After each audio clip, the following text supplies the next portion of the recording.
everybody. It is 6:34, and we will get started with the regular meeting of the East Bay Charter Township Board. And with calling the meeting to the order, if you'll join me with the Pledge of Allegiance. I pledge allegiance to the flag of the United States of America and to the republic for which it stands, one nation, under God, indivisible, with liberty and justice for all.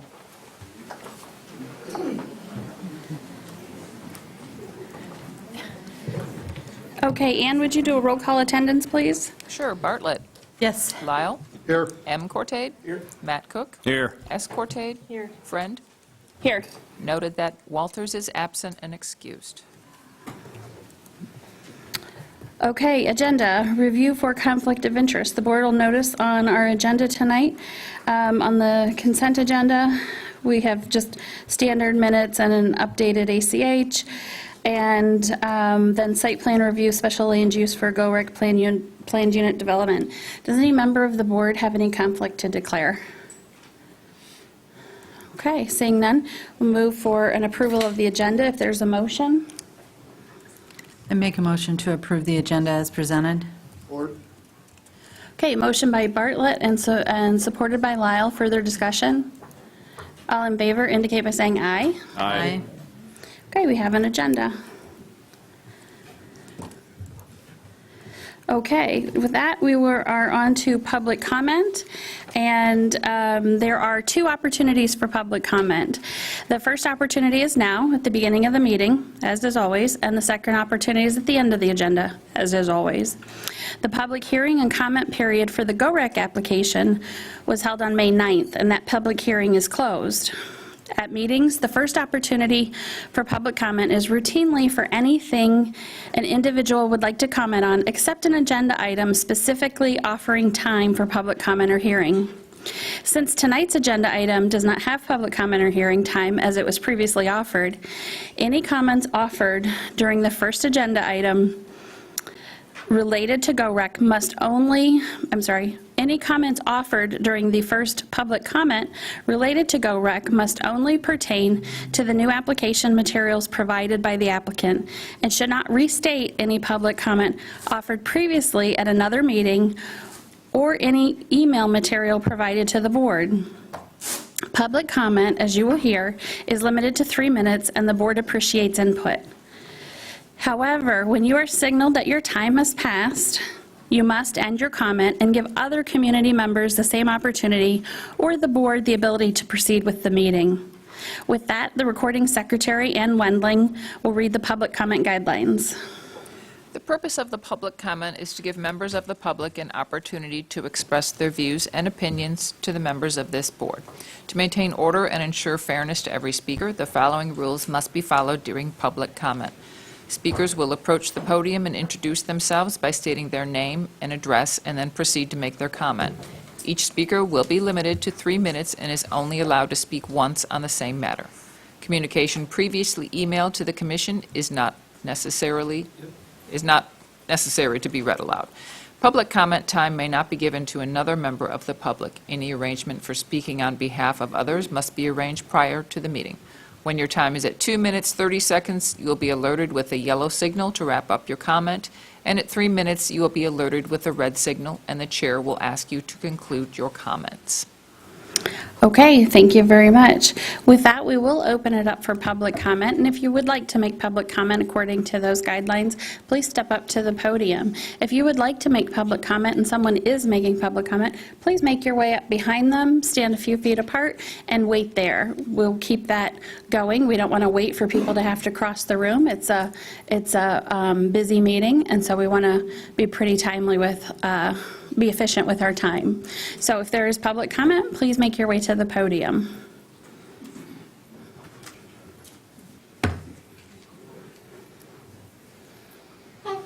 Hello, how are you? Could you introduce yourself, please? I am Patricia Orvath, I go by Trish, 5820 Reddington Road. Okay, my comments tonight are brief. I'd like to be certain that all trustees are aware that GOREC has been asked if they will be making any accommodations for disabled people. We have all heard the equality and inclusion that their mission, this is their mission. Rotary has responded, and no current or future plans accommodate physically or mentally disabled people. That doesn't sound consistent with their mission to me. I am not alone in feeling this. Okay. Now can you hear me? That doesn't sound consistent with their mission to me. I am not alone in feeling this being exclusionary. Gorick is not deserving of any approval this evening. Thank you for listening. Thank you. The next for public comment, please. Hello, Josh. And we had emailed in, there was an arrangement earlier that you were utilizing two individuals' time as well. That's correct. So Josh will be slated for 9 minutes at the max. Yes. Thank you.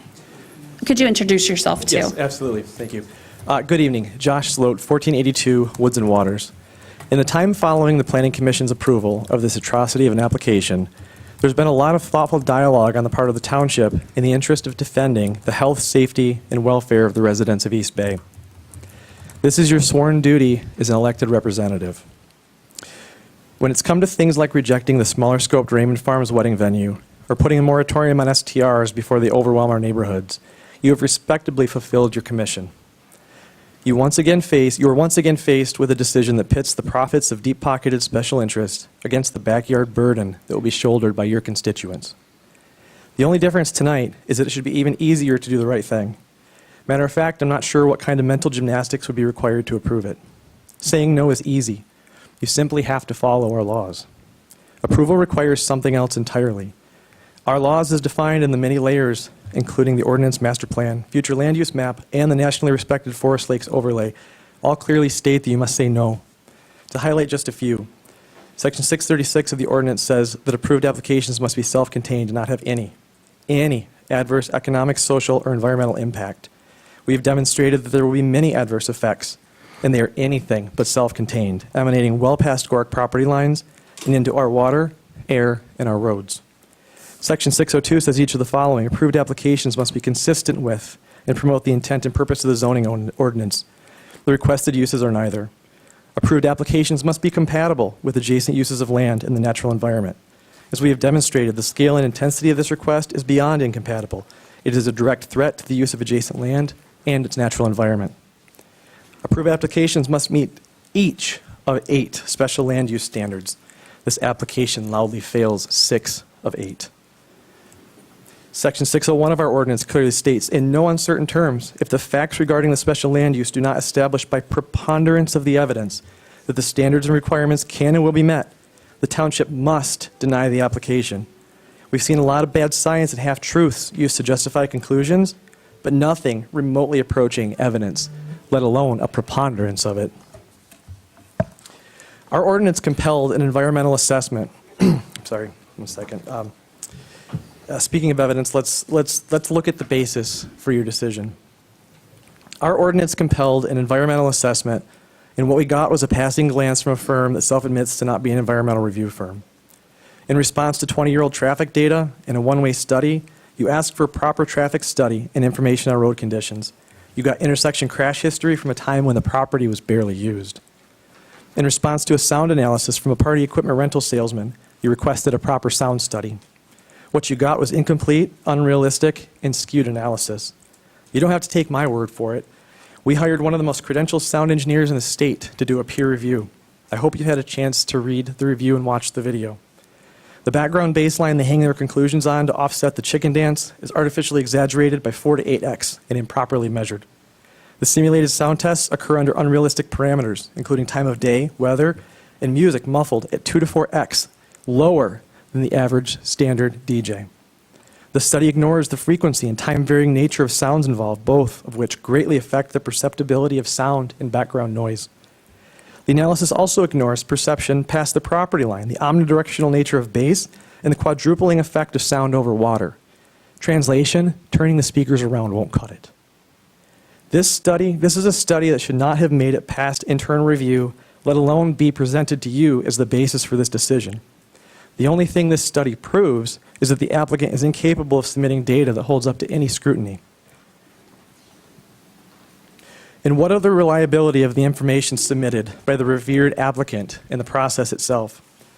This very honest email from Assistant Chief and Fire Marshal Brian Belcher to the Planning Department tells you everything.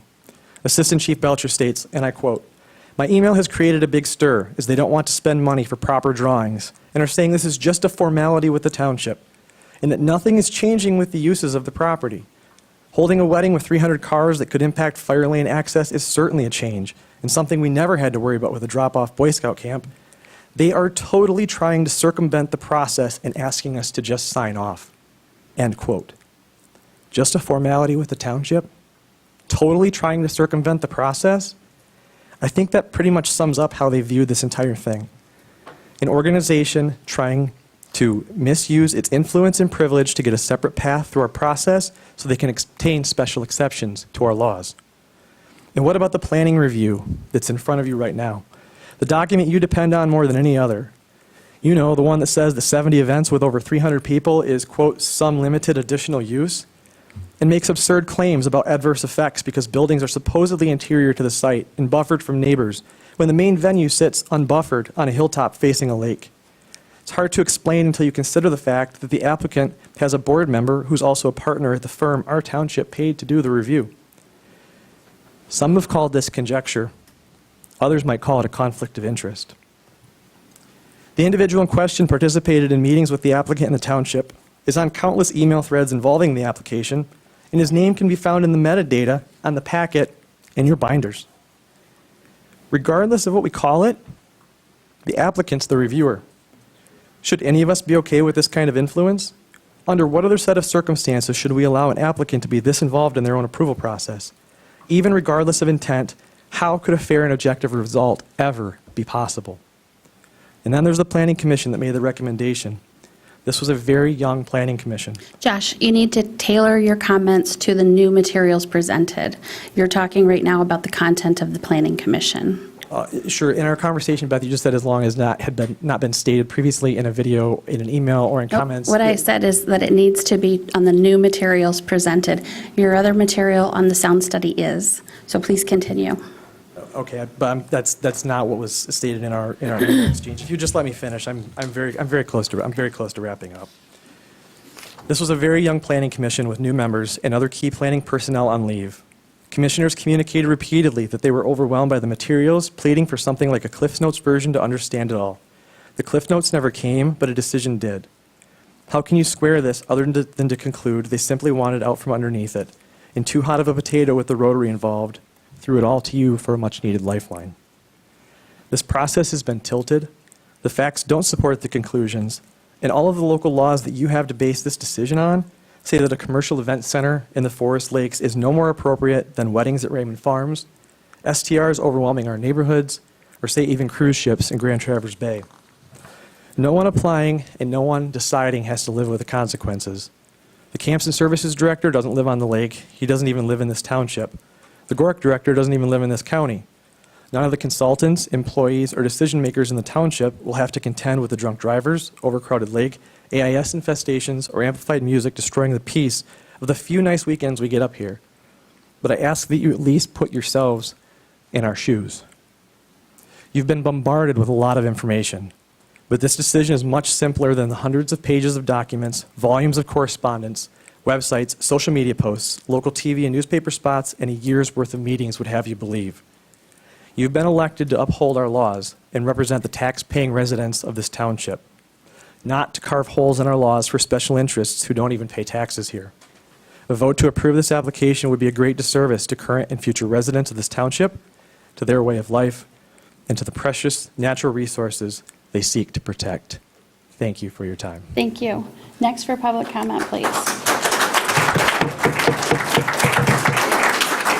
So let me go ahead, Mr. Dukoski, for one quick second and get out of the way some verbiage that I had for prior to the agenda item, because it's pertinent here too. And that is that attendees must refrain from any outward expression. Outward expressions create a distraction that makes it difficult for us to hear, and it keeps the process going. So we are happy to listen to you and to let the public that's watching let us listen to you. Mr. Dukoski, go ahead. Should I reintroduce myself? You may. Matt Dukoski, 1464 Woods and Waters Trail. I know that most of you know that what the Rotary has proposed is close to 100% welcome. The Rotary has done so much for our community, and how can anyone think they could do wrong? That said, I feel bullied. We've been told that so many things have been conceded to attempt to placate the property owners of Rennie Lake. I felt bullied when it was stated that they were conceding the shooting range. Hiking, camping, disc golf were never going to be compatible with a shooting range. I felt bullied when they claimed to make concessions on the number of guests who would attend certain events, not out of a desire to meet in the middle, but because they were told by Metro that the facility could not hold that many people and that the drain field couldn't accommodate. I feel bullied when the best we can do is a commitment to only allow up to 60 watercraft from Gorak on the lake at one time, when the busiest day of the entire season is the 4th of July, and the lakefront owners have a pontoon boat parade that has never exceeded 30. As a matter of fact, 27 has been the most, and only during the parade. I feel bullied when a 20-year-old traffic study that was done from one way only is determined to be satisfactory. The roads are extremely narrow, curvy, and without bike lanes. The risk to the life of your residents is extreme. I feel misled when events, because they don't start or finish at Gorak, don't need permission, even though the PUD hasn't been approved. The same goes for permission to do weddings on consecutive weekends. 2 items requested by the trustees, a real traffic study and a sound study done by a certified professional, were to be in by August 25th. These materials were not made available to the public until late September 1st. Was this done not to allow the public time to study? Why has there been so little discussion among the township around water quality and boat safety? Why has there never been a lake capacity study done? How about the fact that we currently have no invasive species in Rennie Lake? Even our precious blue ribbon Boardman River now has river snot in it. But Rotary has agreed to put in a boat washing station with no one to ensure it's used and no one to be responsible for the campers. Why is it that no one can articulate the staffing plan? Has anyone asked our already stretched thin local deputy if they are prepared to handle rowdy campers when Gorak's interns don't rise to the occasion? Why no insistence on a true environmental assessment, at least the smaller amount of acreage surrounding the campgrounds, event buildings, and well sites? The bottomless vault toilets and inadequate drain fields were only discovered by accident. Would we hold any other developers to these weak standards? We live forever with this decision. Please don't you feel bullied. Just say no. Thank you, sir. And just for those as a reminder, the new materials that were presented have to do with the issue on the road at Scout Camp Road and Tubbs Highway, the drainage, the parking designation and sufficiency, Besser Hall occupancy, the sound and noise study, and historical use.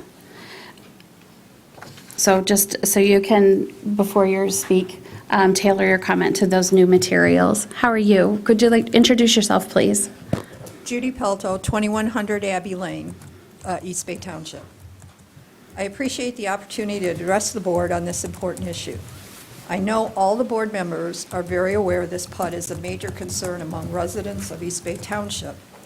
Many, many residents have attended every meeting involving the GoRec PUD, and the Planning Commission, hats off, has been very patient in letting residents participate in these meetings. This is how a working democracy functions. Many people who are in favor of or involved in requesting this PUD, as currently written, are not residents of East Bay Township. Approving this PUD will set a major precedent and have far-reaching consequences for the township and its residents. I have confidence the Board of Trustees, who represent the taxpayers of East Bay, will make a decision that best reflects the vision in the draft master plan and is in the best interest of the residents of East Bay who pay the taxes. Thank you. Thank you. Next up, please. Hello, ma'am. Could you introduce yourself? Jill Palmetier, 1387 Hobbs Highway South. Two things I wanted to bring attention to. One was a letter I found in the agenda packet from Ryan Walsh from the Grand Traverse County Twin Lakes Park to yourself regarding the noise complaint, no complaints from the neighbors. And I didn't think that was a fair comparison of that area to the Gorek area. I used to live over on North Long Lake Road, drove by that for almost 20 years. And there's one house on that lake. There's another house that's across the woods through there, and then on the other side is a farm. If you go across the street to the south Twin Lakes, there's 3 houses on that lake. So it's not a good comparison for noise complaints. And it's also on a very busy road. North Long Lake Road is a main thoroughfare. It is not South Hobbs Highway. So it's totally not a good comparison when I look at it.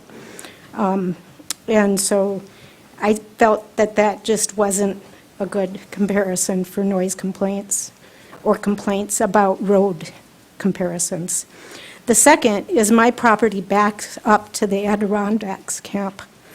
And there's an emergency plan for that, for ATVs or snowmobiles to get back there for emergencies. And I think of a wildfire breaking out. And right next to me are 7 other houses. And I don't think an ATV or snowmobile is going to put that wildfire out. So I say no to the PUD. Thank you.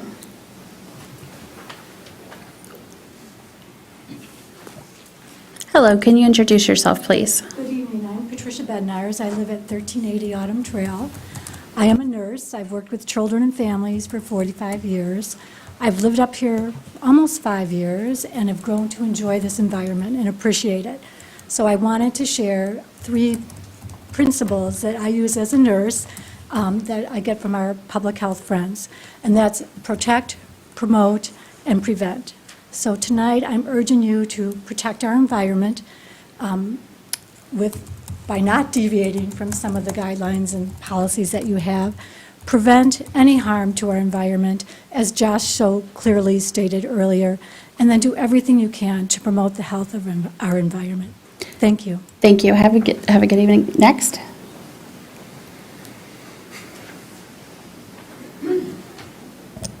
Hello, could you introduce yourself, please? Yes, Casey Cowell, Shumsky Road, Traverse City, 2506. I have deep ties to northern Michigan. I have witnessed the transformation of the Grand Traverse region. I'm sure we agree some outcomes have been good and some not so good.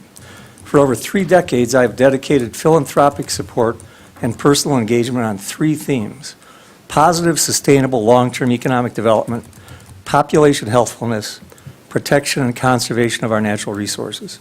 And it is really working. You can see it all around. For example, our efforts have inspired our Grand Traverse Regional Land Conservancy to include significant new elements in their strategic plan. They now focus on individual health and well-being, ecologically engaged and informed communities. A 10-year giving program is inspiring our conservancy to focus access to its vast resources to engage our population in healthful, lifelong activities and education.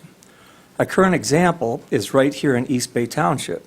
With your participation and support, ownership of Turtle Cove on Arbutus Lake is being gifted to our conservancy, and for exactly these purposes. This encompasses almost a mile of pristine Arbutus Lake frontage and over 120 acres of land. There will be healthful educational hikes on Turtle Cove. This is a huge win for our greater community, particularly because the stewardship of our conservancy is consistent with the environmental setting and our community. Let's talk about what is on the table here and now. Rotary's Go Rec game plan and expansive PUD are dangerous in significant areas. For example, late night events, loud events, increased transient watercraft, bringing in who knows what. The overreach in these areas will have significant negative impact. These have all been discussed and are well known. You are in the driver's seat. It is time for you to slam on the brakes. You are aware of the recent news on the appearance of Didymo, rock snot, and algae blooms right here in our backyard. The Boardman River, just below the Shumsky Road canoe launch, is the third location for Didymo in Michigan. This has appeared here since your last review meeting. GoRec plans to significantly increase lake access for transient watercraft. This is a bad time to expand such access. Not enough is known. Once invasive species are in our pristine waters, the damage is done, and it is extremely difficult, expensive, and complicated to correct. As our elected officials, you must make the tough decisions. Rotary is always well-intentioned, but GoRec is overreaching and misguided. Keep Rennie Lake pristine. Don't send out an invite to America to have their weddings at Besser Lodge. Keep East Bay Township and the Forest Lakes area special. Please vote against this PUD. Thank you, Mr. Cowell. Next.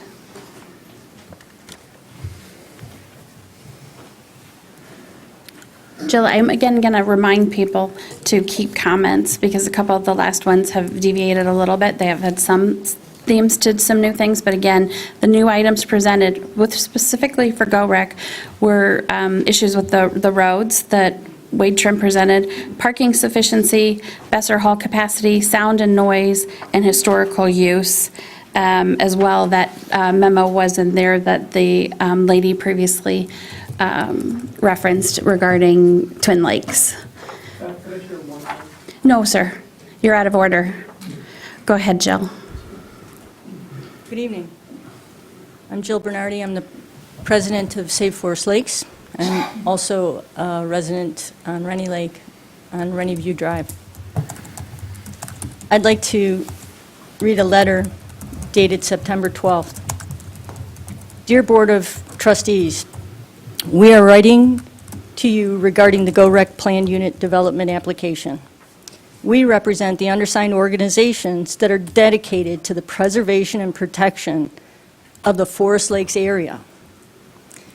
Our groups and communities are united in our request to you to deny the GoRec PUD.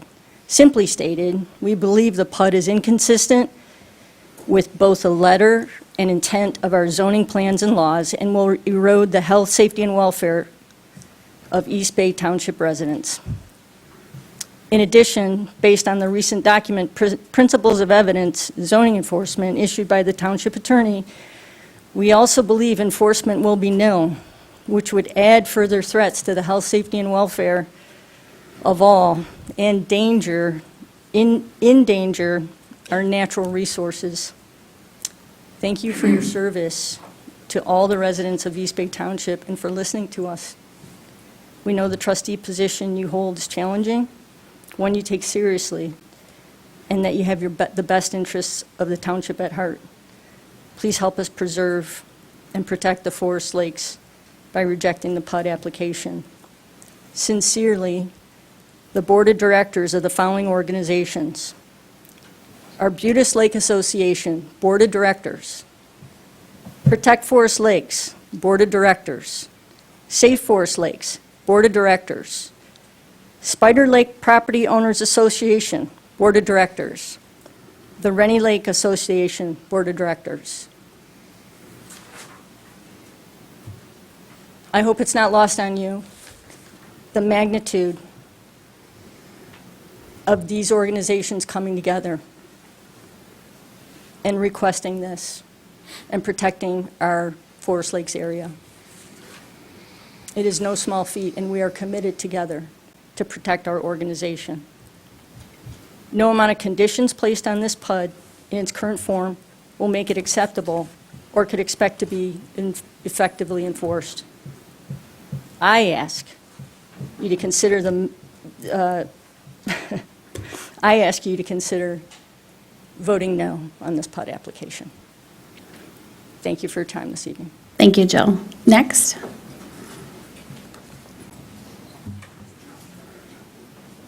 I'm Tom Case. I live on Running Lake, 5270 Hello.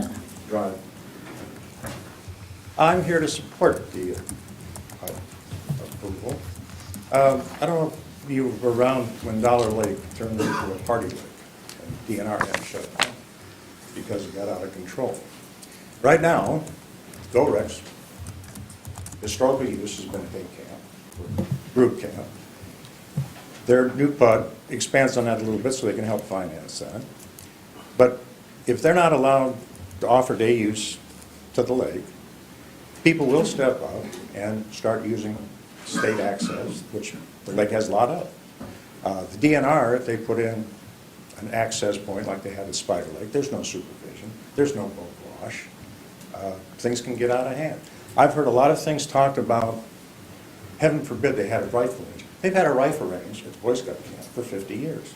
There's lots of things that people seem to think are their worst nightmares, when in fact, all GOREC is trying to do is provide a nice natural corridor for wildlife, access to the lake, and since the Boy Scout camp did not renew their lease, they made great improvements to the water shoreline, removing a lot of the things that were there that weren't compatible with that. And as far as this noise issue, I really find it hypocritical. These people that are against the noise part of this, there was parties there, I went to one this year, and the people there asked me on the way back to see if I could hear any noise from the sound system being used. Couldn't. I couldn't hear that because the neighbors had their stereo up. I'm not talking next door neighbors, I'm talking neighbors a quarter of a mile away. So I think there's a lot of people that are self-interested that want to keep Rennie Lake to their own, but I think it's an asset for the whole community.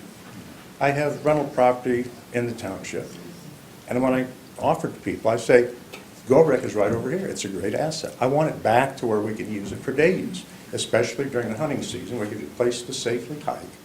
It's a lot of amenities. I think you should look at it as an asset and approve the PUD and not listen to these fears and nightmares of people that really don't have the facts to back up these horror stories that they're promoting. Thank you. Thank you, sir. Next, please. Hello, Mrs. Shukra. Would you introduce yourself, please? Good evening. I'm Carol Shucker, 1863 Caspian Lane. And about 5 years ago, a for sale sign went up on 80 acres a few hundred feet from where Cobb's Highway joins Garfield. The 80 acres are adjacent to our 40-acre parcel that has a land conservation easement. We were very concerned because the 80-acre plot was zoned residential, so it could easily become another development. That meant potentially 55 or more septic tanks above the Boardman River watershed. Also, mature forest trees above the Boardman River would be destroyed, and the root systems are invaluable for filtering water. This turned out okay, because Rotary Camps and Services did the right thing in the end. They negotiated, and the 80 acres are now under protection of an easement. But there were 3 tumultuous years when the property was for sale. Neighbors and our own family shared much ongoing concern. We called Camps and Services real estate broker, admittedly several times, and learned, Doug Medier can attest to that, and learned that the cash from the 80-acre sale was needed by Rotary Camps and Services for GOREC. We asked, what's GOREC? Just about then, Record Eagle ran a full-page spread about a seminar being hosted at GOREC at the location. It was planned and presented by local citizens. Curious about GOREC, I wanted to see the property, so I attended the seminar. It was put on, as a matter of fact, by Carol Kuzel and Patty Hirschberger and others, whom I met all those people that day, and it featured invaluable information about how underground water systems work and what it takes to keep water clean for our rivers and streams. The speaker was an esteemed, knowledgeable Michigan State PhD, and I came away so impressed that I returned home and was by then all about GOREC and stated goals of outdoor recreation and education center. So I scolded myself, saying, self, you got to rise above it. The cash for the 80 acres adjacent to what adjacent to us is going for a greater cause, which is outdoor recreation and education. You can't beat it. The story goes on with Rotary Camps and Services doing the right thing. In the end, they negotiated, But it took a lot of citizens' verbal persistence about the Boardman River watershed. This good ending is so similar to what we're going through now with the Gorick PUD. This too can have a good ending with the sensible nature-related and outdoor education activities to the exclusion of the large events, more than 300 people coming at a time and having to be spread out, but there's how many weekends in the summer. What feels like to many a commercial enterprise with those large events. Rotary charities, Rotary camps and services all do great things for the community. Nobody's disputing that. But keep in mind that camps and services buys and sells property. That's a large part of their purpose. Read their mission. I now add to my story that about the cash from the 18-acre sales going to Gorick. Actually, on closing day, I learned that the cash instead would actually help the coal dock purchase on the bay's waterfront. And as was said by Doug Mansfield several meetings ago, and he repeated it a couple times, however our elected officials vote for this Gorick PUD, quote, Doug, runs with the land, unquote. Ownership can change, but your decision, when you make it, is forever. Thank you very much. Thank you, Mr. Chakra. Sorry about that. Go ahead, next, please.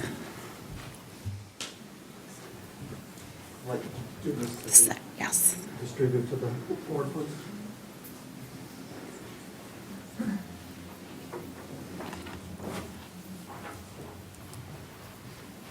Good evening. My name is Ralph Bednars. I reside at 1380 Autumn Trail on Rennie Lake. When I managed the statewide volunteer inland lakes monitoring program, the Cooperative Lakes Monitoring Program for the state of Michigan, we included an insert in the CLMP annual reports, the back cover, which you now have, which were shared with the 300 to 400 lake associations around the state enrolled in the program every year. I would like to read parts of this insert for you tonight. I'm not going to be able to read it verbatim because I'll run out of time. But in 1968, Garrett Harding published the classic environmental essay, The Tragedy of the Commons, in his journal Science. In it, he succinctly depicted the degradation and exploitation of the environment to be expected whenever many individuals share a common resource, such as federal rangeland, state and natural parks, the atmosphere, streams, and lakes. Using a community pasture as an example, he explained how each herder added more and more animals to his herd until the pasture was destroyed by overgrazing. Every herder benefited monetarily by adding animals to his herd, but bore no responsibility for the pasture and its sustainability. 2,000 years ago, earlier, Aristotle in his book, Politics, stated, quote, what is common to the greatest number has the least care bestowed upon it. Everyone thinks chiefly of his own, hardly at all of the common interests, end quote. Lakes and streams are clearly a common property, shared by the riparian property owners and the community of citizens who use and enjoy the water, fish, wildlife, and aesthetic appeal. I'll skip down further. Unfortunately, most lakes are fulfilling Harding's principle of the tragedy of the commons. Only a few exceptional communities are proof that the principle is not an irrefutable law of human society. When communities accept ownership in their natural resources, lakes and streams can be high-quality, sustainable commons. The more each lake owner and user invests in his responsibility, or this responsibility, the more certain our children will be that they will inherit our water resources in the same quality that we, the present generation, borrowed it from them. Working together can protect Michigan lakes. The members of the lake associations and lakefront property owners on the lakes of the Forest Lakes area, those in front of you tonight, are part of an exceptional community working together to protect our water resources and way of life. These are citizens and taxpayers of East Bay Charter Township that you represent. Lakes protection must happen at the local level. This township has the tools in place to protect our lakes. I hope you will think about the tragedy of the commons as you deliberate and make your decisions tonight and into the future to protect these water resources today and for future generations. Thank you for your service to the residents of our exceptional East Bay Township. Thank you. Thank you, Mr. Bednarz. Next. Good evening, Carol Kusel, Township resident, taxpayer, voter. In my activism to protect the lakes and shorelands of our area, I've learned many things. Two jump out at this time. One, most people carefully choose where they want to live. When that choice is threatened by change, they become upset. People of the Forest Lakes area, particularly the riparians, are currently bombarded by several issues, including but not limited to the extensive expansion of STRs, the hardening of the shorelines, increasing amounts of impervious surfaces, and the reduction in native plants that together negatively impact our water quality. The challenges of enforcing the Forest Lakes overlay, the Lakemore PUD, and last but not least, the Go-Rec PUD. To many, these feel like an accumulation of assaults, negatively impacting the community where we've chosen to live, work, and play. Combine that with the struggle to understand the workings of the township, the differences in roles between the PC, the ZBA, and the trustees. The end result is a lot of frustrated people looking for ways to be heard to protect their choice of homes, whether they be primary or secondary. So if or when you hear passion in our words, keep that in mind. And secondly, I've also learned that many people do not feel comfortable speaking here and or writing public officials for a wide variety of reasons. So as you deliberate tonight, please keep in mind all those who have spoken here and at previous PC meetings, and all those who have written, providing a plethora of rational and factual explanations. Then multiply that by many-fold to include those who don't speak up and those who couldn't be here tonight. Look at the audience. See all the people present with the Save Forest Lake stickers. That's one way for them to share their position. And that position is save the community we've chosen to be our homes by enforcing the ordinances that were designed to protect the health, safety, and welfare of our township citizens and the health of the environment we live in. Vote no on the Go-Rec PUD. Send a clear message to the Rotary camps and services that they need to work within the ordinances, within the laws, and with our community. Thank you for your service.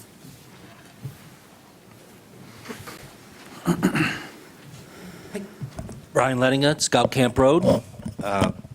Sorry, this just broke. You break it, you bought it. Oh, I fixed it. In the spirit of transparency, this will be on roads and earlier use, historical use, sorry. Go-Rec is attempting to repurpose the water in a non-conforming manner, opening it up to the public to bring in watercraft. It has been clearly demonstrated prior to tonight that this is never how the property was used in the past, and they're making and asking for permission for 60 boats at any one time. There have never been more than 30 boats on the lake at one time, and my neighbor quoted 27 this year as a max. And this 60-boat number is completely arbitrary. It's not based on a carrying capacity study. It's not even based on historic fleet size that the Scouts had at their very own disposal. It's the byproduct of a back and forth negotiation during a previous settlement. At the moment, Go-Rec can also not keep their Bass Lake waterfront safe on Scout Camp Road side. As a property owner on Scout Camp Road, I drive up and down this road and walk it quite often. Evidenced by several occasions this summer, one including an Elmer's crane to lift 3 boats into Bass Lake directly over the space marked private property by Go-Rec, where a wire rope gate is once located. Even more recently, a boat owner removed the wire and then proceeded to launch a boat off a trailer with an engine into Bass Lake all by itself, then carried on with itself. Those photos have been sent to you all. And at times, the township wants to seem to take a hands-off approach to the water, but you have far more authority than you might realize. One piece comes from a 1991 Michigan Supreme Court ruling that concludes the delegated police power authority in Township Ordinance Act enables townships to regulate docking and launching boats for the protection of the health and safety and welfare of the persons and the property within their communities. You have the power to say no. A yes vote here will certainly bring this group in question about its professionalism, knowing the details that have been shared here tonight and in many, many other meetings. This is all public knowledge and points of interest for you to understand. We ask that a no vote be placed tonight and rework a chance for the neighbors of GoRec and Rotary to have a chance to sit together and have a conversation about how to move forward together as a team. Thank you. Next public comment?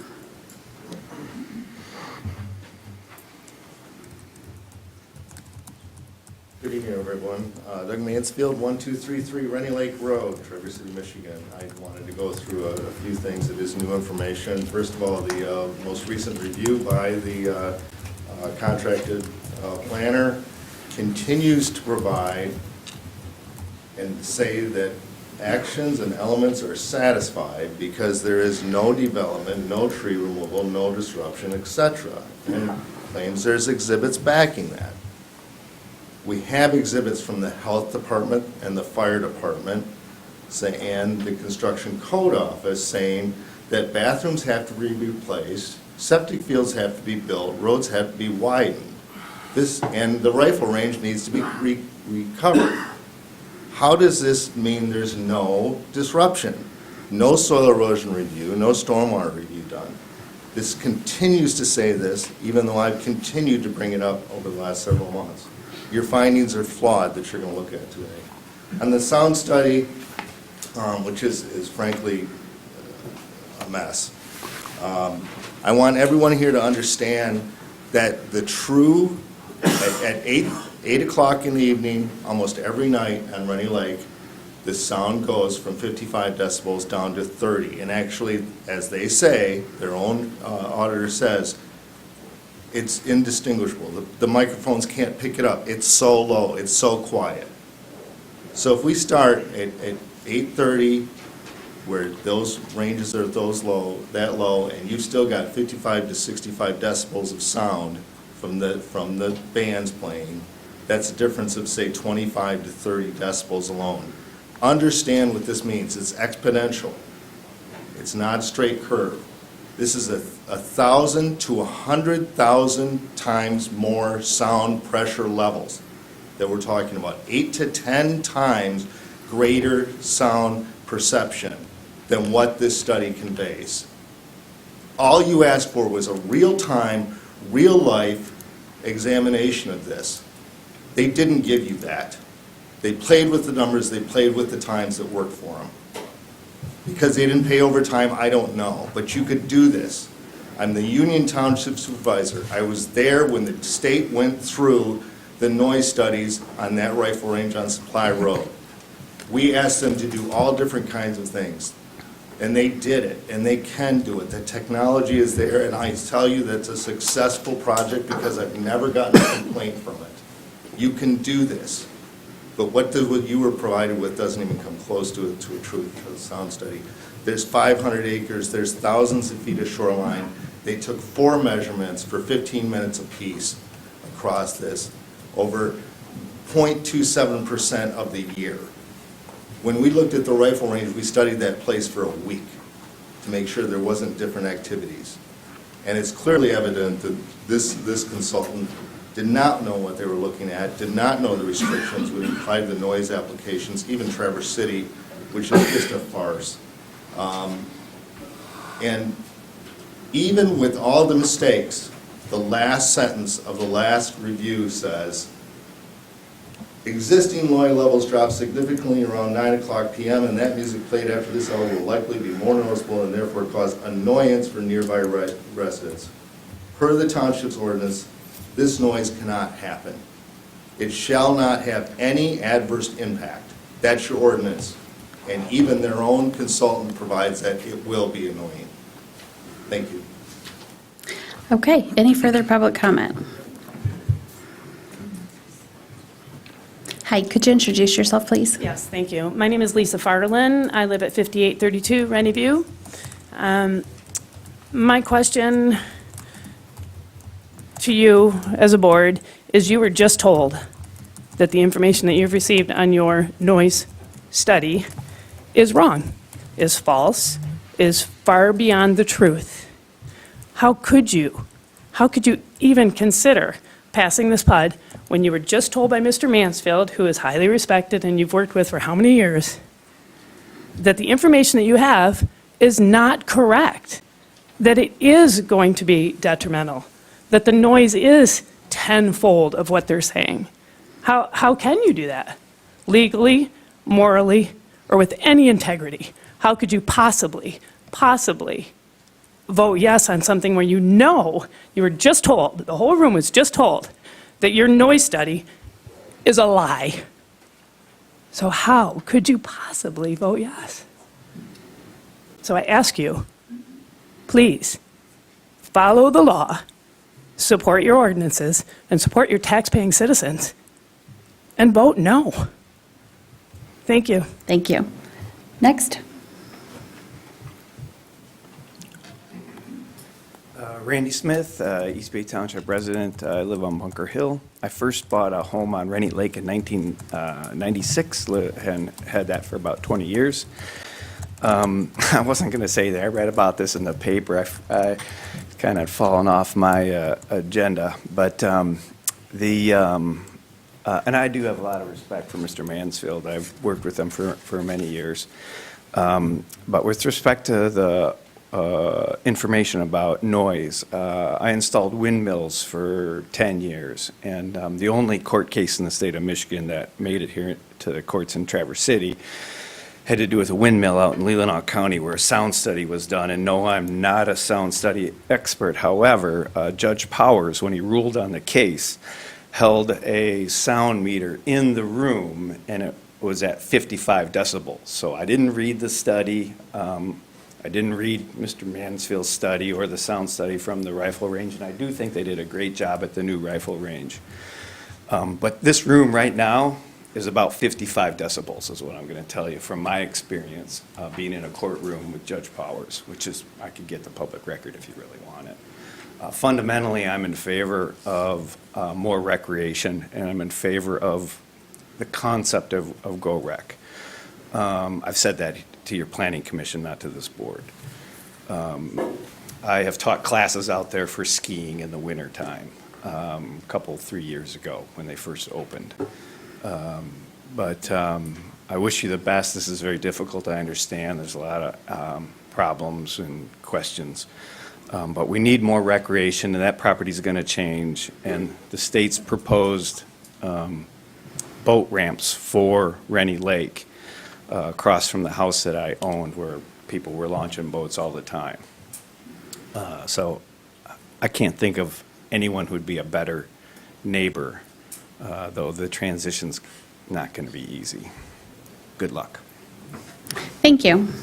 Any further public comment? Seeing none, we will move on our agenda.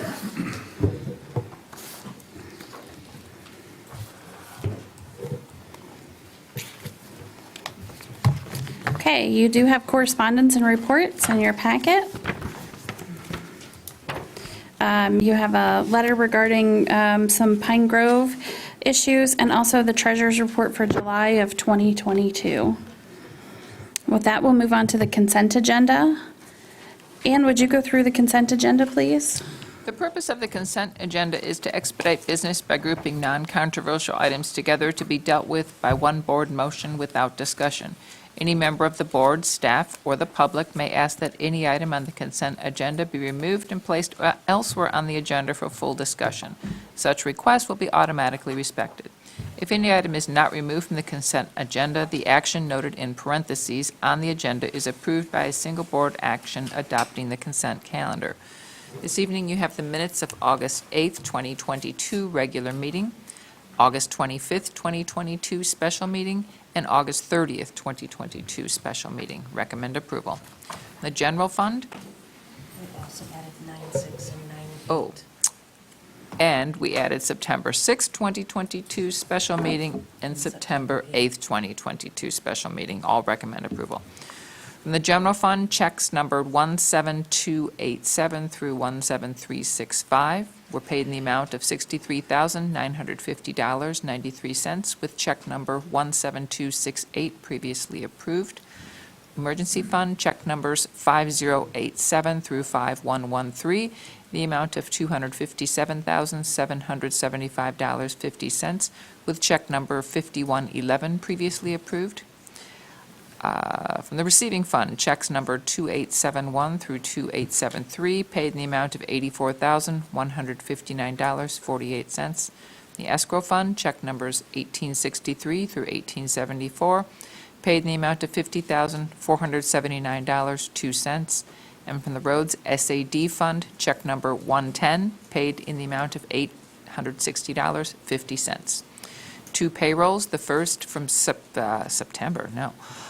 July 31st through August 13th, check numbers 7357 through 7411, total $69,887.21.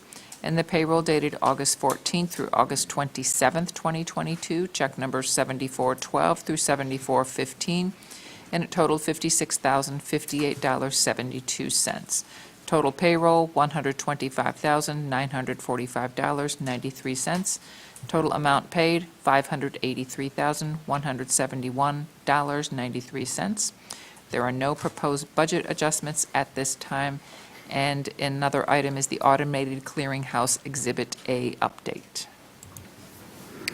Okay, with that, we will ask any member of the board if they would like anything removed from the consent agenda. You will note that the last three sets of minutes, the August 30th, 9th, and September 6th and 8th, were just sent to you. I believe we sent them Sunday. Okay. Would any member of the public like anything removed from the consent agenda? Okay, seeing none, we'll bring that back to the board. Is there a motion? I make a motion to approve the consent agenda as presented. Okay, is there support? Support. Okay. The Matts. Motion by Bartlett, support by Matt C. I was going to say Matt C., but that doesn't really discern anything, does it? So Cook or Cortade, whichever you choose. Ann? Any further discussion? Okay, Ann will do a roll call vote. Bartlett? Yes. Cook, because he was right here. Yes. Cortade? Matt Cortade? S. Cortade? Yes. Lyle? Yes. Friend? Yes. All right, very good, thank you. We will move down to the business before the Township Board. Our agenda item is site plan review 12-21, special land use 4-21, the GO-REC planned unit development. As I mentioned previously, and I'll restate again, the applicant will be given the opportunity to review the newly submitted materials. Township staff and consultant will review those materials and the application, and the Township Board will deliberate. During any part of this, attendees must refrain from outward expression. Outward expressions and discussion among attendees create a difficult setting for listening for the board and for staff and are not appropriate at a public meeting. So with this basis of understanding, let's get started. Again, this agenda is for that site plan review, 1221, special land use 421, GO-REC planned unit development. The application was recommended with conditions at the March 24th, 2022 Planning Commission meeting. The Township Board held a public hearing on the application on May 9th, 2022. And requested additional information. And now, requested additional information and for a meeting to be scheduled in accordance with everybody's availability. As mentioned earlier, I kind of touched the topic of some of the things, the roads, the parking sufficiency, Besser Hall, sound, noise, historical use was talked about. And then again, the memo that was, or the email that was in the board packet as well. I think that covers most of it. I'll just rely on staff or applicant to let me know if I had forgotten anything in there, but I think we've got that covered. So at this point, we will offer the applicant opportunity to review the additional materials for the application.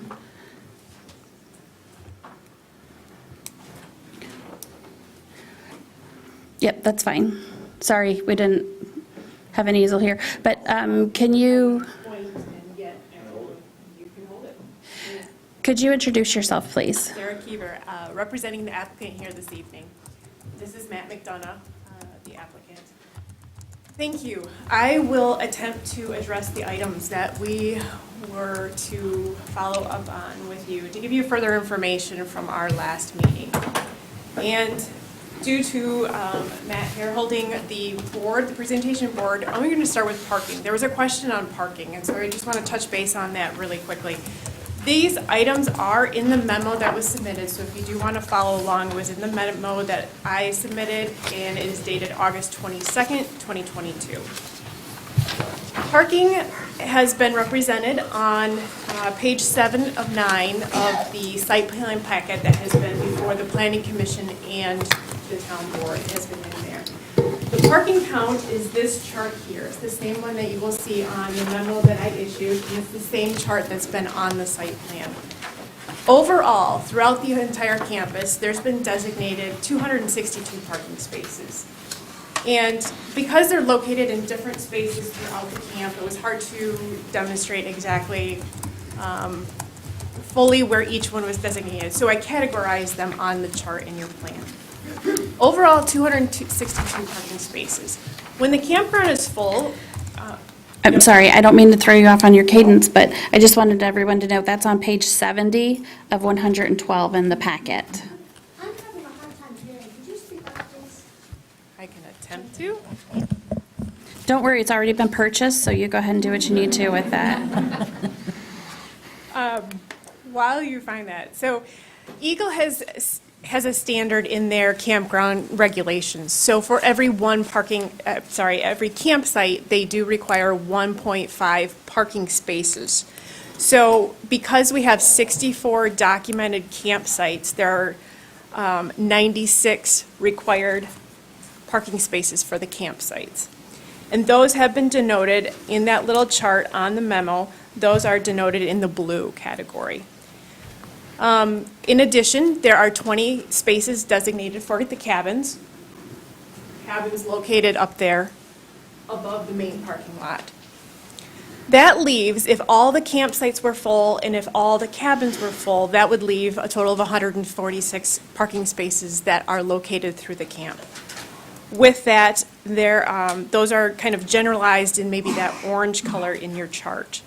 The one area that was a little bit the one important thing to point out is that because of this, and this is similar to a lot of when you have a case of multi-uses in a property, and ordinances tend to address this shared parking concept. That's exactly what we have going on here. We know that an event is going to take place at a certain time, which is going to take place at a different time as maybe the day use, versus a different time that the camping or the classes that would be held. So in that, some, like the Gordon Farrow building is demonstrated in your chart as some of a cross use of where these parking spaces would be and how they'd be shared. But it's important to note that, again, there is an ability for multiple users to use the parking that's provided throughout the camp, and those are the those are the parking spaces that have been demonstrated. I'm going to have you keep holding that, because I'm going to jump around here. The second question, or the other question that was brought up, is just a confirmation of what is the occupancy of Besser Lodge. That's been the focus of where most of the events would be held. And so it has been clearly stated, and it is framed and noted inside the lodge. There are two designations, and these are established by Grand Traverse Metro Fire Department. The first designation is 164 occupants seated, meaning tables and chairs. So 164. 420 guests maximum allowed in the dining hall, again, per Grand Traverse Metro Fire Department, such as standing or not with seats and chairs. So that's the differentiation between those two numbers, and that is what's documented. It's by Metro Fire. Overall, there's 6,353 square feet that has been recorded on file with the Building Code Department, square footage for that lodge. With that, looking at that, that was the opportunity for us to take a look at, again, our numbers. And we did include an update in your packet regarding the size of events. We know that the large events are the ones that are closely scrutinized. Those are the ones that catch the attention of everyone. And so we took a closer look at the numbers, and based on, again, looking at the occupancy of what Besser Hall can have for an event that would have seated guests, tables and chairs, we have made a change. And in that table, that again, hopefully Page 72. Thank you, page 72, that is in your packet. We have categorized weddings and Besser Lodge. So Besser Lodge has been demonstrated that it can have 164 guests with tables and chairs. So we've made that condition. Besser Lodge, 164 yes with tables and chairs per Grand Traverse Metro Fire. Weddings in general, outside of the lodge itself, would be limited to 200 guests. Those, again, could take place maybe in the amphitheater, or in the pavilion, or in the tent space, or the front lawn outside. Those have continued to remain at limited to 12 for the entire year. The intensity, the frequency has not changed. And that's a reduction of 100 people from the original application. Yes, it has been a reduction. It has been a reduction in attendance for Besser Lodge. It was originally 300 we had proposed. We have reduced it to 200.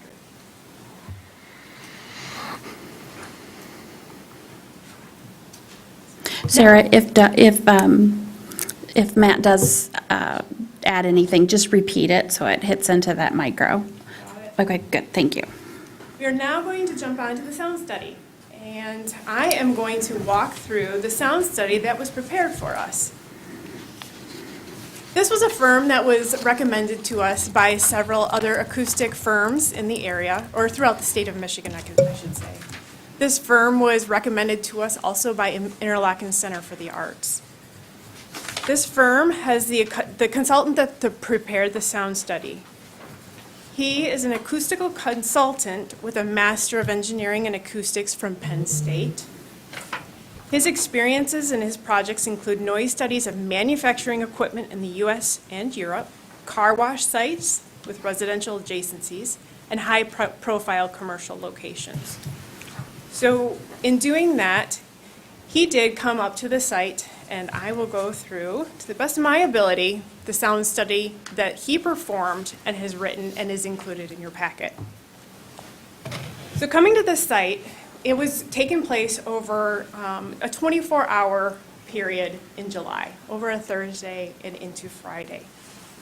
He came to the site on Thursday afternoon and set up 4 monitoring devices along the property. They are referenced in the sound study as M1, M2, M3, and M4. And I'm going to try to have Matt point.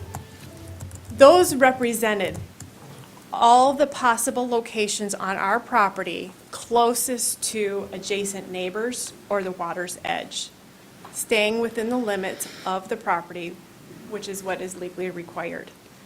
So those monitoring stations were set up, and they take a sound reading for 24 hours, 1 every second. That is to establish your ambient, your average noise, sound, energy over that time period, some sort of baseline, something to start from. And this is controlled. I do remember, I found it very interesting. They do make sure that the weather, it can't be windier than 12 miles, the wind speeds can't be any greater than 12 miles per hour. It can't be raining.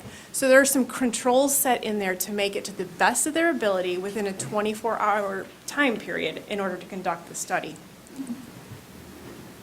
In that 24-hour time period, we also had a simulated event of what we would anticipate being an event on this property. These simulated events were held in the pavilion, which is an open-air structure on the property. It was held in the amphitheater, and it was held inside Besser Lodge. And when it was taking place inside Besser Lodge, all windows, all doors were open.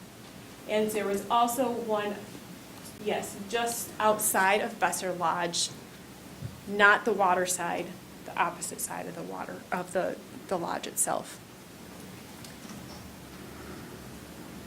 Throughout that, so then he goes into, I'm going to jump through the report here. It's worth noting that those simulated events, we hired a professional disc jockey to come out and play wedding music at volumes that were standard for weddings, so. Tracy, would you just move Mindy's microphone over a little bit, maybe to that corner? Thank you, Kim. Yeah. Is it too tight? Can you get, will the desk, or is there not slack there? Okay, that would be good, Matt, thank you. Yep. Can you repeat what I said? Sure. I was just gonna say, it was worth noting, she noted, simulated events, and I just wanted to explain what that was. We hired a professional disc jockey to play wedding music at those 4 different locations at volumes that were standard, for a wedding. I was there during the whole thing, and, you wouldn't be able to talk to somebody who was right next to you that, if you were kind of outside, a little bit more outside of that area, then you could talk, but you could definitely tell it was at that volume, so. So during the course of the study, and this is following along in the sound study itself, to note, they do always reference, you'll see a section in there where it's compared to Traverse City's sound ordinance. And why he did that is they always compare their sound study to either the local municipal ordinance, in this case, East Bay Township's noise ordinance. As we know, it's a little bit, it does not have specifics in your ordinance. So what they do is they take the closest in proximity, and this being Traverse City, the closest municipality that has a noise ordinance that has some detail and emphasis to it.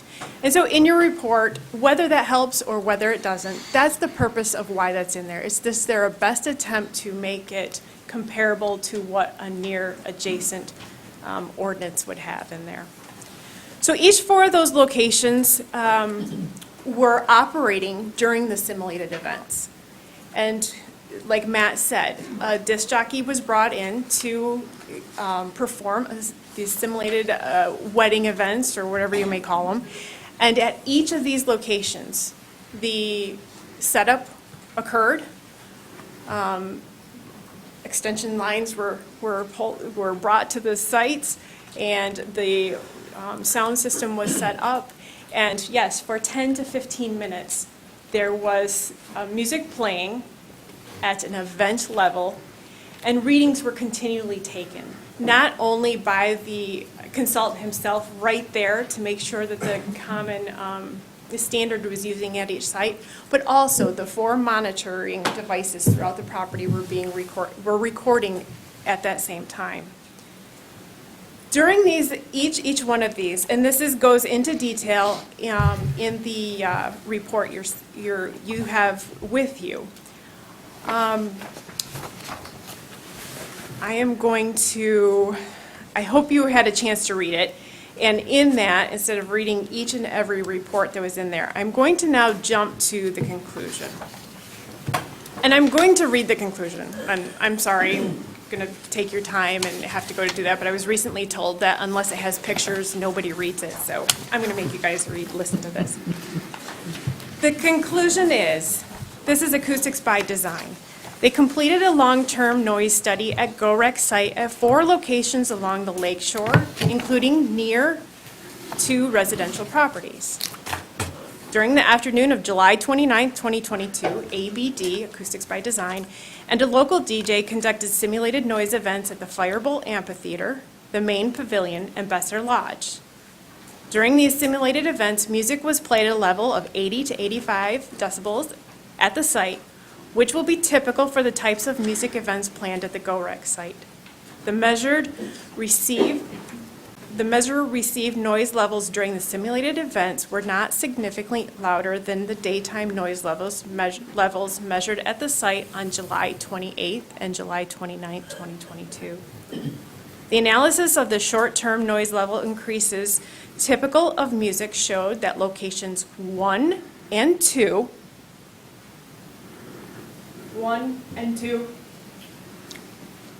will experience a slight increase in transient noise. For example, short bass thumps or percussive moments during songs. Locations M3,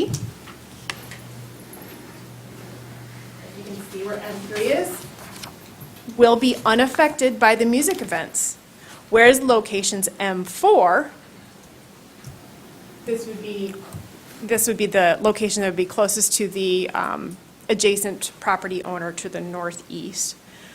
Whereas location M4 saw higher increases in short-term noise, particularly when music was played at the main pavilion, which is the closest music venue. Understood, understandable. The open pavilion closest to that location. These noise levels are still typical for the site and do not constitute a significant increase in noise levels. And it continues. Based on the East Bay Township and Traverse City noise ordinances, we do not expect a typical listener to find annoyance with the daytime noise levels generated by music. Noise ordinances and noise studies cannot accommodate noise-sensitive people who may find annoyances with typical noise levels.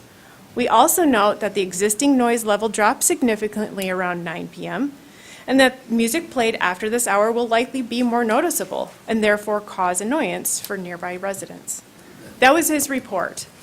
Full, clear, full transparency. That was exactly what was presented to us directly to you guys as well. So that was the noise study. That was a sound study that occurred on the property over a 24-hour period by an acoustical engineer.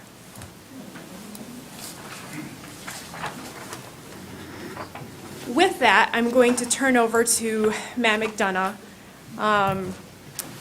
We do have a few more items that we are going to cover. I do believe there are a few things that staff was going to cover as well. I will let staff handle that. But as also, just so we wanted to touch base on this, and this is included in your memo as well, is that if there's a chance for us to discuss the conditions that were placed on the applicant during the Planning Commission review. These conditions that are in your memo, we just wanted to touch base on them again. Condition number 2 would be, it was really just to clarify, occupancy of Besser Lodge shall be limited to 200 persons until such time applicant upgrades its septic system to accommodate the lodge's capacity. We know we've talked about what our numbers are at this point, but it was just a technicality to make sure that that was according to what the health department had recommended. The other one we'll introduce more detail later, but just to make sure that it is covered, item number 7, the condition number 7, applicant shall obtain from Eagle approval of a due care plan appropriate to address potential on-site environmental impact associated with the 2 former gun ranges and former refuge stockpile. We won't get into them now, but I just want to make sure that those are noted, that we would still like to have those for discussion if we are able to get to that point. With that, I'm going to turn over to Matt. Thank you. Hi, Matt. How are you? Hi, good, thanks, everybody. Just reintroduce yourself again, if you would. I'm Matt McDonough, I'm the Executive Director of Rotary Camps and Services. There's been a lot of comments, about our proposed uses and the intensity of those uses. What we'd like to do is introduce 3 individuals. There's some discussion at the last meeting about,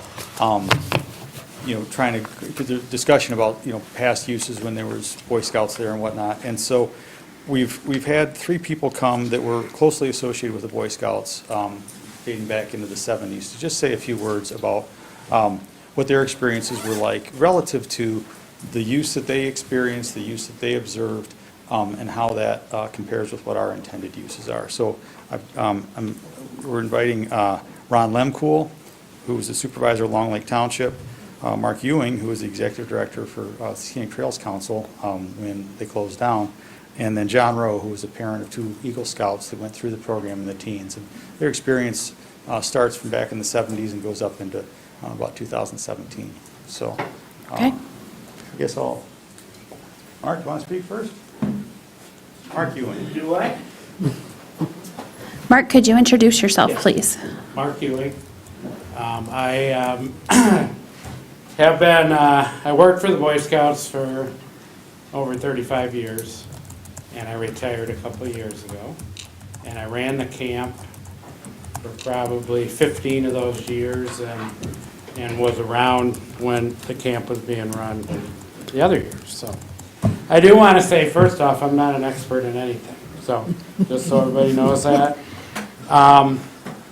But just to give a few historical uses at the camp that I remember, and I know Camp Garlic is an important part of my life and an important community asset.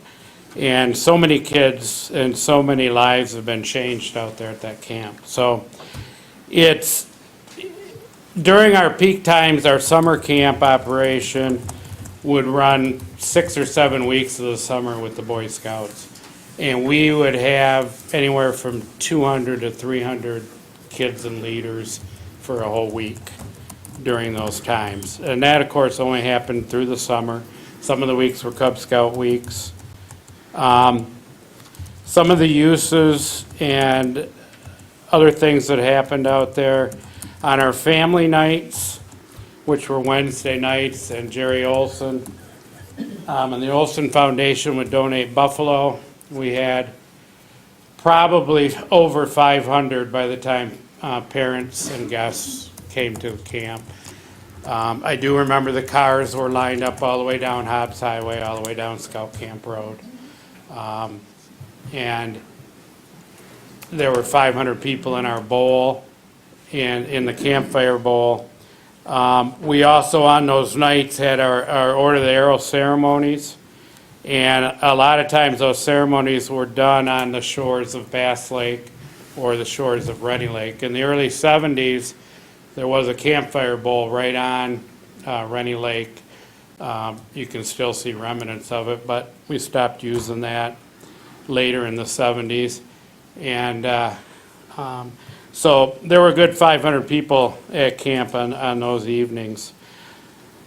Other uses that the Scouts did, we had camporees out there quite often. That would be during the non-summer time, 200 to 300 again as well. We had Klondike Derbies, training events. We had district dinners. So there was a lot of activities outside of the summer at the camp as well. Trailblazer Adventure Day, which is a Cub Scout day. We also had over 500 families, kids and families. Sometimes I think we even hit 700 one year. And again, the cars were lined up all over. But it was a great experience. Excuse me. So. And then there are a lot of activities outside of scouting that use the camp as well. We have football teams out there quite often using the camp for a week. They would practice in the sand. They would sleep. They would be in the dining hall and eat in the dining hall. We had dog training, water dog training. We had shows right down on Rennie Lake at the waterfront. And they stayed at the camp. We even had the Coast Guard would come in during summer camp one summer, and they would come every Friday, and they did a demonstration right over Rennie Lake, right down at the waterfront. The big helicopter was there. So I'm just stating some of the things that we've done. There were 5K runs that were held at Camp Garlic in the past, which were big events. We had shooting events. We had a lot of teacher conferences. The Flint area teachers, or FAD as they were known, came up and used the camp many times. And then the other thing that may not be known is that our service organization, or honor organization, the Order of the Arrow, 3 times a year we would have big events, one in the fall, one in the winter, one in the spring. And they were usually September, October, and then January. And the other one was in May. I just bought it too. Oh, So anyway, I talk with my hands. So anyway, on those weekend events, we could have 150 to 200 most of the time at these 3 weekend events. We had those every year until just recently, until basically the camp was given up. We had those, like I said, every year, and 3 times a year. And we had dinners in between there and lots of other things. So there have been weddings there in the past. I gotta be honest, our son was married out there. And seeing if I missed anything, I want to leave some. We've had ice fishing events on Rennie Lake. We've had them on Bass Lake. So, and in the 70s, there were water carnivals on Saturday morning when the whole camp went down to Rennie Lake, and all 200 of the kids were in the water at the same time doing activities and pooping and hollering and making all kinds of noise. So those are just some of the historical events, and I'm sure there are many more that I haven't even mentioned. We've had a haunted trail out there where we invited the public to come out and do a haunted trail. So, but I guess that's basically what they wanted, some historical facts, and I'd like to see the camp used. It's a big part of a lot of people's lives, so, thank you. before you hand it off, could I ask you a question? You had mentioned I think it was it Order of the Arrow that happened 3 times per year? I didn't catch the number of attendees that you mentioned. That was a weekend? It was a full weekend. They'd come in on Friday night and they'd leave on Sunday. And they were anywhere from 150 to 200 people. Did they come in by bus or by car or how? No, they just came by car from northern Michigan, from as far as Sheboygan to Reed City, Manistee. Okay. They come from all over. What about those, you mentioned football teams, so I imagine it was used for different sport camps. Right. They're usually bussed in? Or a mix, or not necessarily? Well, they were used in a couple of years. Okay. And their coach Julie, but the main team was from Hazlitt, and they brought in cooks. I'm not sure they were I think they did bring a school bus, yeah. Okay, and then one last thing, the family nights and the camporees, the family nights were just one night, and how frequently were they? Well, the family nights would have been every Wednesday of our regular summer camp during the summer, so it would have been 6, 7, 8 times during the summer on a Wednesday night. Okay, And we were definitely over 500. and the camporees lasted how long? Were they? They were a full weekend. A day? Okay, thank you. Does anyone else have any clarifying questions? I got one question I wanted to ask. When they had the scouts there, the scouts, did they play taps or whatever at night? Or was it music, or was it an actual bugle? Both, but mainly, when I remember in the 70s, when I was a camper there, we woke up to it over a PA system. They had a PA system above the dining hall that would blare reveille in the morning at 7 o'clock, and then it would play taps in the evening. And I know that could be heard everywhere, but they stopped doing that. I don't remember exactly when. I think the whole system was old and kind of went kaput. And then they started, when we had a scout or a leader that could play, they would actually play it. So. Thank you. And you mentioned the family nights, that was at the Fire Bowl? Well, yes and no. The families all came in for dinner. Oh. And we fed them a lot of them outside because we couldn't, code and stuff having them in the dining hall and on the patios on the side. So, we might have been feeding 250 during our normal week, and then we would end up feeding, another 100 to 200. We'd have to cut it off. So they would all eat, but then a lot of them came just for the ceremony. They would all wander the camp with their kids, and then the ceremony, or the evening campfire was later. Did the Fire Bowl have music? The Fire Bowl had music we had 3 big campfires a week during summer camp. And, well, they had drumming because it was a Native American inspired theme, and they had drumming on those nights. But the other nights, they did skits and songs, and the dining hall had songs, which with 200 kids screaming in that dining hall is probably louder than any of the bands are going to be that play out there. It was pretty impressive. But and in the bowl, there would be singing, and if a skit had something that they wanted to play music for, they would play music, and Okay. sometimes we would do that just to rile them up. Okay, thank you. Any other questions? We appreciate that.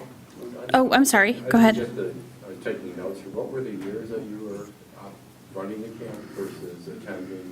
And can you kind of give us a chronological? Yeah, I attended the camp in the 70s. I started on staff, working camp staff as a 17-year-old in 1977. And I worked on staff for quite a few years. In 1984, I was camp director for 1 year. And then shortly after that, I got the full-time position with the Boy Scouts, covering most of northern Michigan. And I was not the executive director, but I was under our council executive and in charge of running the camp. And then through there was probably a 10-year stretch I was the director that I'm trying to think might have been into the late 80s, 90s. I can't even remember. Because I was involved in basically every year since 1977 I've been involved with Camp Graylick. Every year, every summer camp, every event pretty much that happened out there. So Through the end of the lease period? Pretty much. That's what I was wondering, is did these activities, what years did you witness these activities going on? Well, right up until everything stopped. We merged with Grand Rapids in 2012. And we still had our camp at that time. And then when the whole state became a council, they started making decisions. And I don't remember exactly the year that the camp went back. End of 2006, December 2016. Okay. 2016. So I don't even remember our last year of what year it was that we ran summer camp for the last, but it was in that. That gives us a range, though, in that 2012, 2016 range, that it went through that time period. Okay. All right, well, thank you. You're welcome. We'll have you hand that off into your next presenter. Hello, Mr. Lemkool, how are you? How you all doing tonight? Good. Could you introduce yourself? Ron Lemkool, 1270 West Long Lake Road, River City. I'm not going to cover a lot of stuff Mark just covered because we worked together out there a lot. But I do remember going out there at 75, 76 as a camper, and I got my first job out there at 13 years old. And I spent the next 3 to 4 years working at the waterfront as a counselor in training. Down there we had about 20 canoes, 10 rowboats, and 3 sailboats. And I remember the sailboats because I sanded them all. That was my first task to do, is get those sailboats ready. Could you repeat those numbers? Sorry, that came at me pretty quick. 10 rowboats, 20 canoes, 3 sailboats. So the thing you got to remember, though, is that, down there, most people probably don't remember the 70s. How many people lived out there in 1975? Ron, if you'll just address the board, that'd be great. Thank you. I fight that part with myself. I understand. I understand. So you don't take that personally when I admonish you about it then? So I think the thing to remember is a lot of times, what was it like out there? And how many people remember the siren that would go off that when we had lost swimmer drills, they would wake us up in the middle of the night? Some people probably don't remember that. But you got to remember, on Friday night, we also had drums out there with the Order of the Arrow. And you hear this. And I don't know how far that echoed, but it was in the drum. That's what we listened to. And I think the thing is that those were special times. So a lot of kids that enjoyed life, that grew up and got a lot of knowledge I got a lot of knowledge growing up out there as a teenager, preteen, at 12 and 13 years old, 14. And the adults that help us teach us what we needed to do, that taught us to be responsible adults as well. But as Mark said, those are big days with a lot of families out there, a lot of cars, and keep in mind that they would drop the kids off on a Saturday, or the big kids up on a Saturday, drop kids off on a Sunday, so a lot of traffic. And they all didn't carpool. Some of them dropped them off if they were local. So I'm not going to get into too much what he talked about, but I remember the things that we have to also remember, and I'm a lakefront owner as well, so I understand what the noise is and how it carries. But the thing to remember is that we don't own the water. We own the land underneath. We're riparian rights. But, lakes are active, people are active. Think about the bowl that was right on the water just south of waterfront. And that's where the bowl was. You had the dancing, the arrow ceremonies, that's what that was for. But keep in mind that, yes, we all share the history of what's there, and we have to remember that we're just a message to a time and place we'll never know or see. So think about that as we start doing things, we start taking these things away from kids, where kids need to spend more time out there in doing it. And I just can't ever get that time that I spent out there as a kid doing that. So, Ron, let me ask you, when you talk about the fire bowl that you were just mentioning, are you talking about the existing fire, or, I'm sorry, fire bowl there, or the previous one that I think Mark mentioned existed? What are you talking about? Just south of the waterfront. You can see it down there. Okay. We'd come across at night with the canoes, and then the fire would light up when we got there, and we'd have our ceremonies there. And the thing is that those ceremonies happen in the dark sometimes as the parents were leaving. It wasn't during the daylight as those parents were there. And they're just a good time to do that. And I just encourage that we keep the time for the camp as we move forward, because kids need to get outside more and enjoy that time. And when we're talking about this activity, and this is for Mark as well, but those are campsites that were used. Was it also the cabins that are right adjacent to the parking lot? Yes. Were they utilized as well? Yep. Yes. Okay, Yes. thank you. The staff were there, you had staff row, that we had our camp area. I remember camping out at Gordon Farrow during the winter time, trying to keep that place warm, and then you had the Adirondacks that had the canvas walls, trying to keep that warm during the winter. February gets pretty cold, and we're out there camping in those. It was fun, it taught us a lot of lessons. Okay, thank you. And did anyone else have any questions for Ron? Thank you for being here. Can I clarify one thing? Sure.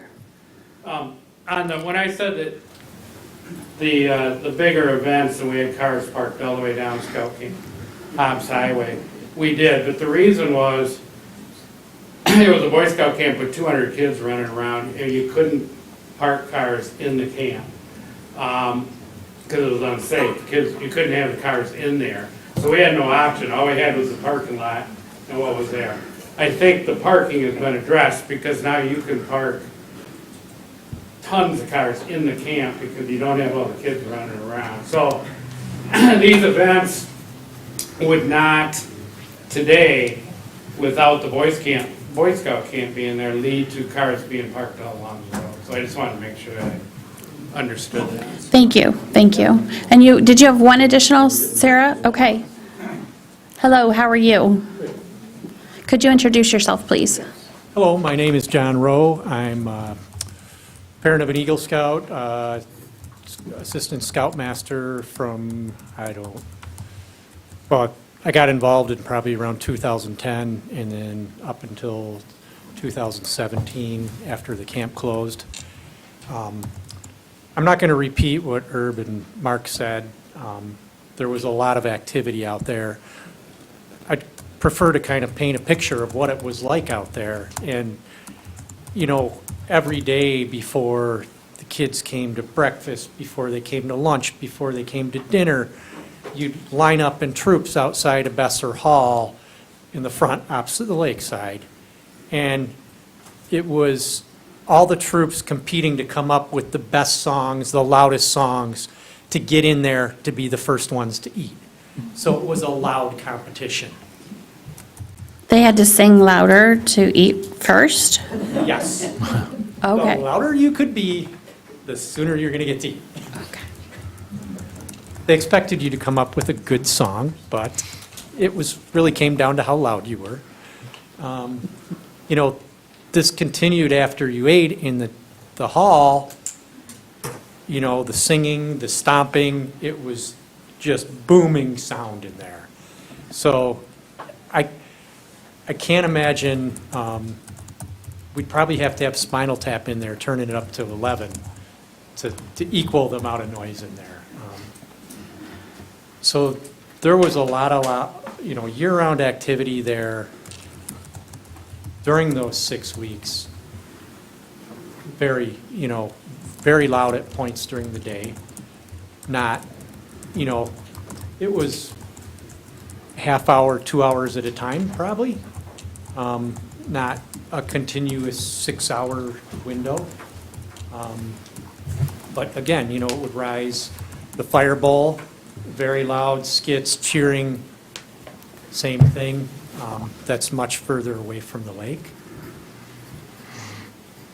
So, you know, arriving, marching to and from dinner, you'd be singing, cheering, even leadership training, you know, during the off-camp times.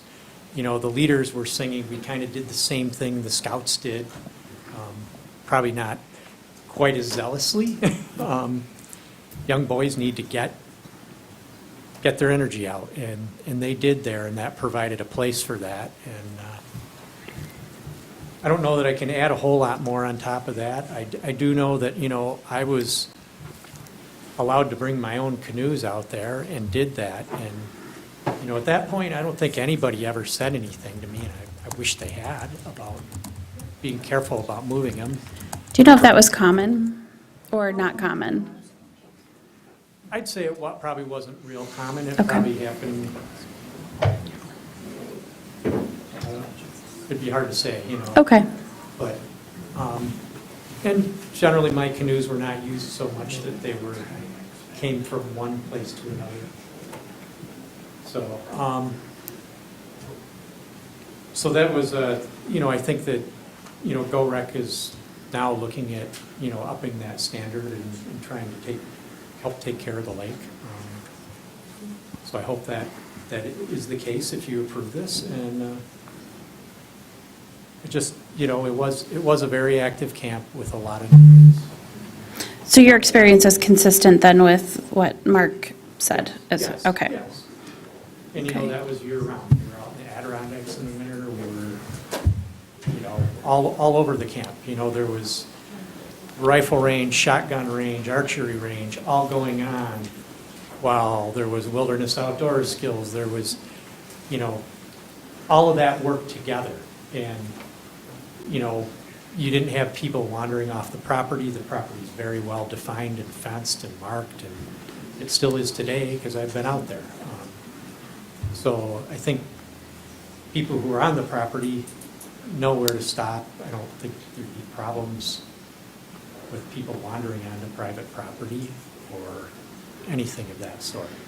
There's plenty of land there to not interrupt the neighbors. Thank you. Did you have a question? I just Go ahead. have a question, and I don't know for one of the three, but how much activity was out there in the winter? I mean, I know you've mentioned a couple of things, but were there big camps out there in the winter or smaller events with the Boy Scouts? In my experience, it was smaller events. You know, there might be 2 or 3 troops out there on any given weekend, kind of dispersed or sharing the Adirondacks. Some of them may be in the cabins up by the parking lot. I know we did that a few times. So when you say 2 or 3 troops, I had girls, and they did not do Girl Scouts, so I don't know how many that is. A troop can be anywhere from 10 boys to 50 boys. Okay. You know, I'd say generally we would have 15 to 30, depending on. Per troop? Yeah. Okay. Earlier in my experience, the troop was bigger and Right. kind of with the closing of the camp and. Kind of dwindled. I don't know, just the way our society is now, things Right. have changed and scouting has suffered. Okay, thank you. I can clarify a little bit on the winter. We had one big activity every winter in January. It was the OA extravaganza. It was about 150 people that came from northern Michigan to the event. But I can tell you that in the peak time, every weekend, all 6 of those cabins that are in the parking lot were rented by scout troops. And like he said, they hold 20 in the cabins, and troops are probably anywhere from 15 to 30. And every weekend during the winter, they were full. And then kids were sledding. They would go skiing to Holiday Hills or to Crystal Mountain. We had troops coming up from downstate that would come for the weekend and then go skiing at Crystal Mountain. So there was probably, every weekend, there's probably 50, 60 kids in the camp. Okay. Any other questions? Thank you. Sure. I'm not sure who to have answer it. Thank you, gentlemen, for coming and representing what it was like as a Boy Scout camp. You've made some comments about different things, and the groups, and Mr. Ewing, you said you had a wedding out there, but I didn't hear how, I guess, was there liquor involved at your wedding or at any of those adult-attended events? No, it was not allowed. Thank you. And I did have one other question. And how often did the shooting classes take place? Well, during our weeks of summer camp, which was basically all of half of June, all of July, and half of August, they'd be shooting every day of the week, except for the coming in day on Sunday and the leaving day on Saturday. And they would shoot every hour of the day from breakfast to lunch. There'd be kids out there shooting, taking the merit badge, and so on, both shotgun and rifle. And during the off year, I know they've had some courses out there, concealed courses. They've had people out there, that have different events. Okay. All right, thank you. That was very helpful, Mark. Thank you. So moving on to the next item, there was, as you know, one of the conditions had to do with some environmental due diligence work to be done out there. One of the conditions was to have the applicant obtain from Eagle approval of a due care plan appropriate to address the potential environmental impacts. So we have of the 2 former gun ranges and the former refuse stockpile area. So we've asked James Jackson from Motwell Mobby, our environmental consultant, to come up and kind of update the board as to where things stand. We have had a couple meetings with the township's engineer on this as well. But I'd like to just have James come up. He's kind of the expert. Very good, thank you. James, could you introduce yourself? James Jackson, Otwell Mobby. So based on the conditions Matt just noted, kind of our initial task, as Eagle requires, or you guys are requiring Eagle review and approval, we initiated conversations with Eagle on how to approach and assess both the gun ranges and the refuse stockpile area. That's included a couple things so far. One, we've gone out, we've tried to delineate the impact of the gun range, look for metals like lead, bullet fragments, and try to assess what the extent of those areas are. To date, we've collected some soil samples out there, expecting those soon. At the refuse area, we've looked at through soil borings whether there's any impact to soils in those areas. Collected soil samples. We haven't seen any impact at those locations. Excuse me. Once we get our data, we'll evaluate it. We may have some follow-up investigation to do based on what we find, what the lab results say, and then we'll be essentially generating a report, sending that down to Eagle, and looking at different potential exposure pathways if impact is present, and evaluating those from a public health standpoint and what we can do to prevent a potential exposure. That document's got to be reviewed by Eagle. Will be addressed, from their guidelines and recommendations, and may require some additional assessment. If not, they will issue a letter that says basically what was done is appropriate, and those conditions will be put in the property. Okay, any questions right now on that? I'm sure we can always come back to it if we have more, but, okay, very good, thank you. Thank you. So, should the board decide to take action today, we would ask that it would be contingent on, the environmental work being completed and then us implementing the mitigation measures. that are approved by Eagle, to the rest of those areas. So just to wrap things up, there are a couple points I wanted to bring up, a couple in response to some comments that were made, and also just to kind of summarize this at a high level. I'm not sure who the first speaker talked to at Rotary about not making accommodations for folks with mobility challenges. They didn't talk to me, and they didn't talk to anybody at GoRec, and it's not true. We have, some of our cabins are accessible right now to be able to access with wheelchairs and other walkers and things. I actually just met with a construction company about 3 weeks ago on site to have all of the bathrooms in those cabins reconstructed to be ADA accessible, both the showers and the toilet facilities. So, yeah, I'm not sure where that statement came from. The sound study, taking the 30,000-foot view on this, I was out there when they were doing it. I was actually surprised. I thought it was going to be louder at the waterfront. I walked around the waterfront, when they were playing music from those different locations.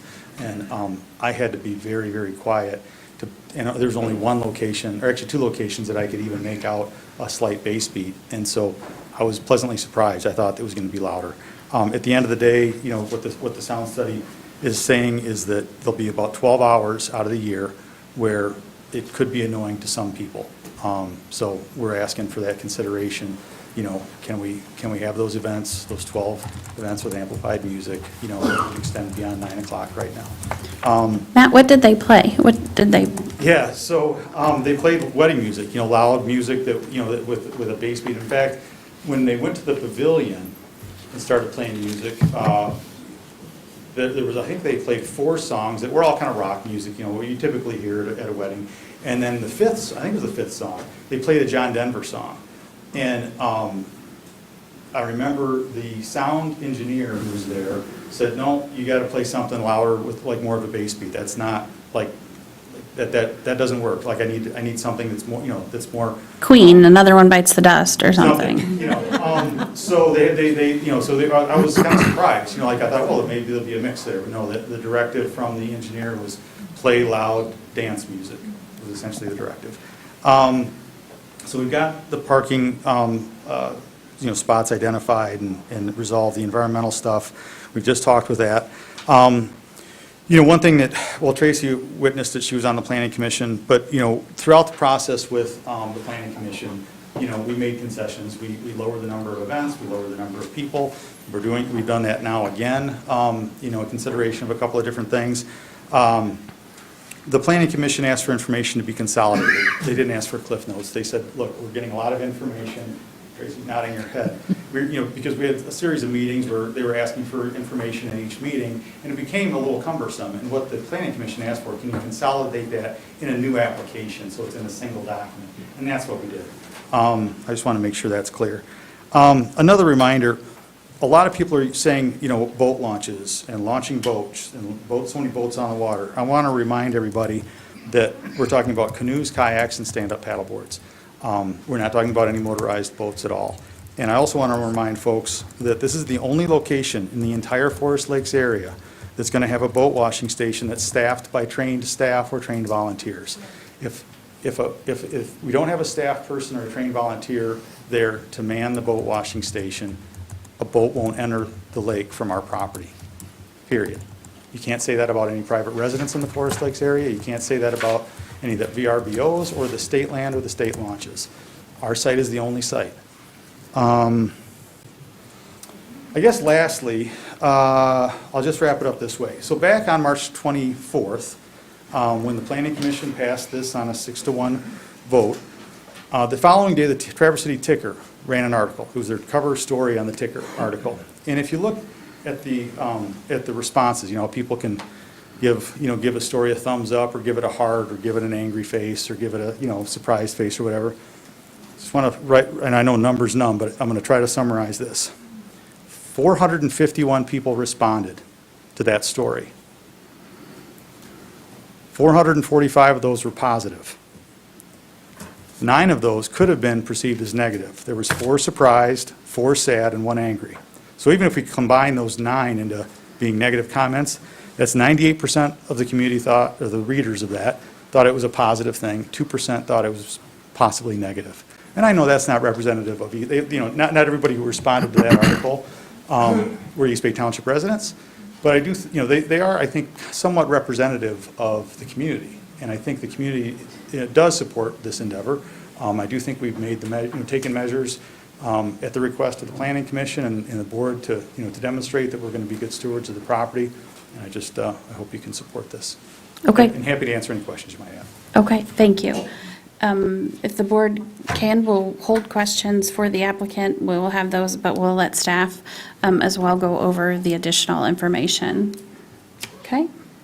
All right, so I will turn that over to Claire, and you'll kind of recap how we received the information and how we reviewed it, who reviewed it, and just kind of do an overview of that new material.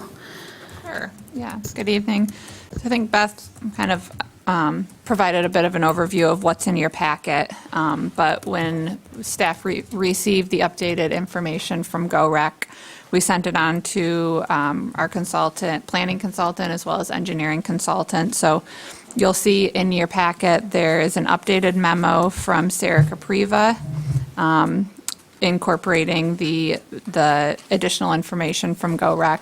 There's also follow-up information from Wade Trim that's included in your packet. That's the technical memo, taking a look at the questions related to traffic crashes as well as drainage along Scout Camp Road. So I'll turn it over to Sarah Capriva and Brian to discuss the details of that. Okay, that sounds good. Sarah, at first, could you just keep it to what was the new information rather than the complete review of it? Sure. And I did add that information into my report. It's in page 4 of 31 of my report. I can pull up your packet, but that's a reference to a August 22nd letter from Northview 22 regarding their additional comments, which Sarah Kiever went over tonight, that has that parking discussion and some of the conditions and the sound study. And then I also included the August 22nd technical memo from Wade Trim about the Scout Camp Road analysis that they did on that, just to include everything. I kind of had a running list of documents we had there. In that, I provided an exhibit list to you. It's the last document in my report that tries to kind of summarize all of the documents that you have that were in your binder that was put together. The Planning Commission, Matt, that was what Matt was talking about at the end. They had requested kind of a complete application. Instead of having piecemeals, the binders were put together, and then you received those when you started your review as well. So there's an exhibit list that kind of marks out each of those items, and then are referenced in the staff report. So my staff report that was updated, really there were only a couple of items that I went through and updated that first list. I did add exhibit numbers or letters to the findings for you to help show you kind of where you could find that information. And then in some of the standards, which we'll go through at a later time, I didn't change it very much from what you had before, because this document that's coming to you is from the Planning Commission. The Planning Commission went through their review process. They provided input on it. They provided their feedback on items they felt were provided, items that they thought should be waived, as well as the standards and how they were satisfied. So I didn't want to go through and rewrite all the standards. So I might have added a sentence about the sound study in there, or a couple of other things, which we'll get into more details later. But that's why I just wanted to mention that part to you, so that you understand why. The township board can go through and change them, but I didn't feel comfortable going through That and makes changing sense. what the Planning Commission recommended to the township board without you having a discussion about it. Sure, that makes sense. Okay, very good, thank you. Brian, could you go through the memo that you submitted? Absolutely. Good evening, everybody. Brian Souza from Wade Trim.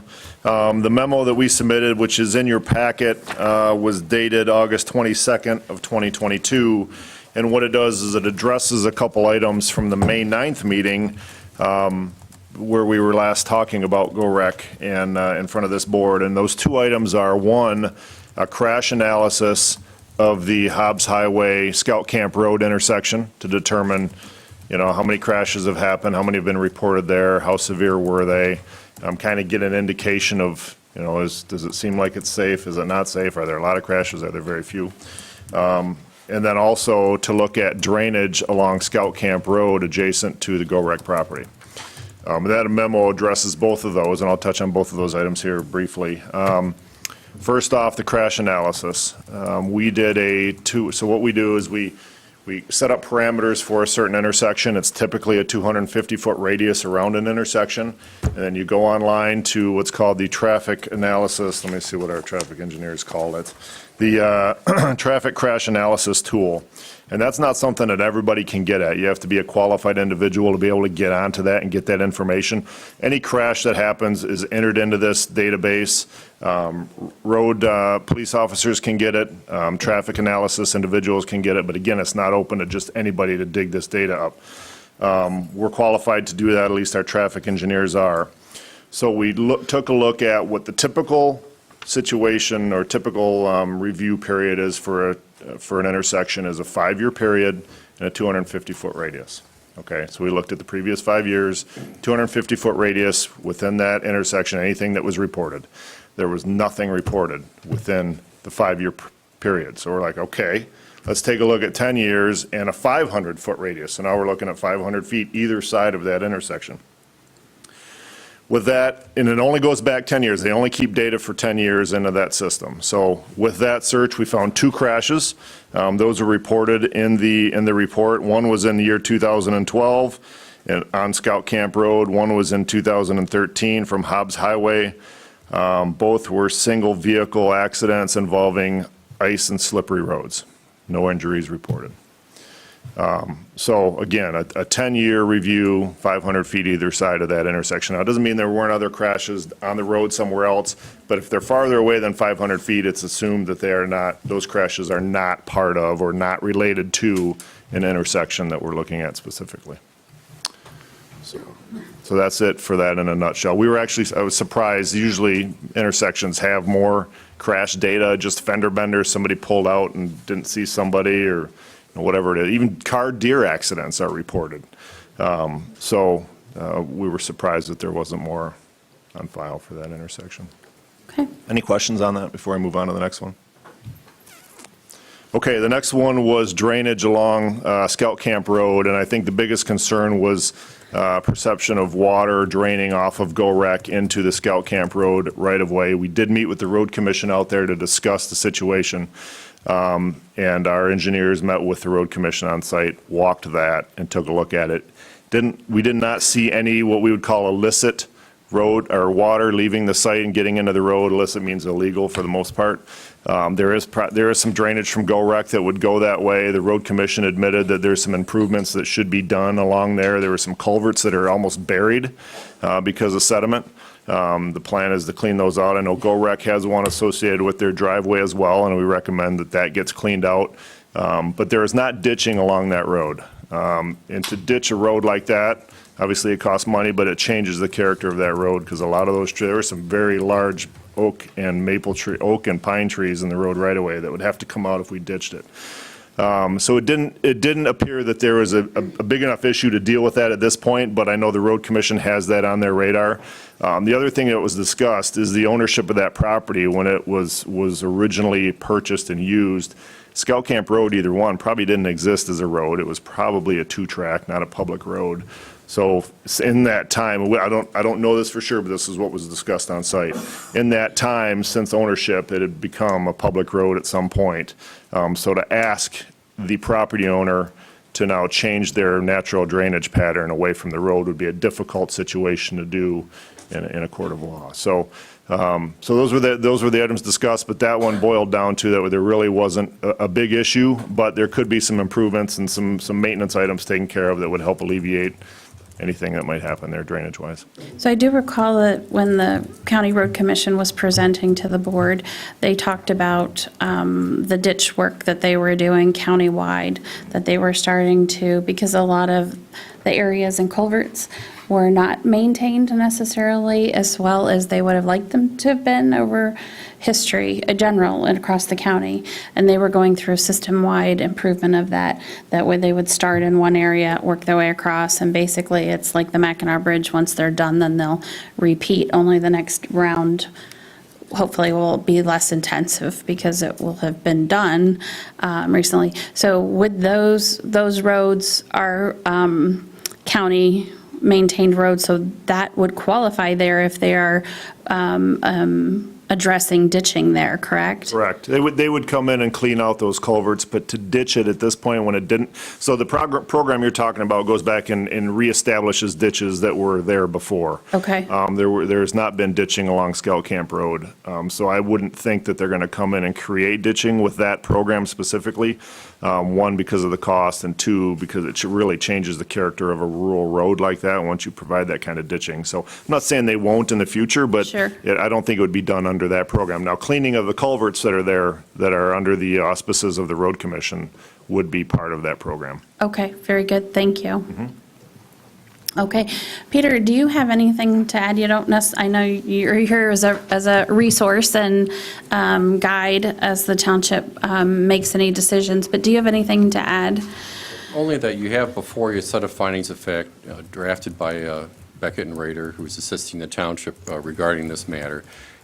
You already have your recommendation from the Planning Commission. To the extent that you deviate from that recommendation, whether it's you deny the PUD, or whether you make changes to the PUD. For example, if the Township Board decides that the number of events still exceeds what the Township Board wishes to have, or that the events themselves are not something that the Township Board wishes to have, or any other items, it could even be some of the day use items, that you go through the findings of fact and discuss those, and those will require changes in those findings to support that type of a decision, and it should include reference to one or more of the exhibits that you already have, which would also include, by the way, tonight's meeting, which will be the next exhibit here on Sarah's list here, including the speakers. So I don't want you to feel pressured that you have to make a decision tonight. The PUD statute says a reasonable amount of time,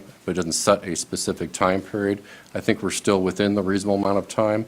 If we're going into January, that's probably not a reasonable amount of time. I know you don't want to do that, but I don't want you to feel pressured. You have to sit with what's before you and make your absolute decision tonight. If there's discussion that results in perhaps a different decision coming out, we just need to know as staff what the basis for those findings are on each of the findings of fact that may result in an outcome that's different than the Planning Commission recommendation.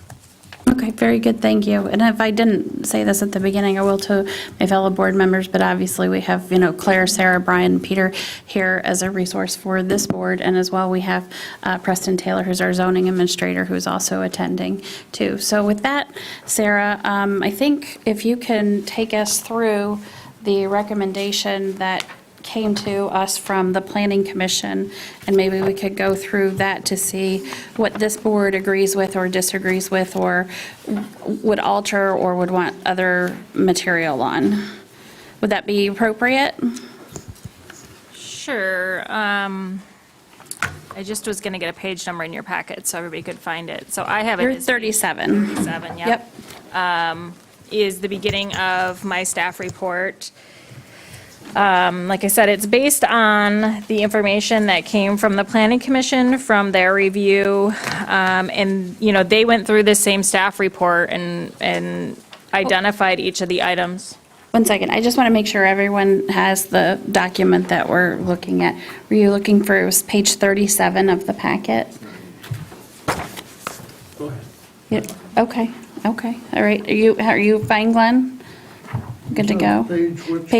Well, of the packet, it's page 37 of the packet that came to you, where we, yes, that's the beginning of her memo, the Beckett and Rader memo. So we're looking for something with that logo on the right. I do have an extra copy here too, so if somebody needs that. Too many packets. Yeah, I got it. You got it? Okay. You got it, Matt? Okay, great. All right, Sarah, go ahead. So, like I mentioned, this is from the Planning Commission. I did just very minor updates from your last meeting that you had in May related to this document. And the Planning Commission did walk through a very similar document to this when they were making their decision and decided if the information was provided or waived, or the standard was met and satisfied.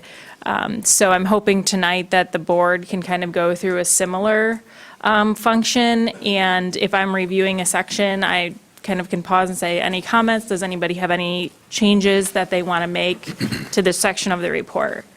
Does that sound like a good plan to move through it?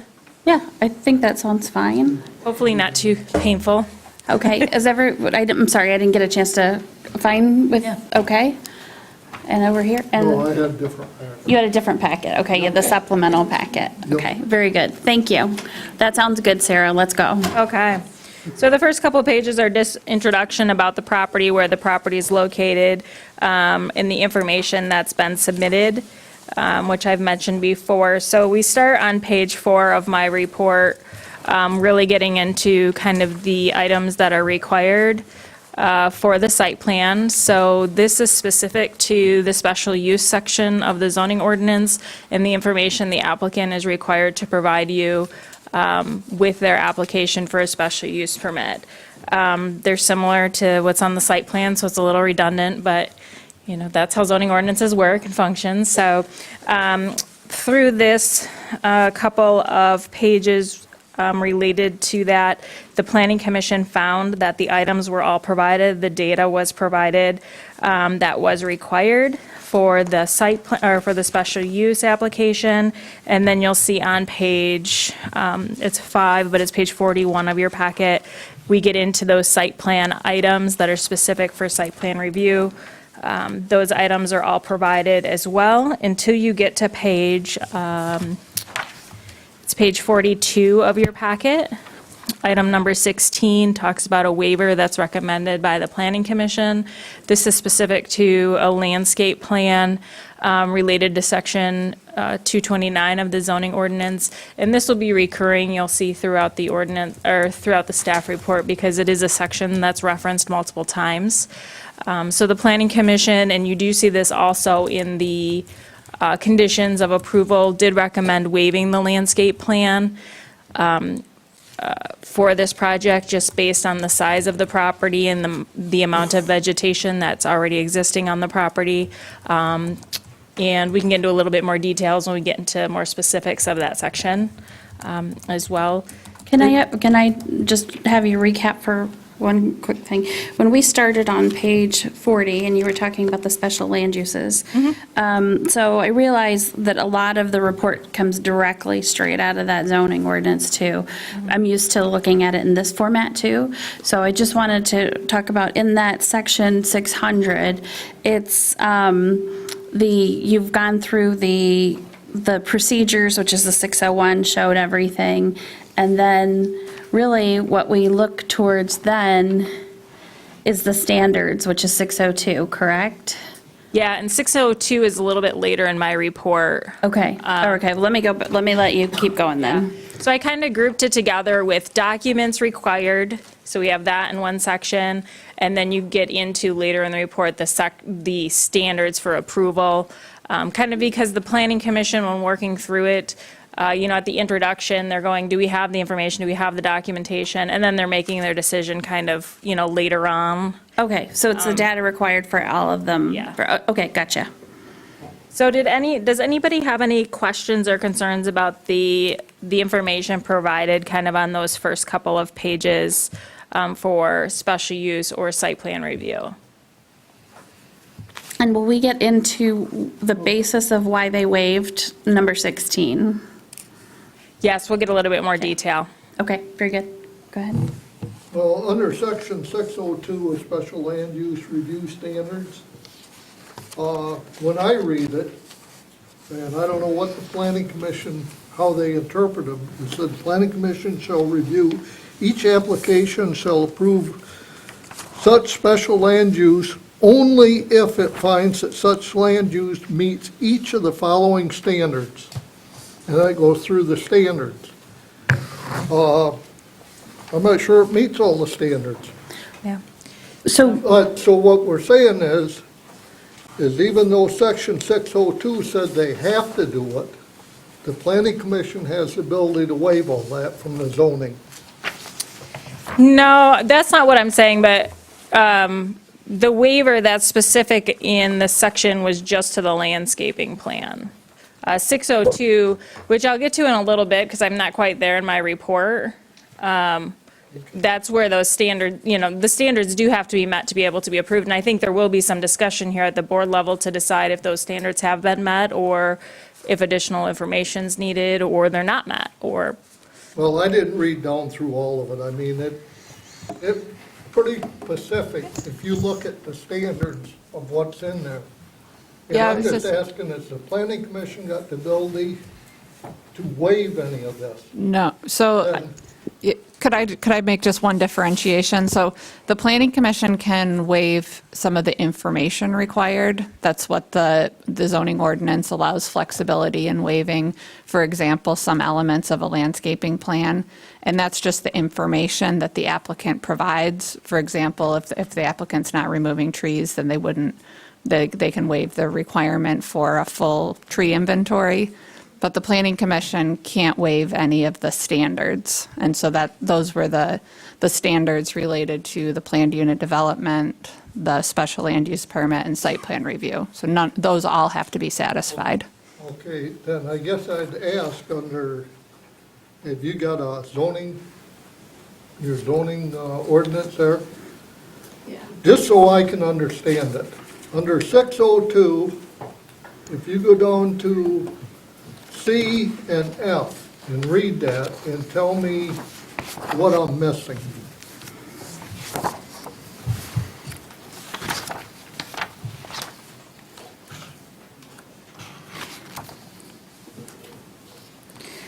so what you're covering, Glenn, is on page 58, and she just hasn't gotten to that part yet. See the special land use review standards. 602, and that's what I'm. Yeah, but 602, she was talking about the information required, not the standards. Okay. Sorry about that. That's okay. It's a lot of information. Yeah. Go ahead, Sarah. Okay. The next items that come up deal with the Forest Lake Overlay District. This is in page 42 of your packet. It's 6 of my staff report, section 231 of your zoning ordinance. So this overlay applies, when you're on the lake, and you've heard a lot about it from public comment. And so the Planning Commission went through this section as well, because it does apply, and provided that the different information has been provided by the applicant. I did list some exhibits here as well to help you find where that information has been provided. One of the items, and it is on page 44 of your packet, at the top there is the tree inventory that Claire just mentioned. The Planning Commission did waive this requirement. This requires an inventory of all trees that are over 8 inches in diameter, and different areas on the site. So the Planning Commission felt like there was a lot of trees on the site, that it's heavily wooded, and that it wasn't necessary to go through this process to identify those. In addition, because the applicant was using existing buildings and areas on the site, there wasn't going to be, removal of the trees from the site. If in the future they needed to do any excavation or any removal of these trees, that'd be a different story. But as proposed, they're not planning on making changes that would affect any of this. And how would that be handled, Sarah, if they were going to, down the road, need to do something for, I think someone mentioned something about like septage or something like that. How would that be handled at that point? It would depend on what the item was and whatever the zoning ordinance says. So it may be something that requires an amendment to the site plan, that would go back to the planning commission. It may be something that it can be handled administratively by staff or with assistance from the engineer. The septic would require the health department permit, but at a township level, it would just depend on what the ordinance says for what type of amendment it is to the site plan. Here I'd make perhaps a suggestion. Peter? Microphone. I'd make a suggestion that if that's a concern for the board, that perhaps a condition, if this is approved by the board, would be that any work requiring tree removal of 8 inches in diameter or greater for any improvements on the property, that the township receive notification of that tree removal prior to it occurring. And then that could be addressed wherever it needs to be addressed in the ordinance, but at least you'd receive notification, since you do regulate generally in the area of removal of vegetation now. So that could be something you could add in as a condition if you're concerned about future tree removal. Okay. Peter, would it be appropriate to, in that condition, deal in just the overlay section? Because that does have a limitation on how far from the water and things like that. So if it's on the far edge of the property that was outside of the overlay where we wouldn't typically require that type of information, then okay. So if it were in the overlay district, it could, that could be a condition that they would provide us that information. But if it's outside of that overlay, say it's happening on the far southern side of the property, then they would not provide that documentation to the township. Okay, and then are you then looking for whether this board concurs or does not concur with the waiver for that tree inventory? I am not looking at obviously the board could decide that no, you want to have that inventory in that area. My comment was reflective of the section, being section 231, that, which Sarah clarified, that if they're going to do removal in that area under where it's regulated, that a condition require notification, to the board. That's all my comment was. Sure. But you're absolutely, the waiver was recommended and adopted by the planning commission. You can change your mind. And is that what, as we're going through this, Sarah, is that what you're looking for is on things like that, is whether there's concurrence or not? Yes, if there's concurrence with the planning commission decision.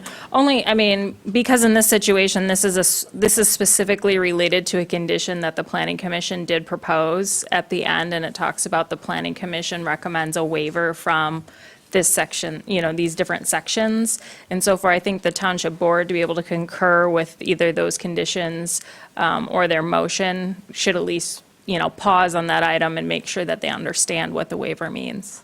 Okay, very good.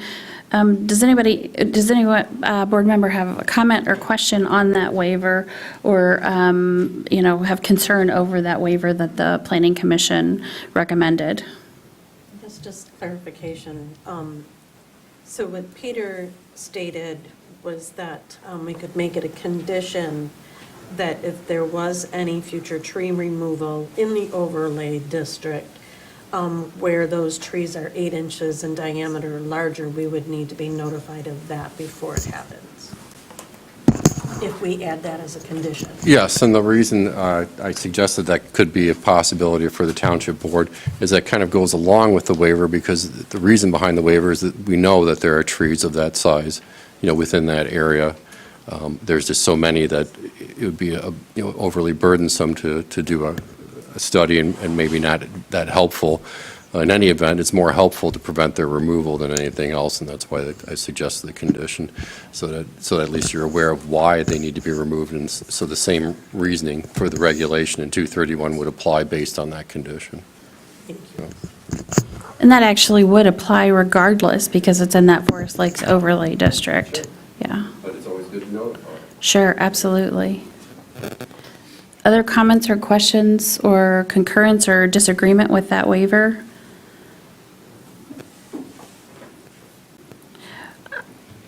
I guess if we were to agree with the waiver recommended by the Planning Commission, I would like to see that work requiring tree removal to require township notification under that section. I'd agree with that. think that's, Would anyone disagree with that?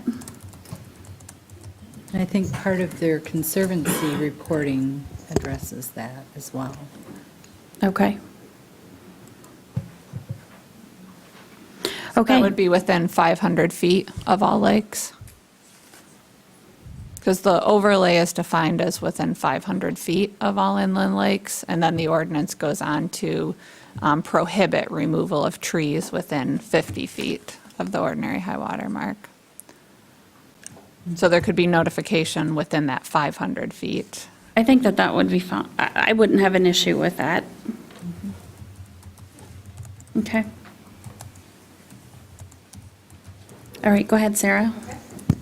So the next items have to do with the environmental assessment. This was provided by Wade Trim. They did the review on this.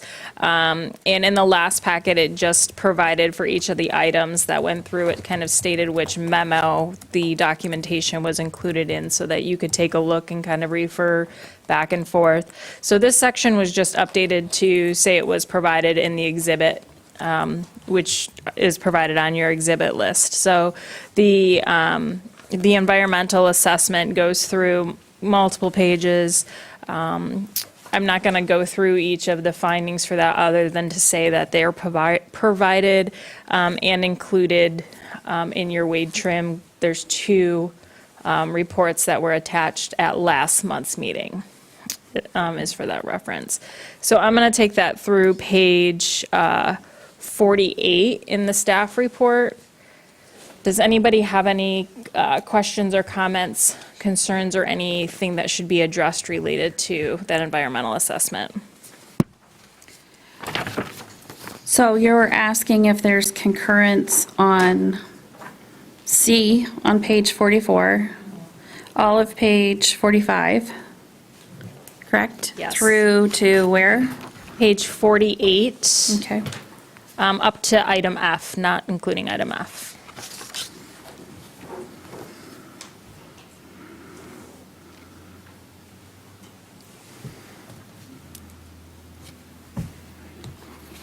And so this is a special sections that's dealing just in the overlay district, kind of above and beyond what typically somebody would have to go through for an approval because of the Forest Lakes overlay, dealing with soils, dealing with historical items on the site, emissions, hazardous materials, stormwater.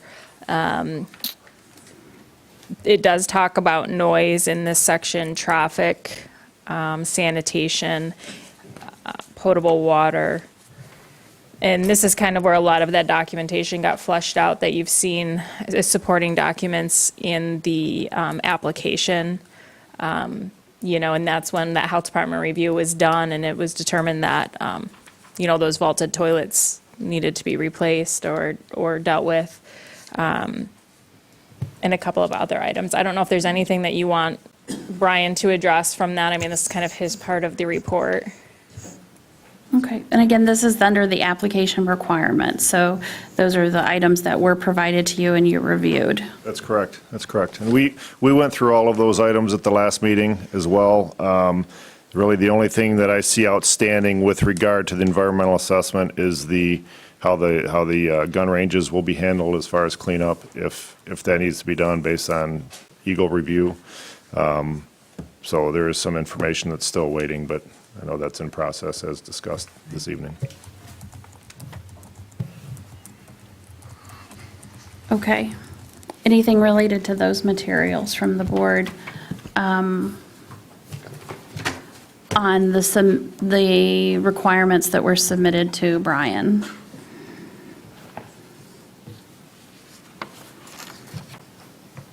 Okay, Sarah? Okay.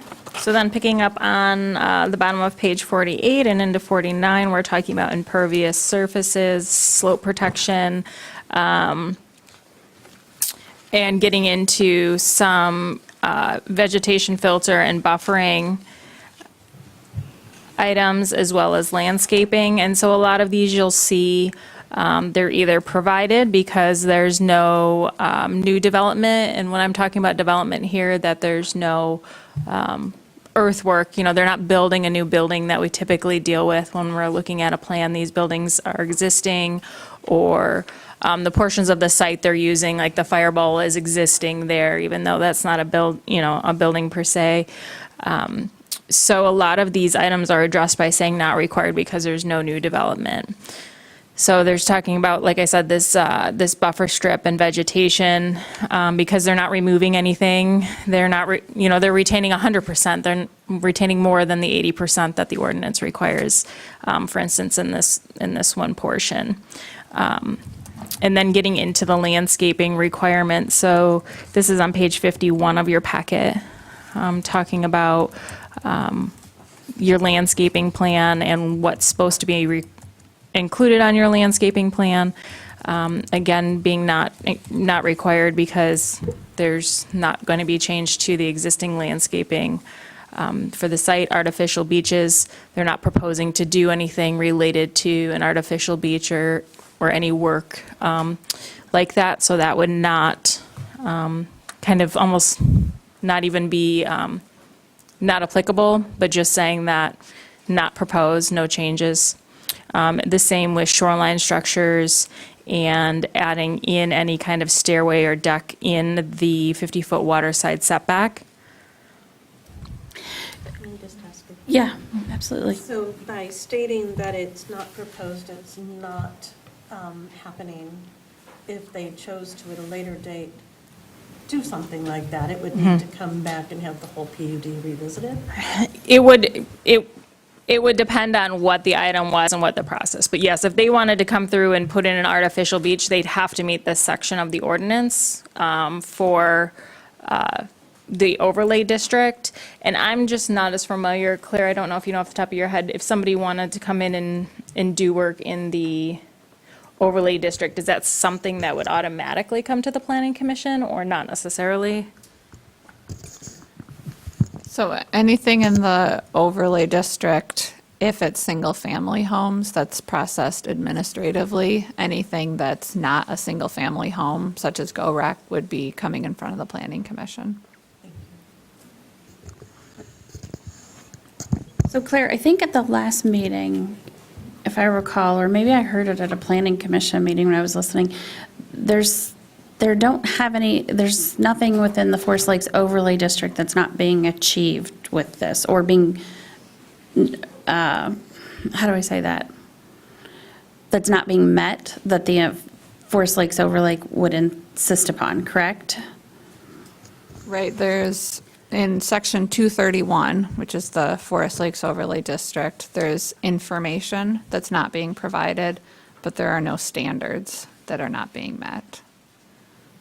If you kind of see the differentiation, so an example of information that's not being provided would be, and I had some of it written down, the landscape plan, which includes the tree inventory, the landscape buffering near the property lines, the irrigation system.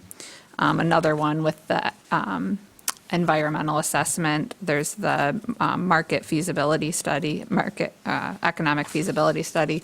So that's information that's included in there that's being recommended for a waiver by the Planning Commission, but there's no standards. So a standard would be, a beach of X size, setbacks of this amount. There's no standards that are being recommended for a waiver or for not being met. Okay.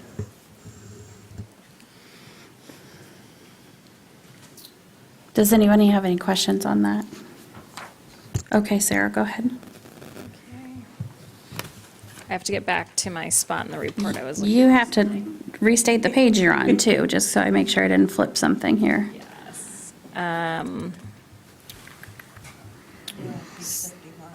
Yes, thank you. Okay, so artificial beaches on page 51. And then on page 52 is talking about shoreline structures and stairways and paths to the water in the setback. And then waterside decks is your next section, as well as fence and walls. And these all are dealing in that 50-foot setback area. The applicant's not proposing any type of structure or any of those changes to their property. So the answer is, they're not proposed. for any changes to take place. So you could say, in essence, this section doesn't apply, or it is provided. Between the planning commission, I guess I wrote not proposed, because I thought that was clearer than provided. And the planning commission agreed with that. So does anybody have any questions or comments, concerns through page 53? One more. Sure. So where would the boat washing station be? They're proposing for the boat washing station to be up by the parking lot, and that's outside of the overlay district. Yeah, so it's, I don't know the distance exactly.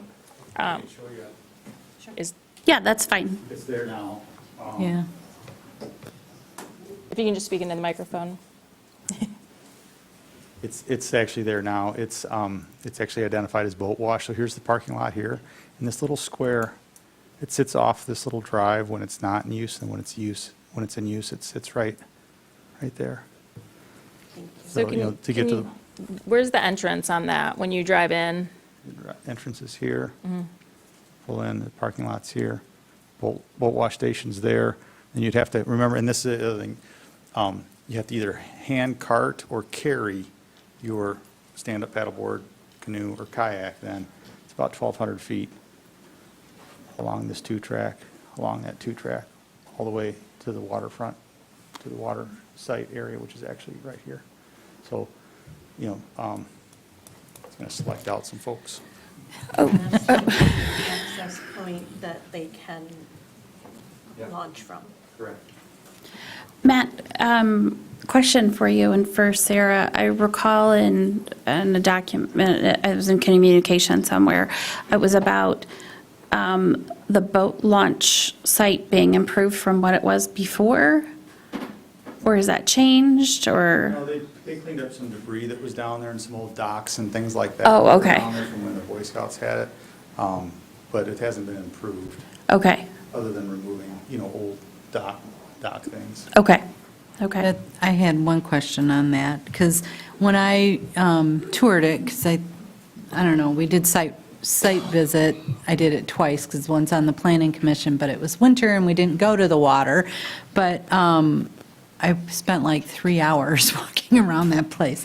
There was some kind of a raft, I can't even remember for sure what it was, some kind of a raft or something. It looked like maybe it would be taken out into the water and anchored down for the kids to, swim off of. And This is on the shore itself. yeah, down by the boat or I think the it's an old beach pontoon- I area. think it's an old pontoon boat. Yeah, I think so. I couldn't really, honestly couldn't quite tell.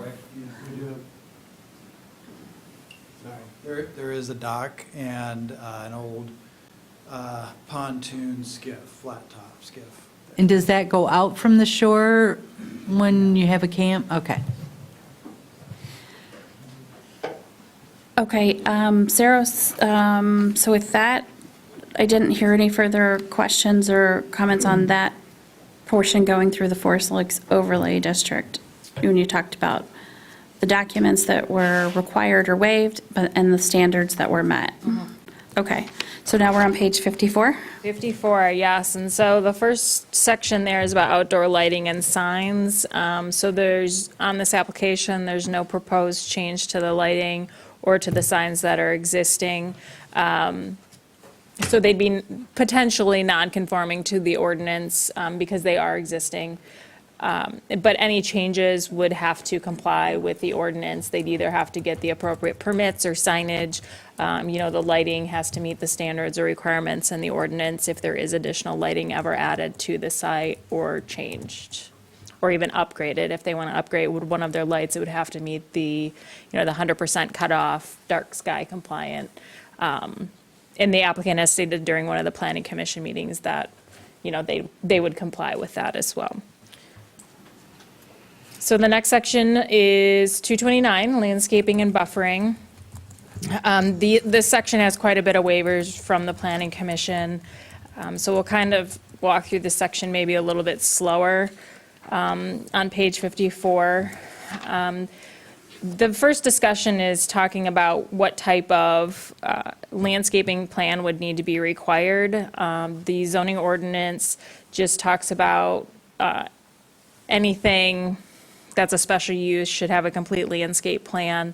It doesn't really talk about natural areas, it breaks out maybe like multifamily, and then you have commercial. So this is kind of the biggest landscaping plan. It would fall under that category. But the Planning Commission suggested waiving a lot of the requirements, like I mentioned.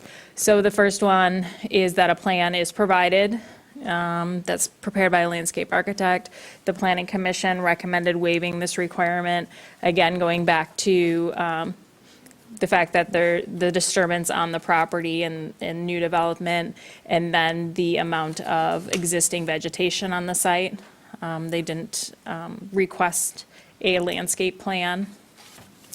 As a part of that landscape plan, moving on to the next page, is an inventory of the existing trees on the site. And then it goes into the proposed plantings. There are no proposed plantings. There's no changes to that. And then the location of any earth changes, and there's no proposed changes for that as well. So the Planning Commission recommended a waiver from inventorying all the existing trees on the property. Question? Sure. Sorry. They recommended a waiver for the trees, but what about the streams, wetlands, view sheds, those types of things? Or is there supposed to still be a plan for those? They waived that whole section, item number 1, because it was a part of the landscape plan. The wetlands and the streams and the waters would be incorporated in other sections kind of the site plan. So the site plan section of the ordinance would require that they'd show where a stream is or where a wetland is. The wetlands that are just to the south of Scout Camp, to the east of the entrance, that's going to be noted somewhere else? That should be on the plan. I don't know if it's on that one. I was thinking it was on, let me find what they have. So that would be included in basically a different portion, not the landscape plan. I didn't hear that question, Sue. What was that? The wetlands, the 229-1, the zoning ordinance standard, on the top of page 55. It says an inventory of existing trees, woodlots, streams, lakes, wetlands, view sheds, and other natural features. Okay. And that's all part being grouped together with the waiver by the Planning Commission. Okay. So I just wanted to make sure that we were not grouping together items like wetlands in this. I want to make sure it's denoted separately somewhere else. Okay.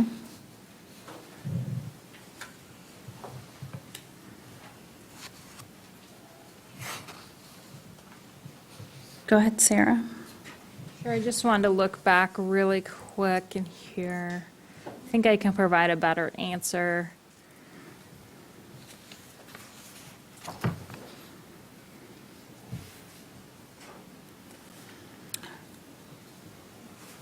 One of the things I wondered when I looked through section 229 for the landscaping and buffering, I noticed that, it has 4 points to it.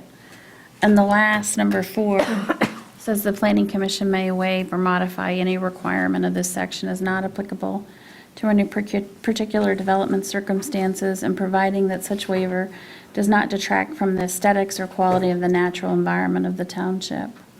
And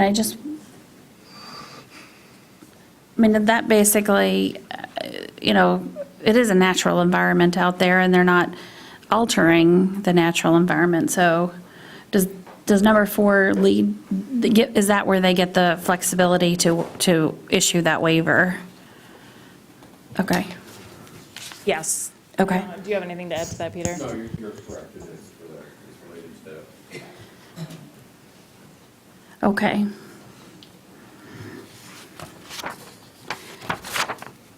So then, does anyone have any further questions or, agreement or disagreement or notes from section 229?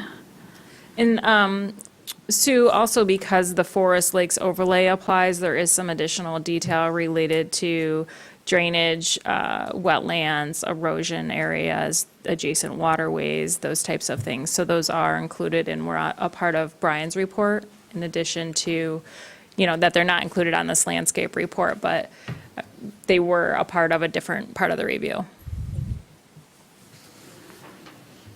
That's what I wanted to track down for you. Okay. Does anyone have an issue with any of the waivers that are on page 54 through 57? Okay, we'll move on then to the standards. Yep, so these are your review criteria and approval standards for each of your sections. So you'll see in here, we have the special use review set standards, and that's because they're applying for a planned unit development that is processed as a special use permit per the zoning ordinance. So all of the standards for special use permit apply and need to be met in order to grant approval. The next set is going to be your plan unit development standards and requirements, and these are additional above and beyond standards that are located in Article 6 that are specific to the application, specific to the use. And you have, a PUD allows for a mix of uses. Everything's just being considered as a PUD. We're not splitting out a campground or an event space. It's all, they're applying for a PUD, which is your everything. It captures all of the uses in that. So those are the standards that are going to be used.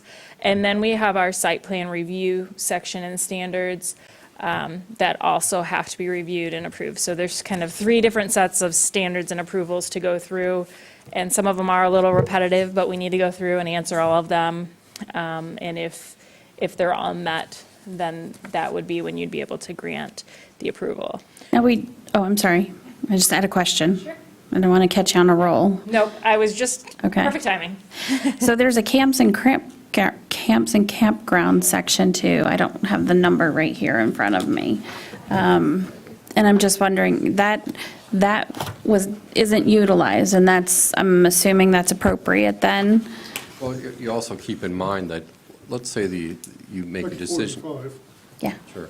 If the board makes a decision not to approve the PUD, what remains is the status of the property as a lawful non-conforming use under the ordinance, which includes the campground type of use. So that will still remain. Okay. So what we're really addressing and incorporating as part of the PUD has to do with the day use, of the property, as well as the events use. That's the main portion of what you're looking at here. Because, again, if you reject the PUD, the lawful non-conforming use rights that have already been established remain. So we're not using that because they already have the ability to do that? That's where it won't make a difference. Okay, got it. Thank you. Okay. And these, I guess, each of the standards, just because they are important, and I think they'll generate a little bit of discussion, I'm going to just do one by one. And I know it's kind of tedious, but hopefully will generate the most discussion and get us the furthest along. So these are your special use standards. The first one is consistent with the comprehensive plan, your master plan. And the Planning Commission did find that this standard had been satisfied, it had been met in preserving the natural environment and compatible with low-intensity development that the master plan mentions, mostly because of the size of the property and that it is using the existing structures on the site. Does anybody have, and feel free to add anything. If you think that there's additional justification for the standard, we can always add that in for the township board, or we can take out an item if you find that it's not met. We do need to just make sure that it's based in an exhibit that we have in the exhibit list, or if it's something that we need to add to the exhibit list so that we have that documentation. Okay, so that first standard is to be consistent with the adopted township comprehensive plan, which was found as satisfied, and then has your reason there with the exhibits. Correct. 8 exhibits, okay. And that's what I would ask if the board has any comments. Any comments related to that standard and the satisfaction of that for the Planning Commission? Okay, we'll move forward.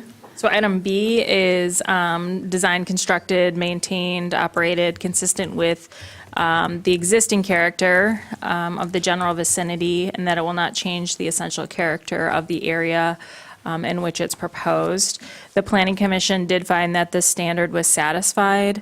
A majority of the sites being remain in the natural state.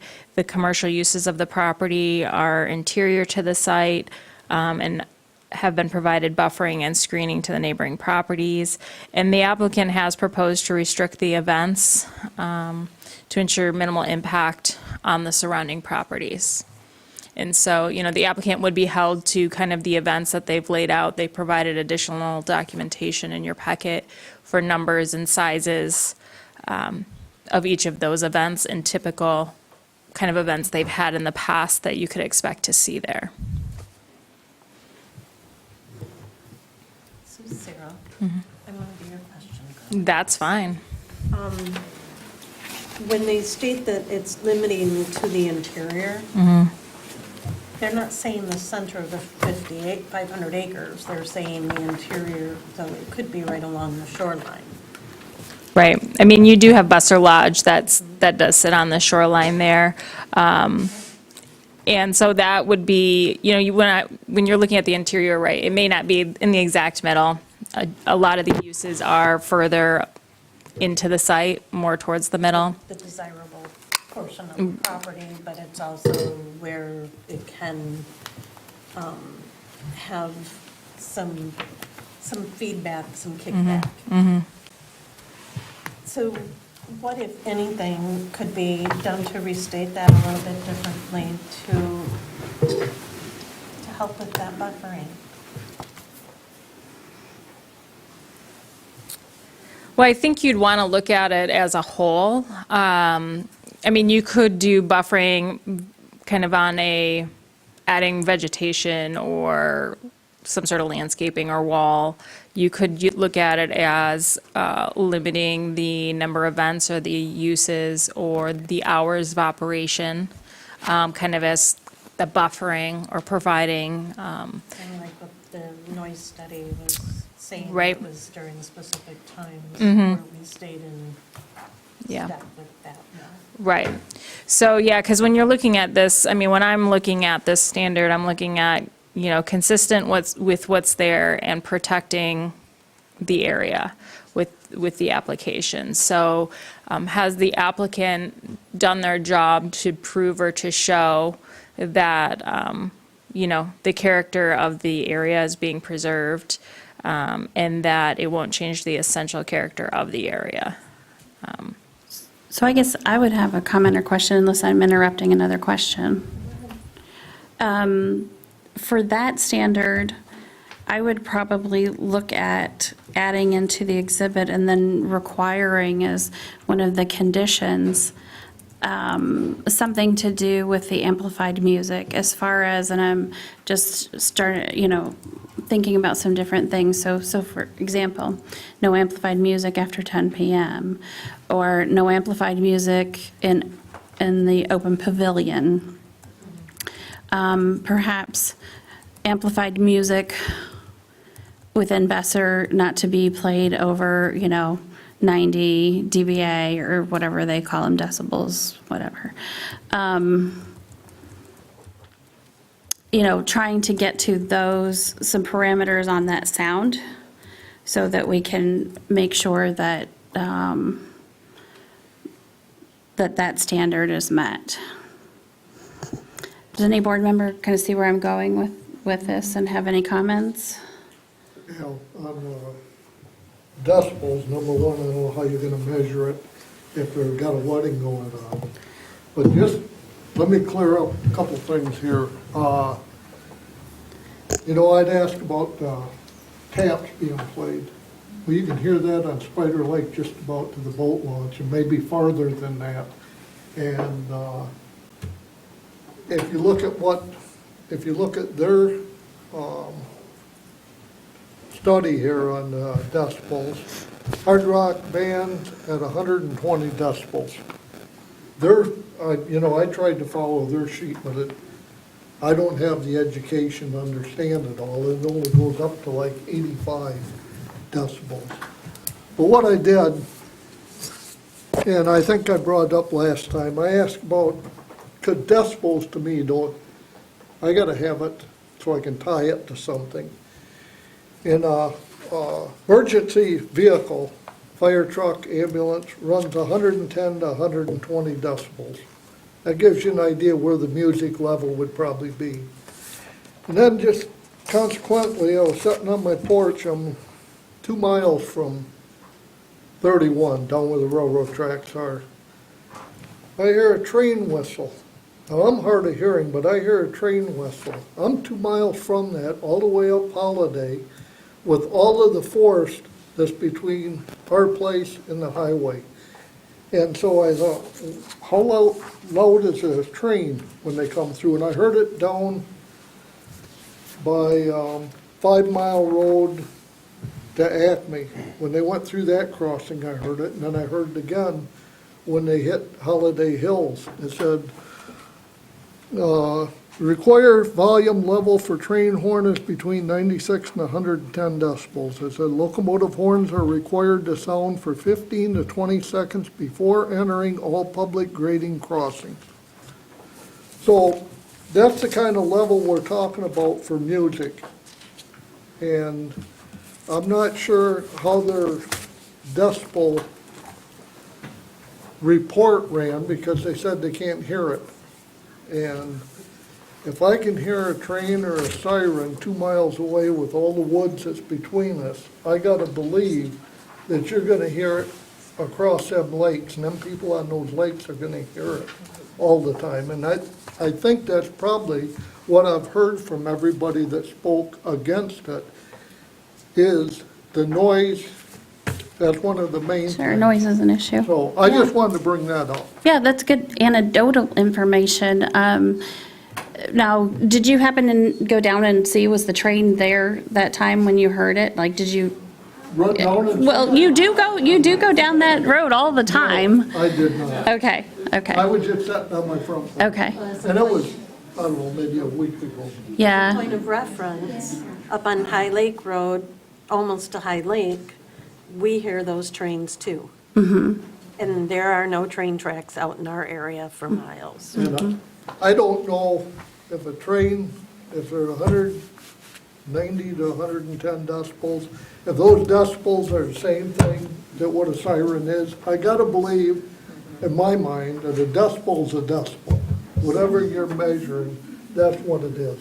Sure. So, one of the things you were talking about, I've been glued to this. She caught me the other day. I was someplace and she goes, "You're measuring decibels, aren't you?" I've been measuring decibels like crazy ever since then. Apparently it's a new habit of mine. So every time I'm at a meeting or a conference or whatever it is, the 911 ceremony, I'm listening, I'm measuring the bagpipes that played the other day. But anyway, so we were on, I have some anecdotal evidence too. I don't know, my parents live near me, about 850 feet or so far. We were on their back deck. Their neighbor, their property doesn't have a open space behind them, it's just backed right up. The neighbor behind them and over one was playing some music, kind of loud. We were out having dinner. It wasn't bad. I could hear what it was. I kind of enjoyed it. They had a good choice of music, so it didn't bother me too much. But then I noticed when I went home and the music was still playing, they were 150 feet, because I measured it on the maps. They were 150 feet from where we were at to where their home was, where they were playing the music. I'm 850 feet from there, and I couldn't hear it at my house. Now, does that mean anything? No, not necessarily. It's anecdotal. That's what I experienced. And I think that's what your experience. So I think so much has to do with it as far as weather and so forth. I'm sorry, go ahead if you have a comment. Clarify, If you have a, the music that was played, as part of our sound study, was what would be typical inside, Besser Lodge, or inside a tent outside of Besser Lodge, or under the pavilion. And that's at 80 to 85 decibels, because anything louder than that, no one would be able to even communicate within those structures. Yep, so that's fine. I just want to point out, Yeah. make sure that we're comparing apples to apples. Sure.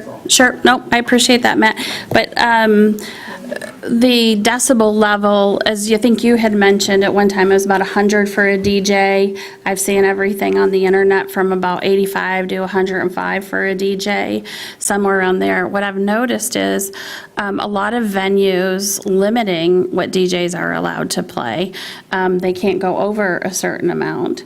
There are mechanisms to be able to do that. Number one, if you could have it staffed, right? And you can have this, which will be able to tell you that. The other thing is too, there's actually electronic equipment that you can set up in the facility that is located a certain number of feet from the speaker. And that, I think they didn't use it's not our flip card sign, it's actually a light that goes red, green, and yellow that tells if the decibel level exceeds whatever you set it at. So I don't know if those are some technical options, or if some limitations to that, such as, amplified music only allowed within Besser, are an option. But I do as well hear the concern over sound.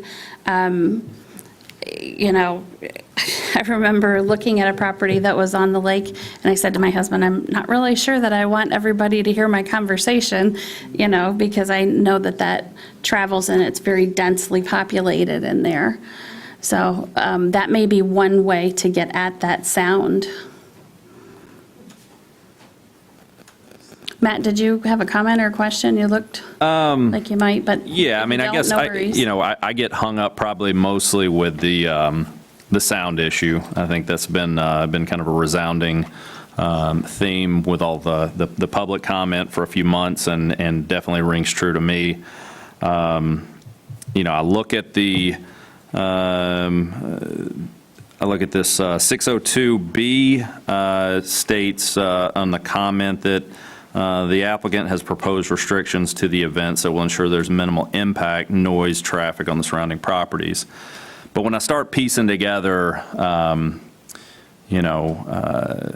decibel levels outside of the general day use, all of the events, what is this going to turn into from an enforcement standpoint? We're going to have a pretty complex spreadsheet and matrix for somebody to enforce, to monitor. Is this self-monitored, self-enforced? You mentioned that you can download the decibel app on your phone.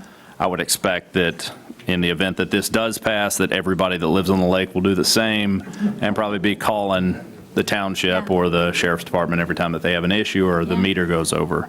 It doesn't.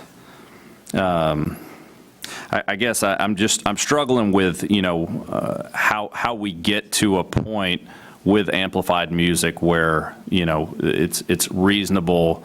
There's a compromise, and I don't see where that happens. I guess the last thing relative to the sound is, in my personal experience, it's, I respect the ABD design. I'm sure they're engineering. I'm sure they're highly qualified. I absolutely am convinced they know what they're doing. I'm not convinced that their study was maybe long-term enough, thorough enough to cover different variables. And I get it, there's limitations on time and scope and cost here. But at the end of the day, I've been to some wild weddings, and I know that, all DJs aren't the same. Some of them, they like to turn up the music.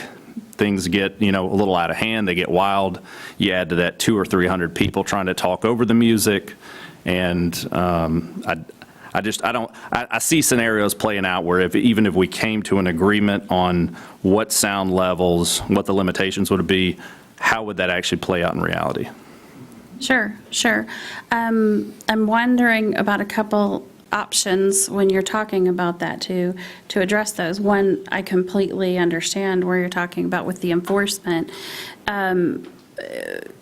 looking to staff and consultants to see if, we could, as part of this, impose that any events are staffed for the entire time that they are being conducted. Well, to a certain extent, that also adds a level of complexity as far as enforcement. So you require them to be staffed, and then it turns out that they're not staffed because you get a guest or somebody that says, hey, you get a report that it wasn't staffed.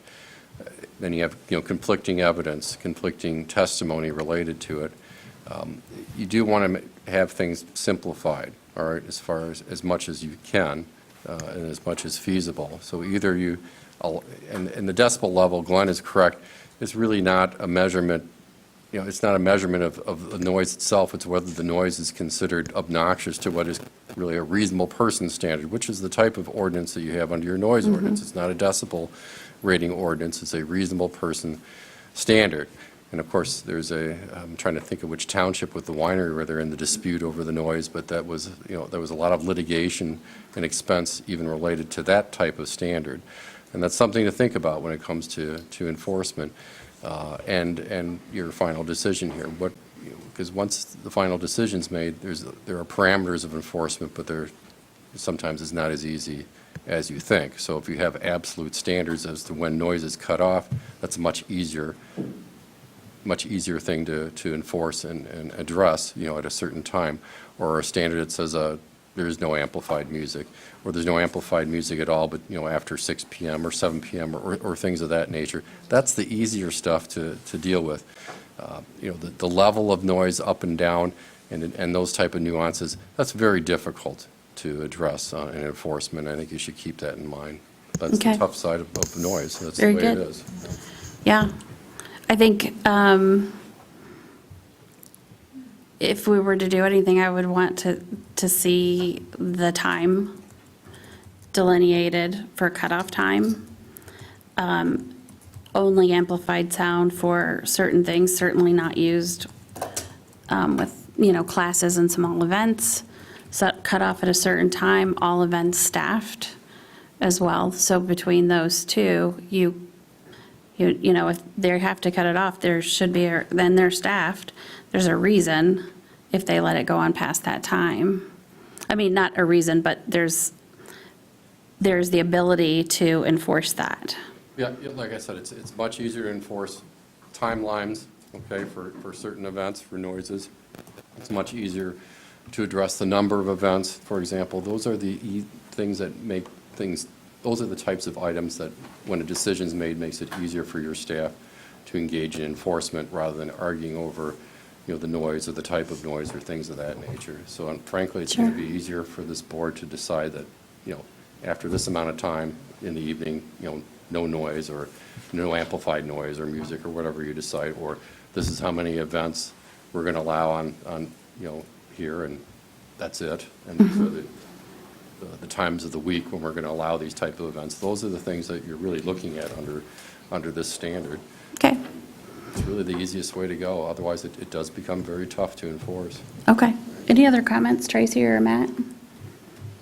I do like your idea of just Besser Lodge having amplified, although you mentioned something about no amplified during classes. Well, I just know even in like our church sanctuary, I put a mic on somebody when we're just meeting around a table, just because it's easier to hear from one end of the table to the other.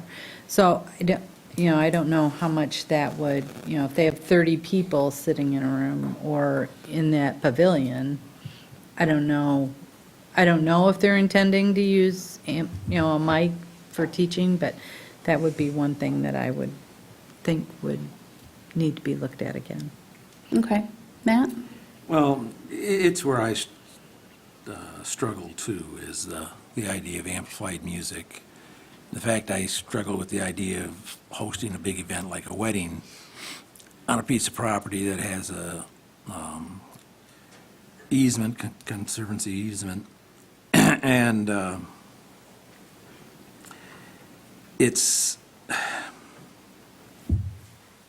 if the wedding part or the big event part wasn't there, it would make more sense to me. I think one thing, the plan is too overreaching. They're trying to reach too many venues, from a campsite to cabins to having an event center to trails.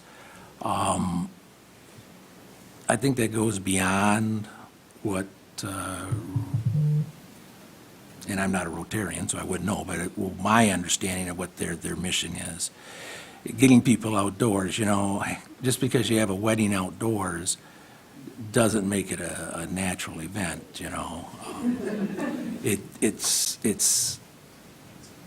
It would be just like you don't have a music concert at the Grand Traverse Mall and call it a retail event because they sell T-shirts. That's maybe a strange way of saying it, but that's where I see it, is that I don't think that portion fits in. As far as using the building for training and things, those are larger events, but they're designed to be in one specific area. A wedding is a unique event, between the music, the alcohol, the amount of people, what's being done, what's being said, what goes on there. So I really struggle with that concept of allowing it as a wedding venue in the music. Okay. Do we have other venues in the township which have weddings or receptions? I guess I personally struggle with why we break out the name of the event. I would rather see limiting the number of event and the times of the year for the event, and maybe sound and staffing. And I don't really care if it's a bar mitzvah or a wedding, as long as it's quiet and it doesn't disturb anybody.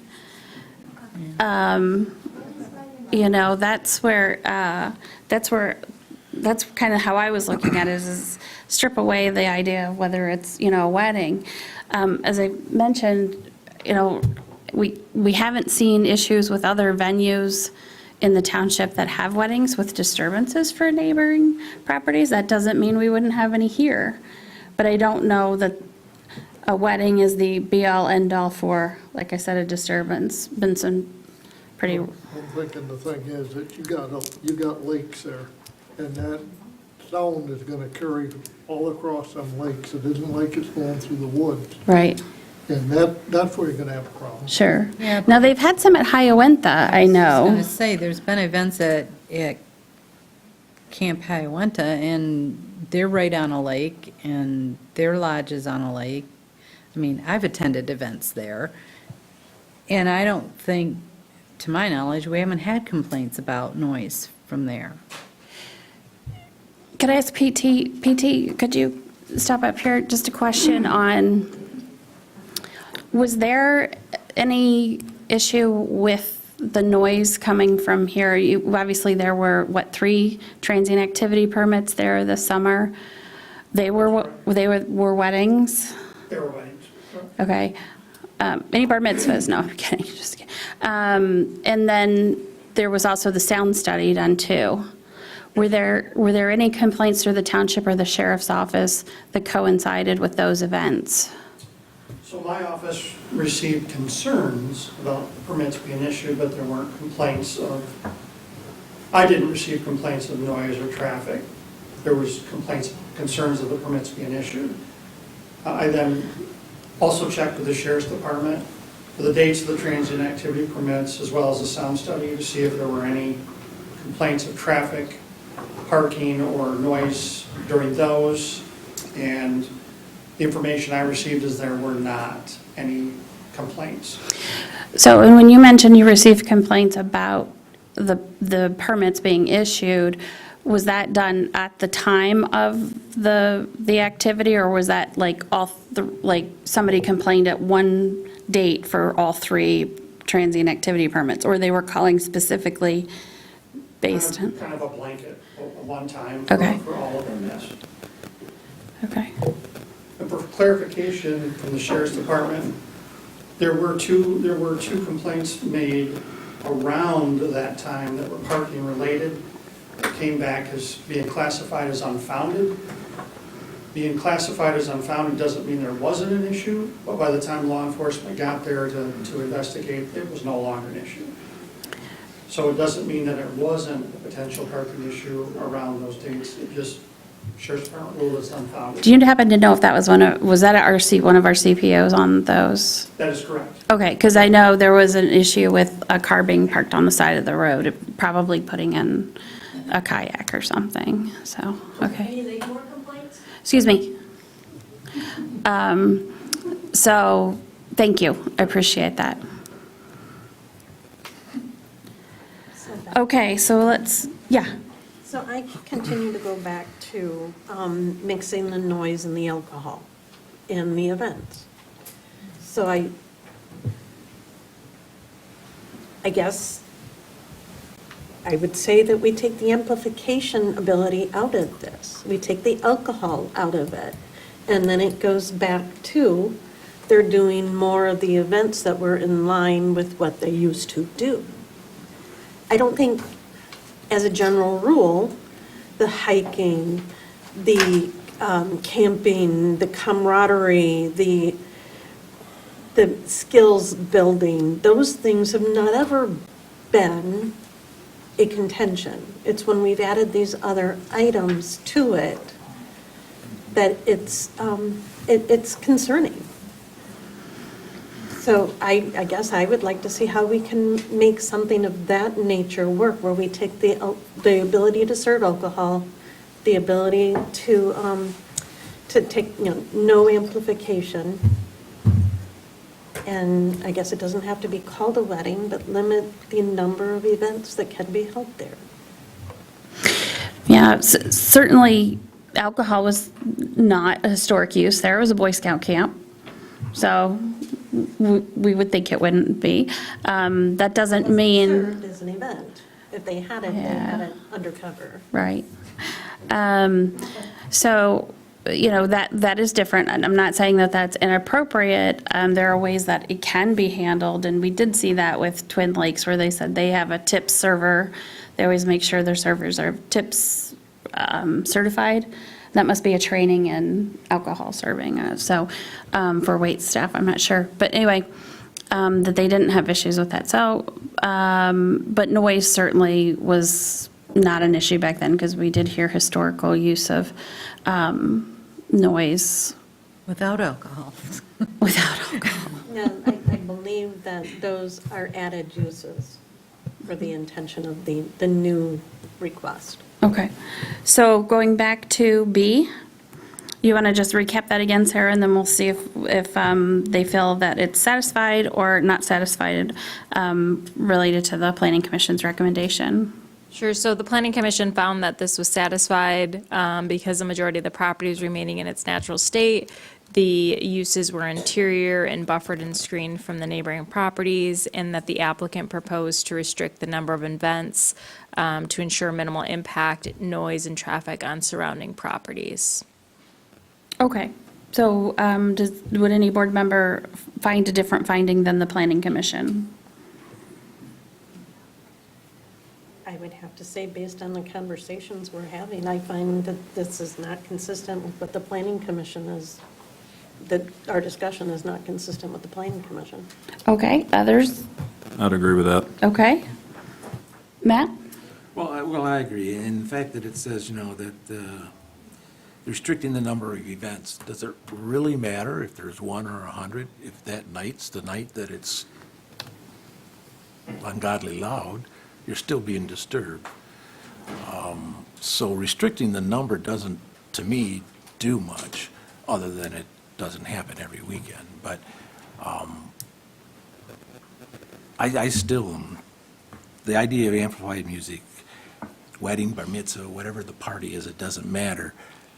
It's still not going to be quiet, and it's going to be very disruptive, and I don't see where it fits in with what they're doing. It's there, and I'm only assuming this, and they can correct me if I'm wrong, but because it generates a lot of income, and that's the sole purpose of having a large event, and that's just it. Okay, so I'm hearing amplified sound and alcohol. Is that correct? Or the two basis for not meeting that standard? Doesn't meet the standard. That's what we're hearing here. Okay, so we can go back to that then at the end and see how we would manipulate this to do that. Right, Peter? You can. Yeah, I mean, if you're going to modify that standard, and that's part of what I mentioned at the beginning of the hearing here, you could, modify and say, you're allowed to have events, but these events are not to have any type of amplified music. That amplification is only used for speech purposes, such as classes or things of that nature. That's the type of specifics that you need to discuss if you're going to modify that standard.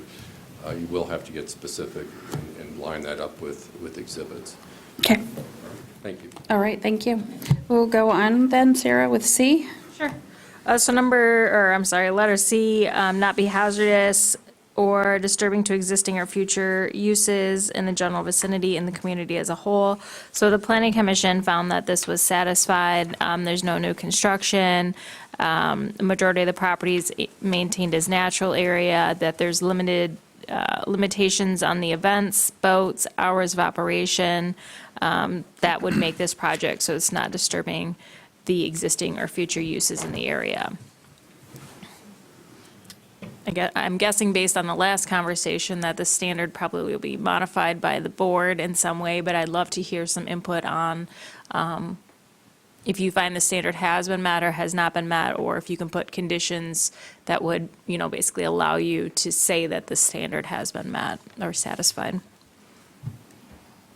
I would agree with you, and I like the way Peter worded that up at the podium, that we need to state the no amplified sound, because it hasn't met the standard. Matt? Yeah, I'd have to say I would agree with that. Glenn? I don't agree with it. Okay. And that, when I'd ask about, and I don't want to get off course here, but when I ask about 602 and the special land use standards, it says right in there, no hazard disturbing to existing or future use in the same general vicinity and in the community as a whole.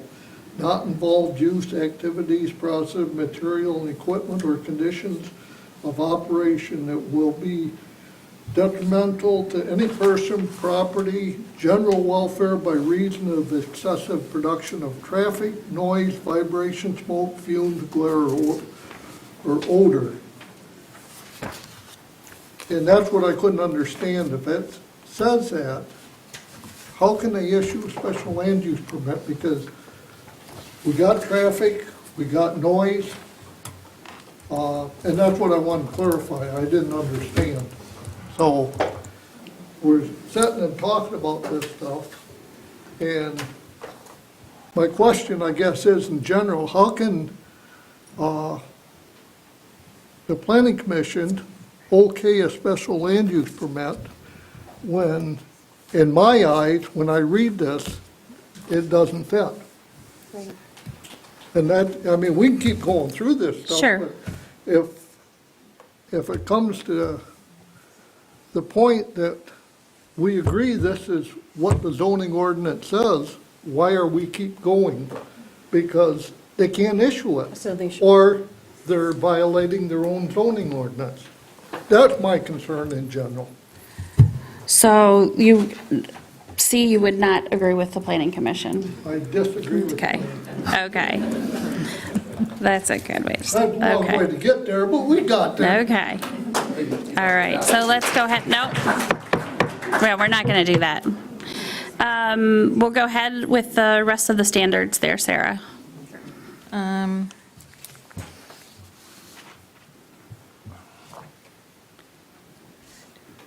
was taking notes. I have to get back to the other page. So the next item is item D, will be adequately served by public facilities, highway, street, fire protection, stormwater. These are kind of your outside agency reviews.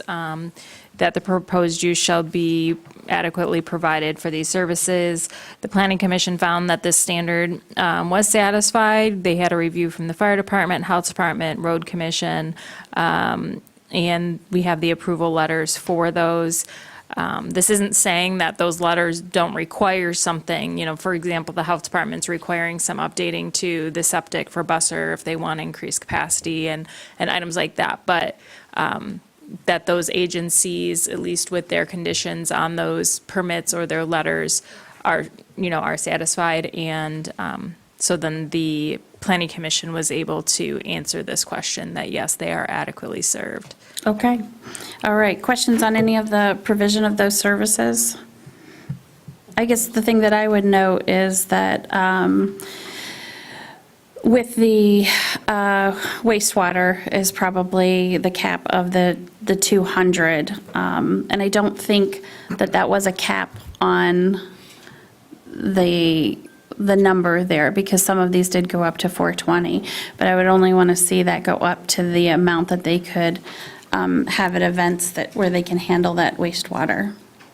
I think the Planning Commission did have a cap on being able to use Besser Lodge at 200, or whatever the septic would handle. Yeah. And I believe That was we a- also said that they couldn't bring in, they had talked about bringing in those deluxe porta-johns or something, and we said no. Right. That wouldn't offset the amount of guests that they could have, because who's going to go outside and wait in line rather than use the one that's inside? So Sure. I think the Planning Commission had that as a condition. Yeah, there was a condition that the occupancy of Busser was to the limitations of the septic system, or if it was increased based on putting in a new system. What were the plans for larger events when say, at the Fire Bowl? Yeah, my understanding is that, for instance, if there was a race there or something like that, that wasn't held specifically inside the lodge, that they would provide some porta potties, just because people likely in that situation would use those instead of going inside. They may still go inside. But I think that, and they could maybe address it a little bit better too. I don't recall at the Fire Bowl. I don't know if, Brian, if you do, as a part of your review, what that was.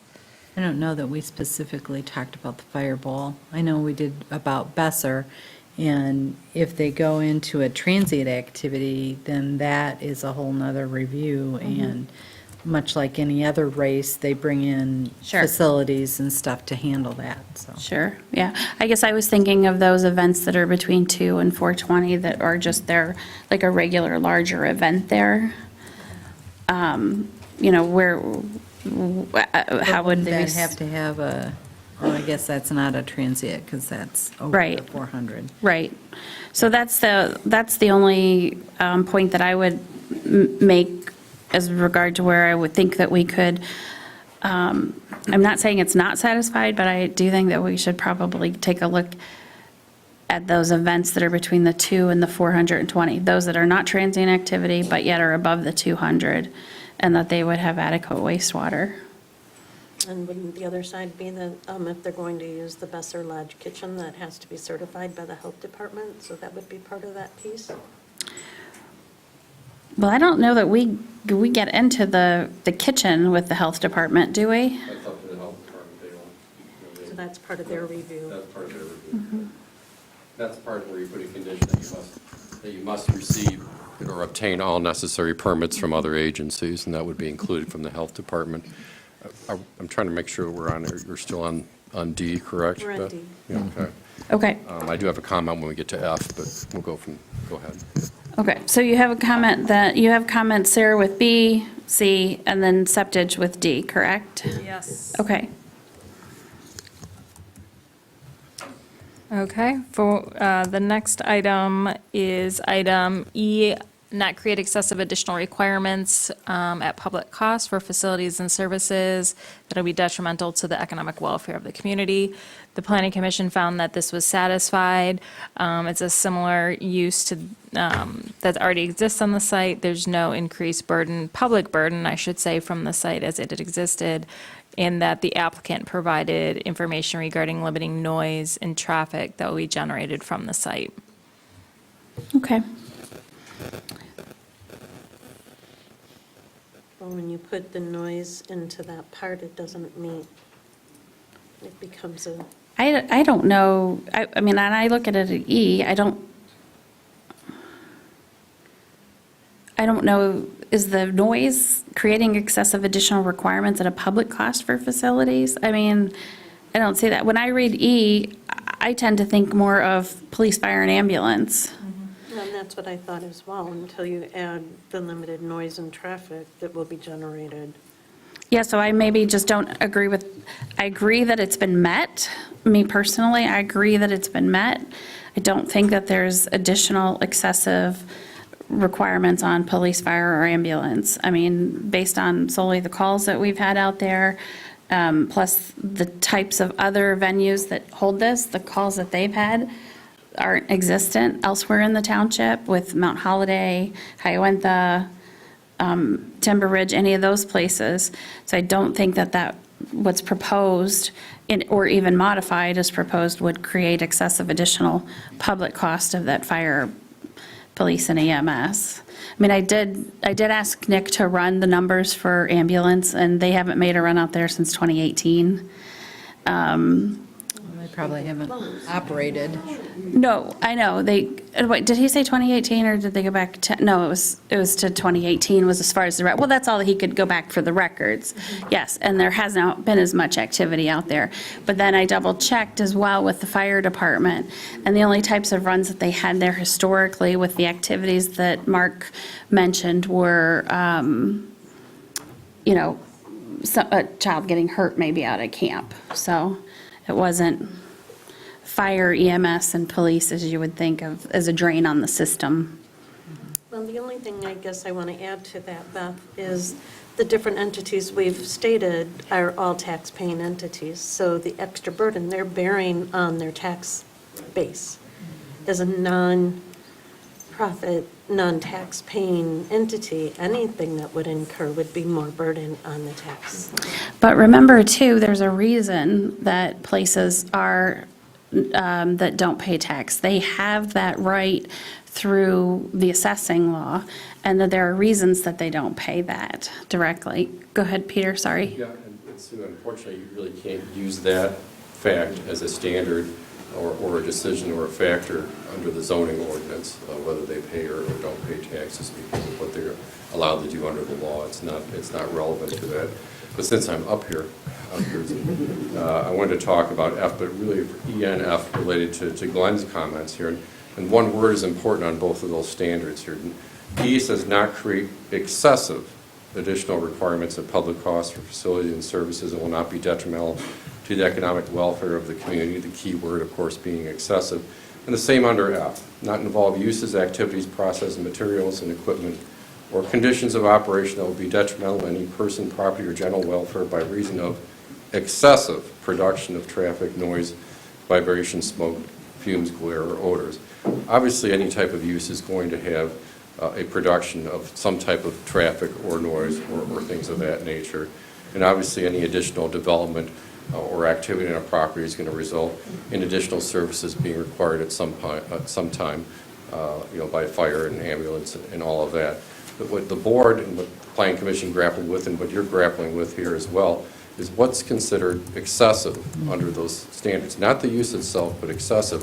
And that goes to the grade on these standards of where you believe what is being proposed pushes it into an activity that, yes, it produces traffic, noise, vibration, smoke, fumes, or glare, into something that produces an excessive amount of those types of activities. So if you're going to make a finding against it, we need to have in there an example of why it's excessive, or if you're going to modify the type of decision that you're going to make here, such as modifying the events or changing the events or eliminating the music here, to state that amplified music, beyond this point or on this property is considered excessive, and the reason, why.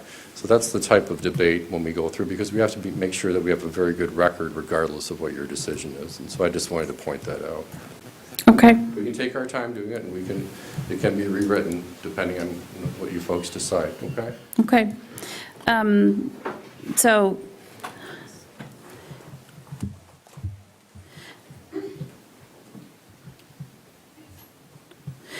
So, E, I don't think I'm hearing a whole lot that we think it's not satisfied, other than to the extent that you do mention limited noise in here, so we would want to make sure that that is changed in accordance with any other changes.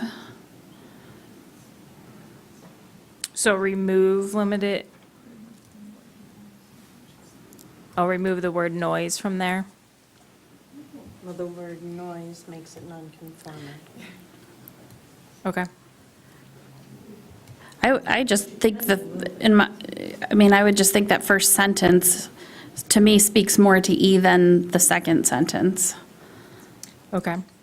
Well, why don't we take that? What if we remove the second sentence and just leave the first sentence? Is the township board comfortable with that, or a majority of the township board members with that statement?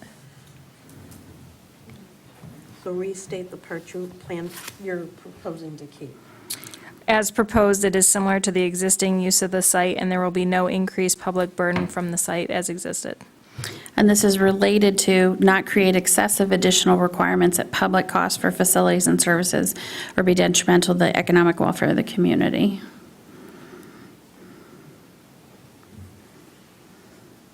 I would agree with that.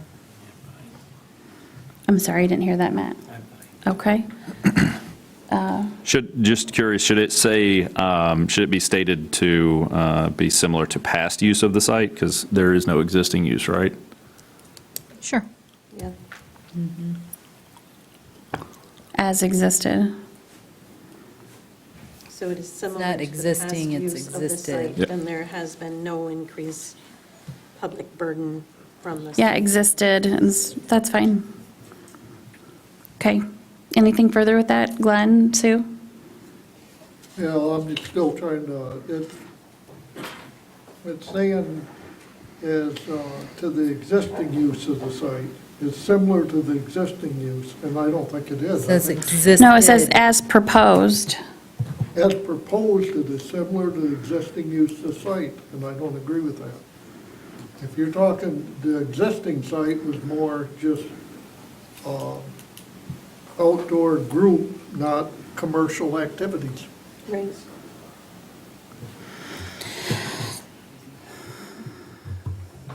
Okay. Matt?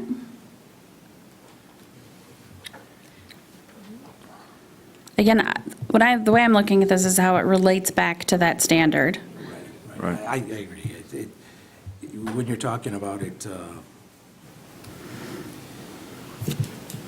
public cost for facilities, there is no added burden for what they're doing or going to do.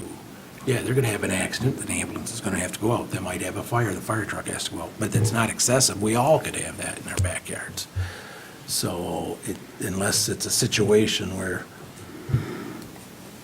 they're doing bungee jumping out there or something where you could have multiple injuries quite often, then that would make right it. That's the way I read it too, is that it's not creating any excessive burden on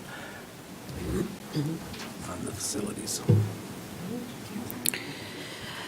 Okay, do you have enough on that to, Yeah, and I think I have a majority, it may not be Okay. unanimous, but majority on that. okay, So item F is not involve a use, activity, process, material, equipment that will be detrimental to any person, property, general welfare by reason of excessive production of traffic, noise, vibration, smoke, fumes, glare, and odor. The planning commission found that this was satisfied. The site's existing and the applicant has imposed noise restrictions on the site to minimize adverse effects. on the neighboring properties. The campfires are limited to the existing fire pits. The lights from the traffic will not impact the neighbors as there's no residents across the end of the driveway. And the parking is existing and interior to the site. This sentence was added from the last report, and it is about the applicant has provided a sound study that shows that there will not be excessive noise. Okay, so I would think that you would just alter that based on how that's changed with, how the table ends up getting changed for the noise, for how we change the table for, based on amplified noise and frequency of events. Okay, we'll go on.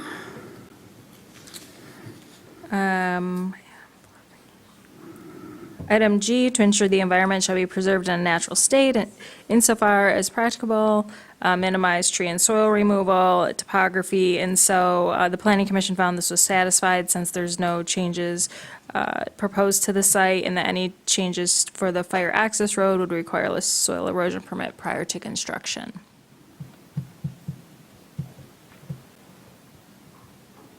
Okay, does anyone find anything different than the Planning Commission? Okay. All right.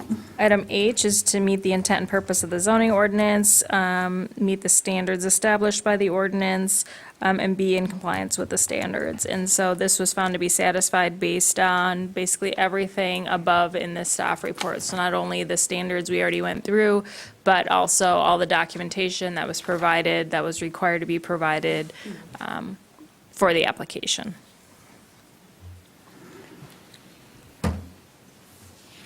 All right, any comments on that? So what happens to H if there's a number of items in this report that are not satisfied? Then that would turn to not satisfied. So we may have to circle back to H based on what the end discussion is, maybe for item B, you know, when we're coming back to kind of firm that standard up. We can revisit. Okay, do you want to go through the PUD standards? Those are the special land use. Yeah, so because this is a PUD, the special use that's being requested, in section 636, there's specific standards for this. Item 4, this first one talks about the objective and why we have a planned unit development to permit flexibility in land development, encourage innovation, achieve economy and efficiency of land, useful open space, innovative use and reuse of existing sites and buildings. So this project's proposed to basically reuse the existing site. It's been established there's some non-conforming uses on the site, and kind of in working with the applicant, it was determined that a PUD would be their best way to move through this to allow for day users and events on the sites.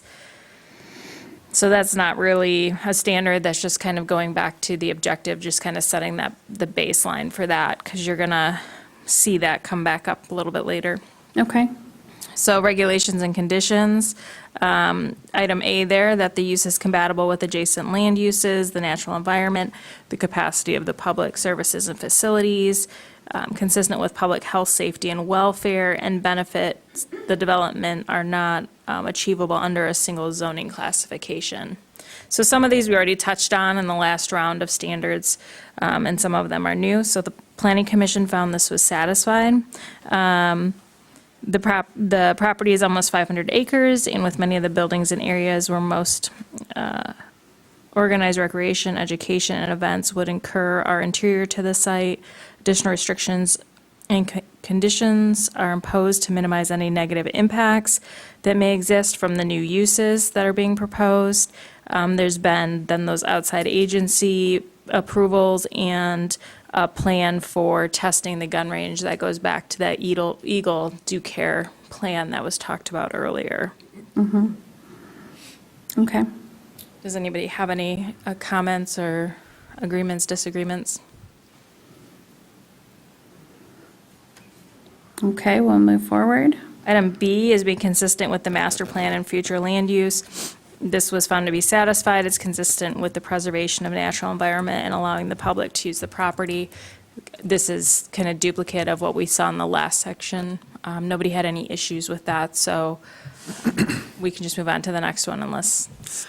I just have just a general question about, I guess PUDs in general and this particular application. So in the event that we run through all of these standards, we come to some kind of agreement on different, comments and finding of facts. We get through this, let's just say, and there's some type of compromise across the board. There's an approval with some kind of conditions. What prevents the applicant from, in the future? So I would assume the PUD, if it is passed in any capacity, it runs with the land, correct? Correct. From now on. What prevents the applicant from, and what would that process look like to come back and make changes? So if we get like a PUD light today, what prevents the applicant 2 years from now to An amendment to the PUD. to try to make a change and push it a little bit further?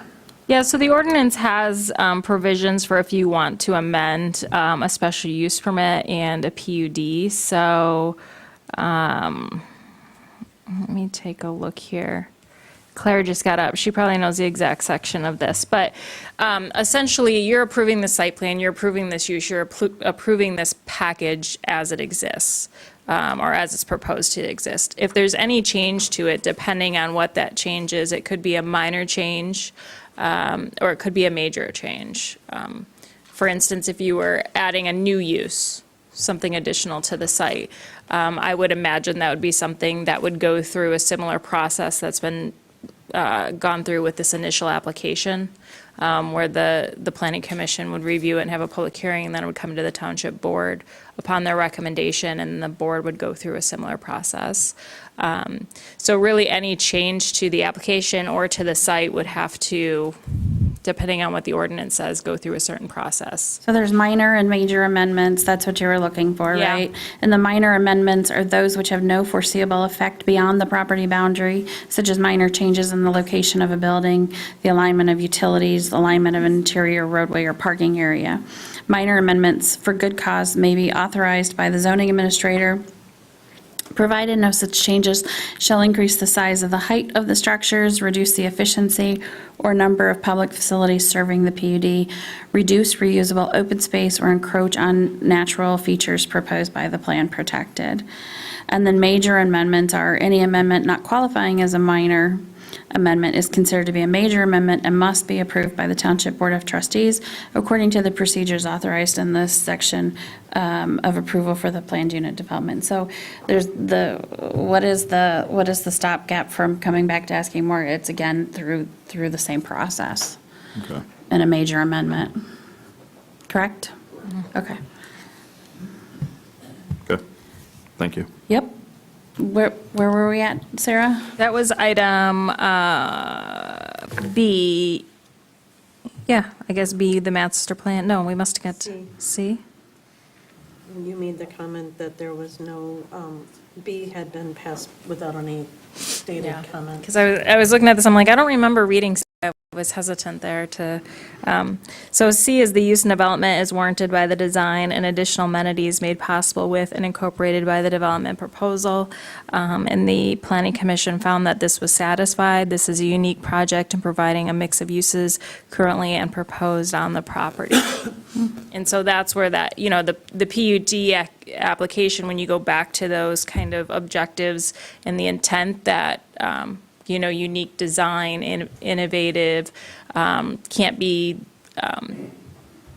done with just one use, those types of things where we have this PUD section, where we have the zoning ordinance hasn't anticipated every use, but this PUD may help to make that accommodation.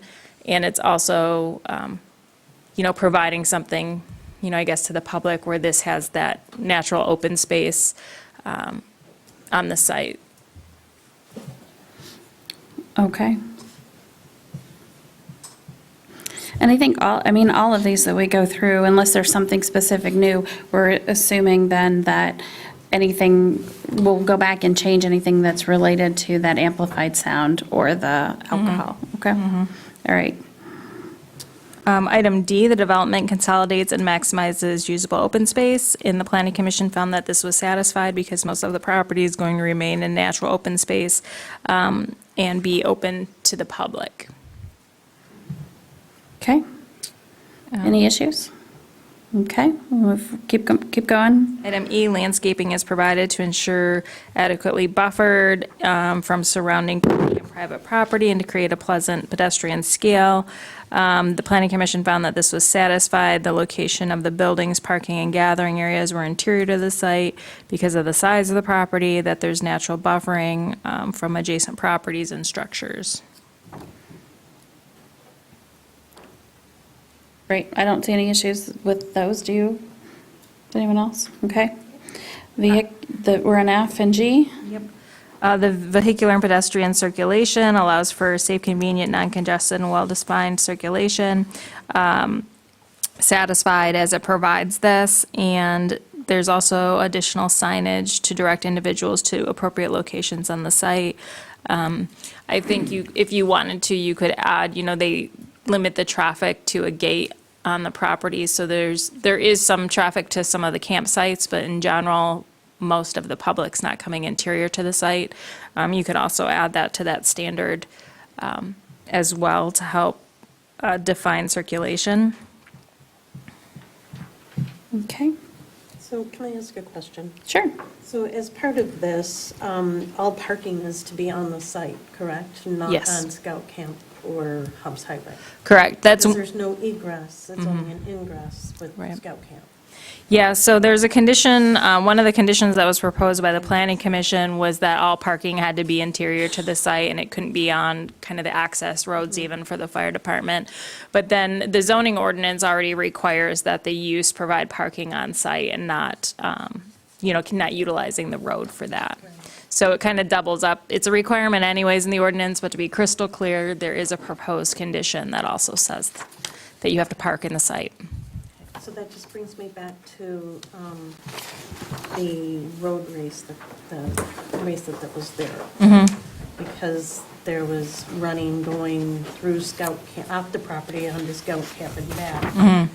It impeded traffic. So how does that fit in with this?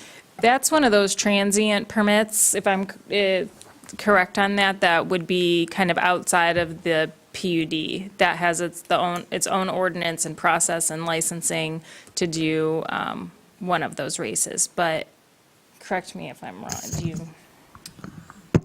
Yeah, I think, and I was talking with Peter about this earlier, as a part of the PUD review, you can place some conditions related to transient activity. An example is with Lakemore, the Planning Commission said no special events. So that limits Lakemore's ability to get like a transient activity permit for a wedding. So that would be something that the board could take a look at.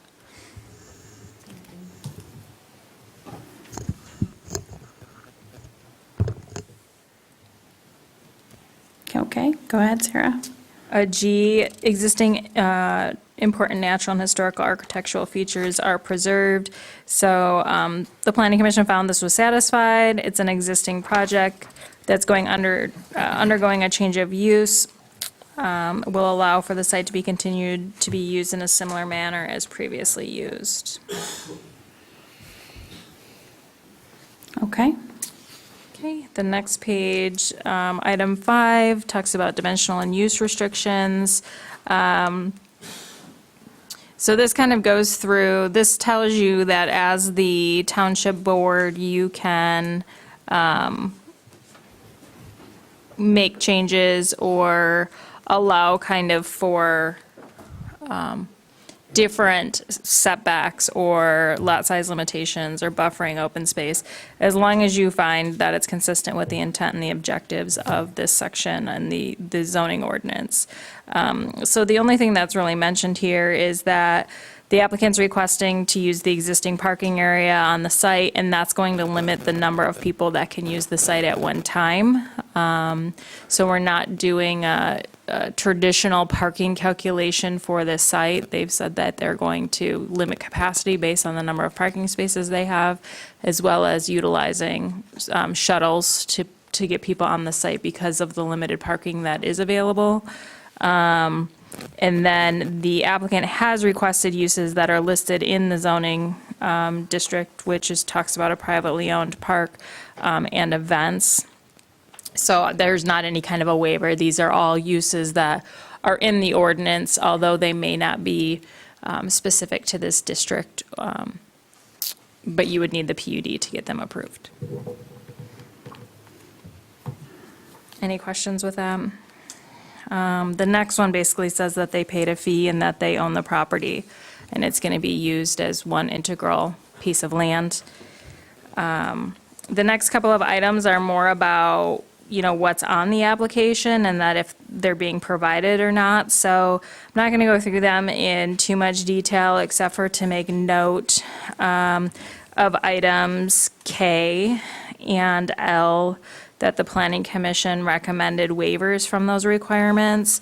Those are the market and economic feasibility study, and then other such information pertinent to the development or use of land. They didn't, really find any additional information that they would need. Item 17, again, goes back to the trees being delineated that are 5 inches or greater to be on the site plan. The Planning Commission waived that requirement from being on the site plan as previously discussed. Okay, we'll go back to the K and L, and the basis of the waiver that they recommended was that it just didn't provide any further information that would really impact the development as proposed. Right, there wasn't any additional information. They didn't really give an additional reason for the waiver. Okay. Okay. I would just go back to J, should be handled when the board discusses limiting amplification and events. J, waste emissions and methods of handling smoke, dust, noise, odors, liquids, solids, and vibrations, if applicable.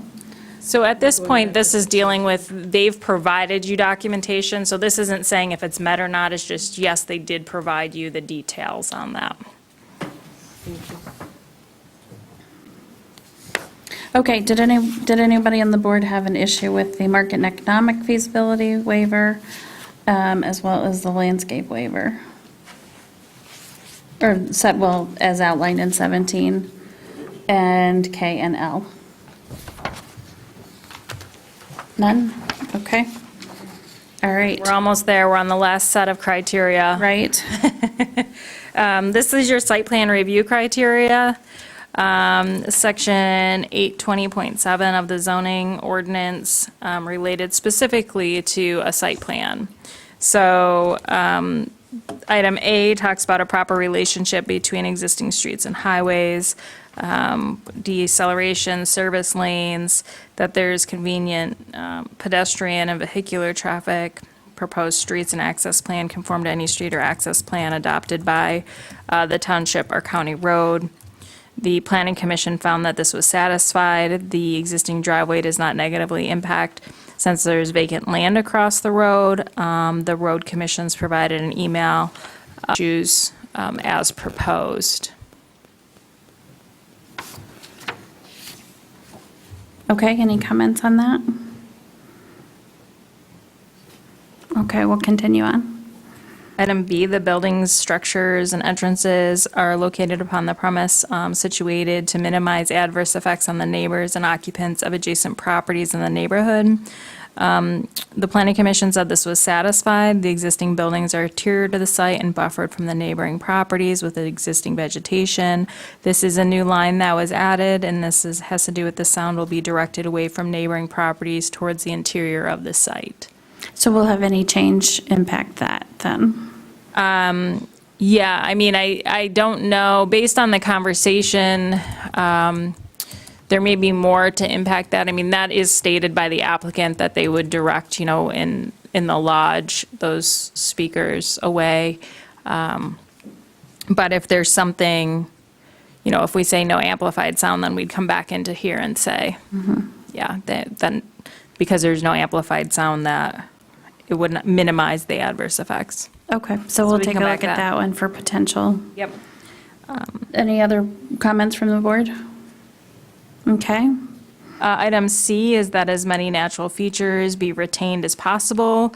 And this goes on to, talk about buffering and items like that. So the Planning Commission says this is satisfied.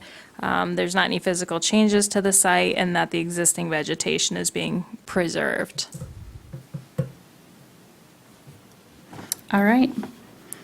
Any comments differing from the Planning Commission finding? Okay, none. Item D talks about the adverse effects of the proposed development on adjoining residents, property owners, and that it's minimized by screening, fencing, walls, and landscaping. The Planning Commission found this was satisfied, that there's no physical changes to the site, and that it's adequately screened from the neighboring properties and with existing vegetation. I would imagine this would be updated depending on the outcome of your discussion on the sound. But otherwise, does anybody have any other changes that they would need to the standard? Can I just ask that this would be where that dilapidated building would be taken into consideration right there in Scout Camp? But they're not proposing any use with that, are they? No. What are you suggesting, they be required to take it down? I guess so, yeah, I mean, based Are you on- allowed to require that, Peter? Is that part of a dangerous structure? We don't have Determined to one. be- Is it part of what? Is it determined to be a dangerous structure? We don't have a dangerous structure ordinance, Or is it under the nuisance ordinance or something of that nature? not that I'm aware of. Okay, is it, if it's a building code violation, maybe the building department would have to handle it then. I mean, you Okay. could adopt a dangerous structures ordinance, but that's separate from what we're talking about tonight. But this isn't, but it's not, It's not pertinent to this. it's not pertinent to the PUD. Okay. I just thought that it would be part of the adverse effect on property owners in the area because it's there as an attractive nuisance and. I think that the difference is it's already there, so it's not part of the application. Okay, thank you. Okay. Item E is all provisions of this ordinance are complied with unless there is a variance, and this was satisfied. There's been no variance requested. F, all buildings and structures are accessible to emergency vehicles, and this was satisfied because the fire department provided approval and told us that it was satisfied.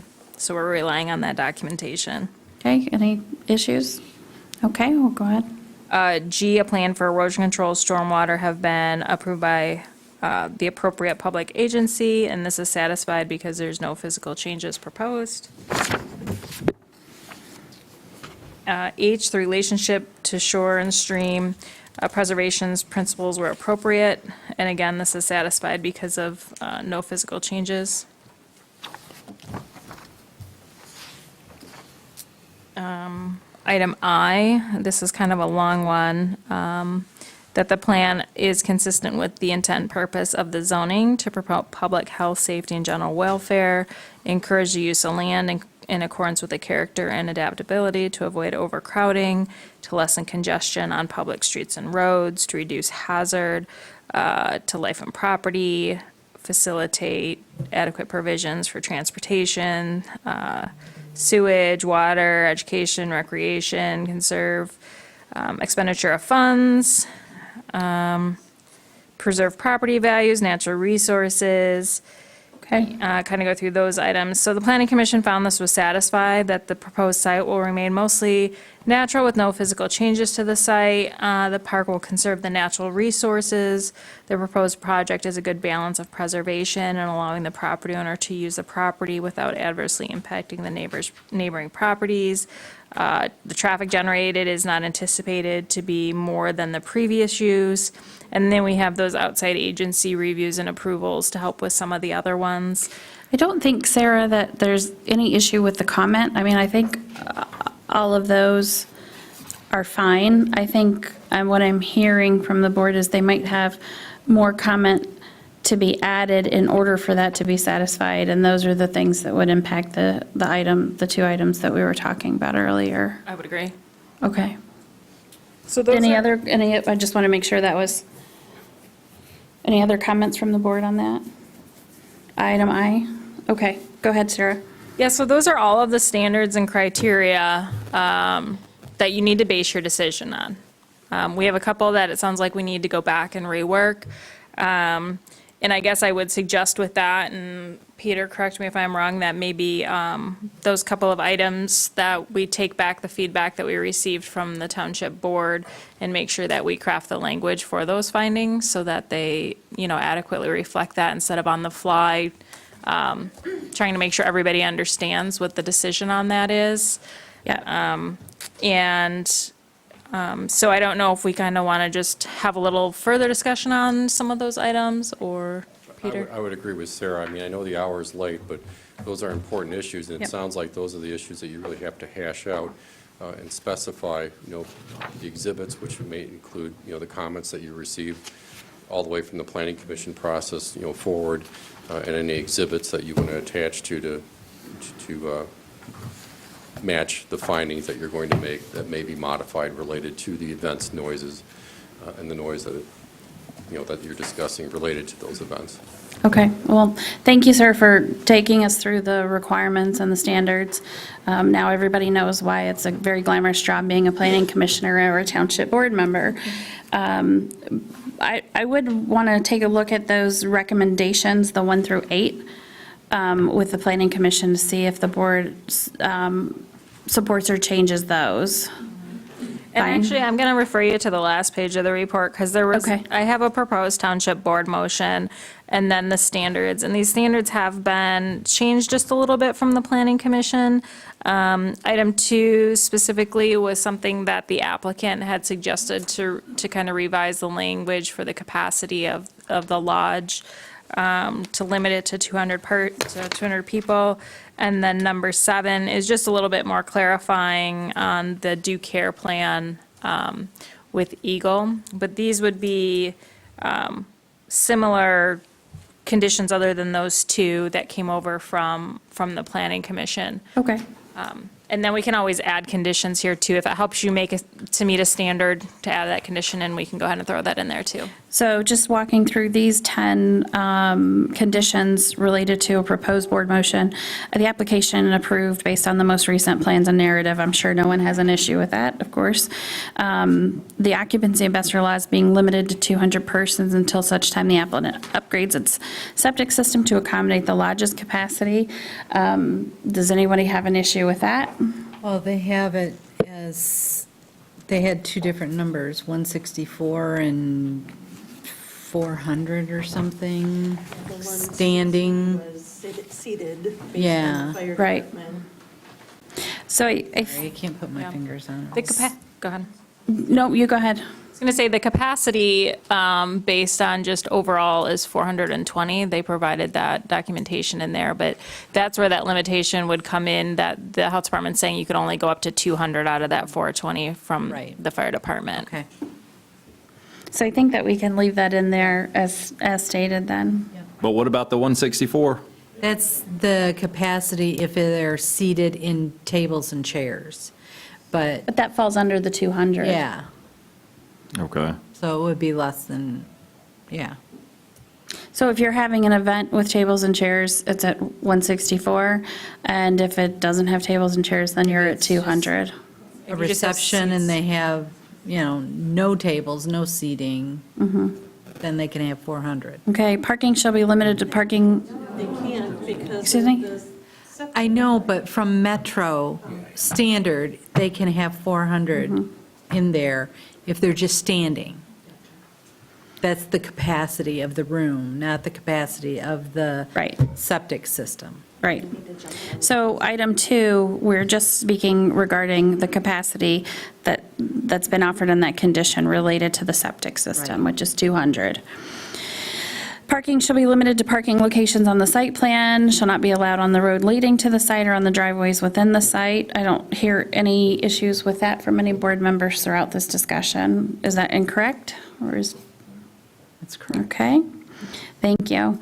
The Planning Commission waives the requirements of the landscape plan, tree inventory, and economic impact report. We agreed with those when we went through the standards. So if anybody doesn't agree with that, let me know. Okay. Approval is subject to the application obtaining all the necessary permits from the Township Metro, and it lists the agencies. And again, Peter, that's kind of that fail-proof condition that in all state agencies and licenses, so you don't have to list out absolutely everything that they have to do according to their process, their operations. Any issues with that from the board? Must maintain a state campground license. I did have a quick question for that. That's on the campgrounds, the individual campsites, correct? That is correct, yes. Okay, all right. Applicant shall obtain from Eagle approval of a due care plan appropriate to address the potential on-site environmental impact associated with 2 former gun ranges and the former refuse stockpile. And that condition, Sarah, is based on what James was speaking about before, correct? Yes. Okay. And James, that encapsulates what we were trying to get at. Okay. Any board member have anything different? Just curious what the time frame is on that. Maybe I missed that in your James, presentation. feel free to come up and address. So the timeframe kind of depends on our initial investigation, whether we have to get any other sampling done based on our findings. Assuming we got everything done, first cut around, once we get things in the Eagle, we could be, 45 days out for their review, once they get it logged in. Okay. So there's a lot of variables, but. Okay. Okay, thank you. Watercrafts from off-site should be limited to individuals camping on site or as part of a class with a limit of 60. Any issues with this? I got issues with it, but Okay, go ahead. my concern is, you start bringing, and let's say it's 50, let's say it's 40, you bring those watercraft in from outside, and they got a wash station. What if one person doesn't get it washed good enough? You contaminate that lake, you're stuck with it then. That's my concern. Sure. Go ahead. I think with a lot of the discussion around the invasive species, that maybe it's a little excessive. I mean, would it not be, and it sounds like in the past, maybe not currently, but in the past, they've had a number of boats there that stayed on site. And maybe that's a better solution than bringing boats in I'm a little, and out. okay. I just wanted to clarify. Number 8, it talks about a limit of 60. Was that, I was thinking that the limit of 60 had to do with their boats plus, I thought that had to do with the number of boats that they had on site. The limit of 60, I think they got from their original settlement from the initial lawsuit that occurred and was settled between GoRec and I forgot the name of which group it was there where they talked about that. The other item, though, has to do with the fact that the number of boats established are also already a record based upon a lawful non-conforming use, that there's a continuity of boat usage there, that's gone on there for decades. And I think that figure for the lawful non-conforming use is pretty close within 1 or 2 boats of the number of 60, irrespective of the washing station. The addition of the washing station was done through the private litigation, but if they, and I haven't heard any objection from GoRec of including that and policing that as part of the condition here. So if you added that as a condition and GoRec has said they'd accept that, then I think you're good. The number of watercraft you mentioned is from the historical non-conforming use, though, would not include these. These would be in addition to that, because this just says watercraft from off-site. No, we're not going to have an addition. That would be the total amount of watercraft on the property, period, at any given time. But the individuals, it says watercraft from off-site, so this would not be distinguished between off-site or on-site. That's not how it, unless you want to add that to it, and that's part of the PUD, but, frankly, you have that regulation that talks about the public site, and watercraft coming in off the public sites. My recommendation is you stick with either lawful non-conforming use, which is very close to this number, but this should be really the total number of boats, not an additional 60 boats on top of another 60 or 59, depending on their historical use. Beth? So we should add total and before 60. Yes. Well, Mr. Lemkool mentioned 10, 20, and 3 back from his recollection when he ran that part. So that'd be 33, not Yeah, 60. there's been a lot more evidence of the I was- historical use, because that's Yeah. been extensively looked at by staff. You know, the proof of a lawful nonconforming use is on the property owner. They have the burden of proof of putting that together. They put together, you know, figures. We had affidavits. There's a bunch of evidence in the record regarding what constitute a lawful nonconforming use. The 60 watercraft came from their litigation irrespective of that, but I'm pretty sure, if my memory serves me, that this is within one, you know, or two boats. I think I counted 59, from what I recall of the evidence they had of a lawful nonconforming use. But, you know, this is going to be the total number, not an additional 60 on here. So Sarah, could you read that back again, how that was edited? Watercraft from off-site shall be limited to individuals camping on-site or as a part of a class with a limit of... Total six- limit? With a limit of 60 total watercraft on-site and from on-site and off-site, or something to that effect. At any given time, 60 boats. Okay, there we Well, go, a limit of You any ju- given you just time. mentioned the word boat. This says watercraft. Are we clear on the terminology? I know Yes. we've had some We issues are. with it in the Watercraft past. is a boat. Boat is defined under the zoning ordinance. And I suppose part of it also is that GOREC has made a representation. They can come up here, I suppose, and tell me if I'm wrong, but that there will not be any motorized watercraft. So you're going to All have, you could even add that in human-powered. as a condition, that this is a maximum of 60 watercraft or boats that are non-motorized. I think, I'm not sure if GOREC think- would object to that. Just for this board, I know the planning commission discussed it, but I believe they have one motorized, or they did have one motorized vehicle, boat for emergency use. Like if someone had a problem in the lake, they had a means to get to them quickly. That would probably be part of the lawful nonconforming, because they had that with the camping. Right. They had a ski boat. I know, but I just, because you had said non-motorized, I wanted them to know that, at least at the planning commission level, we discussed they had one motorized something for emergencies Okay. out on the water. So then the way that this is worded too, then this does not allow the public to bring on, to put in from the property unless they are camping or at a class. Is that correct? That was my understanding of what was proposed, you know, by Yes. GOREC. I mean, the lawful nonconforming use doesn't distinguish, okay? Lawful nonconforming use has to do with what was there, period, as to what was being used on the property, not where the boat came from, you know, to begin with, whether they were on-site or off-site. The issue is the number of boats, and there's cases that talk about, you know, what you can distinguish and what you can't between junkyards, you know, having junk cars versus, you know, junk parts from other vehicles, and the courts say, all, you know, everything is junk, it doesn't matter how you define it.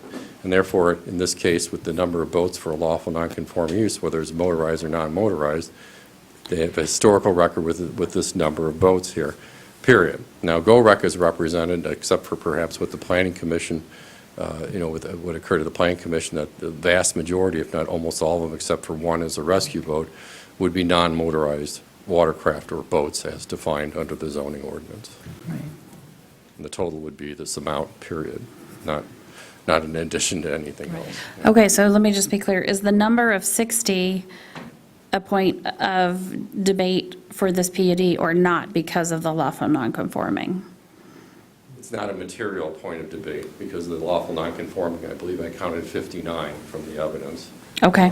So you got one vote at issue here. Yeah, okay, I understand, but I just wanted to make sure, because I know that could, if all 60 were out there all at one time, which is probably not likely to happen, but if that does happen, that would probably be a lot out there, even with non-motorized.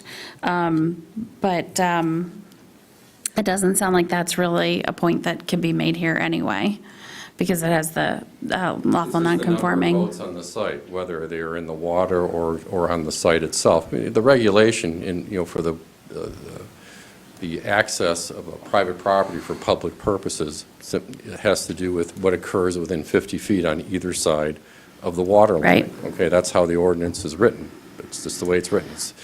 If it's within 50 feet of the shoreline or 50 feet offshore, that's where that restriction comes in under the overlay district. It doesn't apply to what's occurring beyond 50 feet onshore, whether they have, boat storage or whatever here. In this case here, GOREC is agreeing that there's going to be 60 boats here. It's also something that they agreed on in their private litigation. And we're not going to enforce the private litigation. They have separate litigants that can do that. And But they're adding that as a condition that, yes, we voluntarily agree with what we agreed with in the private litigation in conjunction with a lawful nonconforming use. Okay. Whether those boats are in the water or on the shore or on the property. So can we alter number 8 to be non-motorized watercrafts or non-motorized watercrafts should be limited to individuals camping on site or as part of a class with a limit of 60 total watercraft on site? Sure, unless they wanted to add the one, the rescue boat, if that was. We can add terminology for the one motorized rescue boat. Okay. Is there any discussion for them to be GORAC boats, not private citizen boats? Then why You did could they have a discussion, but it wouldn't be material on the lawful nonconforming Right. use because they're allowed to have those boats, period. Whether they're not distinguishing who owns the boat, I'm okay? just looking to I know. limit the. That's why that's probably why they had the litigation involving the boat washing station there. I would Well, the litigation, was that settled? Do you know, was that a I settlement? can provide the information, but I did read the settlement order, so yes, they had a settlement order that required the Okay. boat washing station with a certain criteria for it. So it was agreed upon by both sides? Agreed upon by both Okay. sides, but that's, private, and so GOREC has said that we're going to abide by it, and even if it's a condition here as far as the boat washing station. Okay. So that's really what this is about. Any further comments on number 8? Okay, on 9, large events shall not be allowed on consecutive weekends. Weekends are considered Friday, Saturday, and Sunday. And yeah, Okay, large events, they could have 20 a year, and they limit 12 weddings, May 1st through October 31st, correct? that's what it says on the chart, yeah. Now, mid-size events, they can have 50 a year, correct? That's what it says here, yes. And that can be weddings too, correct? They're not, I mean, they don't distinguish it. yeah, they're not distinguished between the Okay, type. so technically, you could have 70 weddings a year out there. That's where I was saying earlier is just strip away what it's called. An event is an event is an event. What matters I just wanted is, to clarify. yeah, what matters is it disturbing elsewhere, the size of it? Can it handle is the noise acceptable? Is the wastewater, do they have the capacity to treat that, that sort of thing? Because you start to parse into, well, is it a graduation or is it a, Well, the thing that I was trying to distinguish was races and retreats and stuff, they're not gonna have bands playing at. Weddings, they will have. yeah, but that's not necessarily true, though. I mean, you could, Okay. races or retreat, you could have all different sorts of things at events. That's why I don't see the naming nomenclature of it as very useful. I think it actually can be less useful. I think it's more useful to talk about what does that look like and what's the impact of that. But that's just my thoughts with that, so. If it can't be back to back to back. What's that? If they can't be back to back weekends, then what you're saying is 50 a year and 20 a year, that's 70, that's more than back to back weekends.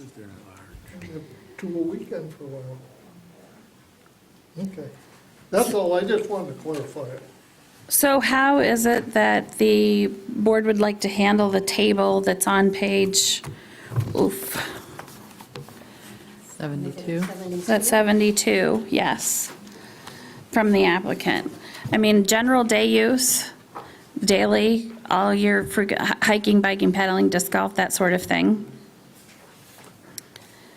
Does this have general hours? I know our parks have hours. Would this have hours typically for general day use, someone on site?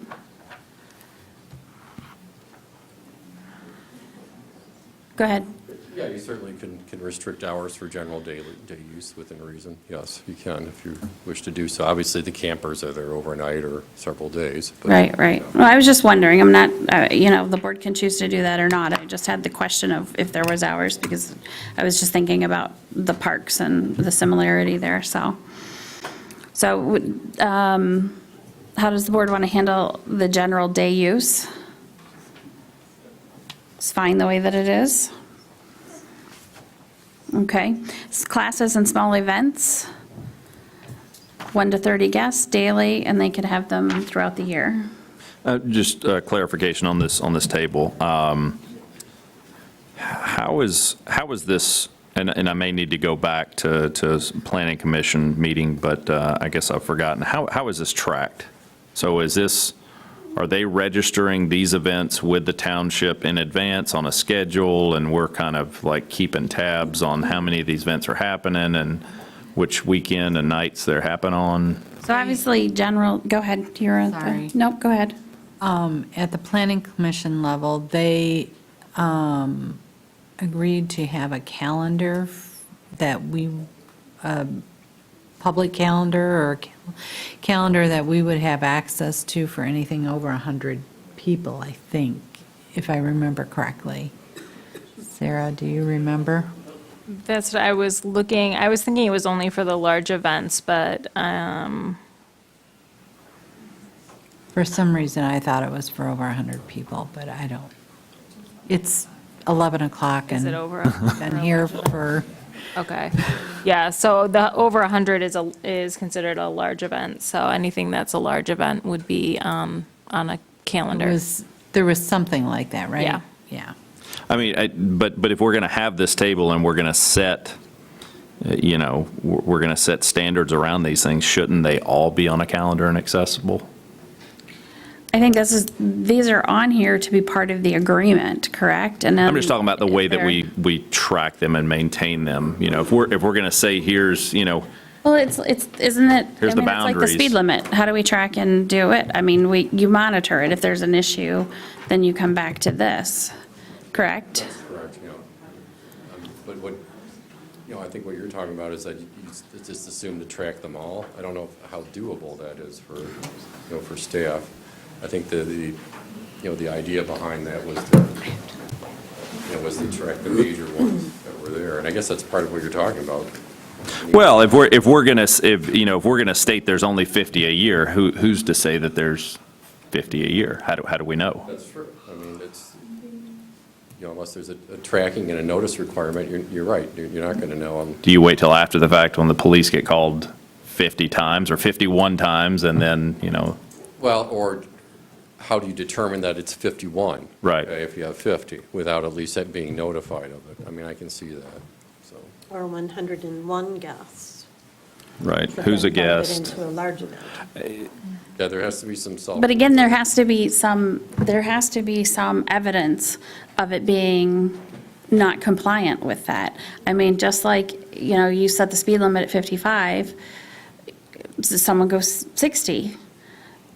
Yeah, they might. Can you do anything about it? Well, you have to have evidence. You've got to have somebody have the radar or whatever. Yeah, I totally get that. I'm being a little bit extreme and, kind of silly with what I'm saying. I guess my point is we have this table and it defines all of these different criteria, and it's, do we want to only define those criteria for which, we want to monitor, that we want to track? Yeah, there's quite a bit of information here, like examples and the names of classes and so forth. I'm really focusing on what is the use, general day use, small class, mid-size events, what's the frequency and the number of times that they're able to be done. And that's quite simply the basic structure of it that would get written into the PUD agreement. Yes, I mean, because you don't really track events for a banquet hall. That's an allowed use, all right? It's just an allowed use, and they have it. The difference is in a PUD is that there is a little bit of more, I guess, micromanagement, or I don't know, that's a bad term, but more in the way of leeway and levity as to what you're allowing on this property, compared to the underlying zoning classification. But I think it would be extremely difficult, to monitor everything, all across the board, as opposed to, setting specific numbers of, are we going to have events? Okay, if we're going to allow it, how many are they allowed to have? What are the numbers of people that are allowed at these events? Who cares what they are? What about amplification of any type of sound, music, as opposed to announcements or classes or things of that nature? And there's one final one I was thinking of here. I guess the timeline of when it's cut off as well. So the example I'm thinking of is across the street, Olson's is a PUD, okay? I couldn't tell you what the exact amount, the details of what's written into that contract, but I can tell you if we started to have issues and problems over there, we can look that information up and see what's approved and see if that's appropriate over there. So when they come back and they want to put something in their outlots, right? We go back and we pull up that PUD approval, and then we take a look at, okay, what was approved at that time? Does it need to be amended? Does it fit right in there? How does that work? Yes. no, Okay. that makes sense, yeah. On page 107 of your packet from May, it talks about that calendar and items. So one of the items says GoRack staff will maintain a calendar of all scheduled events with the number of expected attendees, hours, name of event, organization, and host. And then a calendar or schedule will be made available to East Bay Township staff for events anticipated to draw more than 100 guests. And then they talk about events and activities will not be overbooked and will stay within the capacity of the parking spaces, and that mid-size events will not be held concurrently with large-size events or transient activity permits. So basically, they're taking the large events and lower and not including the general day use, the small class events and the mid-size events in that. Okay, all righty. All right, so what about, back to the classes and small events? That is listed as 1 to 30 guests daily and all year long. Any issues with that? Okay. Mid-size events, 30 to 100 guests, 50 per year. They can have them, they can have them all year, so. And then, frequency, 50 per year, sorry about that. Any issues with the mid-sized events? I guess what I keep looking at is the 100. I don't think there's any issue with the 30 to 50. That can be managed without any big issue.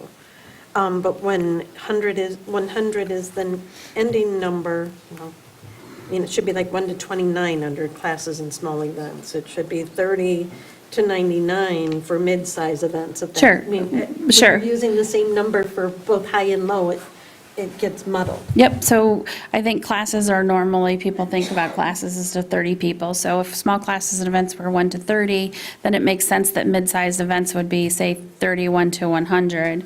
And then your large events would be 101 to 200. I think that's good not to have that overlapping number there. So then mid-size events would be 31 to 100, 50 a year and all year. That's a good point. Any issue with that? Okay. Large-sized events would be 101 to 200. They are proposed at 20 per year, all year, and then limiting 12 to weddings. And I believe that there was also, was the no consecutive weekend in this condition as well? That was one of the conditions that the planning commission Yeah. put on Number 9. No consecutive weekends, but they conceivably could host a Friday, Saturday, and Sunday large event in the same weekend, 3 different events, and then, is that possible?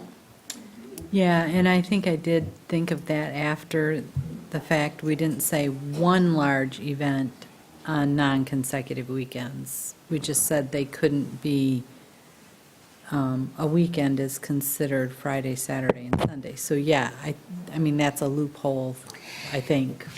let me just pose this. If the larger events are capped at 200, 101 to 200, and they're not serving alcohol and they're not amplified, does it really matter if you have 20 a year or more than 20 a year? What, 200 people, 200 people are going to more than be contained on that property. They have sufficient parking. They are buffered by 850 feet. I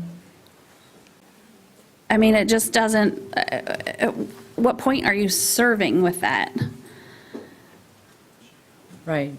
I would agree, because they're not going to have to shuttle people at that point or anything. It's all going to be on site. So what about large events, 101 to 200? 20 a year, regardless of what they are. Well, like I said, I don't even know why you limit it to 20. I mean, I think at 58, you know, it's fine with the mid-size event. They're going to all be contained on that parcel. You're suggesting without amplified music. Yeah, because the amplified music's gone and the alcohol is gone. You know, then use the facility. Don't let it sit vacant. Right. I know, I would still like to see it limited, because we have surrounding neighbors that are going to have to, I know. But what are they going to hear? I mean, I'm sorry, I just don't understand what the adverse effect is then, because there's no, I mean, they're all parking on site, there's no shuttling at that point because it's No, but 200 they're people. still on the public road to get to the private road. In my mind, I think it's. I don't know, it's like, what, 500, I don't know how many feet it is to their driveway, but. They're on a main road they're on Hobbs Highway, which is allowed if public assembly identifies the main roads. Hobbs Highway is one of those. They are right there at Hobbs Highway. In limiting them, how is it, Ranch Rudolph is right in another township. You're not saying, well, we don't want to have too many people on the road going to Ranch Rudolph or Hiawatha or, PGOs. I mean, I don't know. Well, I'm just looking at the fact that there's only one way in and out. And if all of those 200 people are coming in separate vehicles every weekend, it's going to impact the neighbors. It's going to. I understand that we're looking to limit the amplification and the alcohol, but that's still a lot of vehicles that will impact. Those folks have no other way to get out. If they're on one end of Scout Camper Traeger, they have no other way to get in or out to their property. And I would concur with you if this property were further in Scout Camp Road, but right where they are on the direct access to Hobbs Highway, which is a major road, per the road commission, per our ordinance, I don't know. I think if their access was on Hobbs Highway, that's a different story, but the access is on Scout Camp. They have to come off of Hobbs Highway to get onto Scout Camp, in which case it impacts anyone that lives beyond them or anyone that would be going to visit those folks that live down there. Yeah, but there's not much space there. I mean, you just go right on the road and they're right there. There's not even a house there.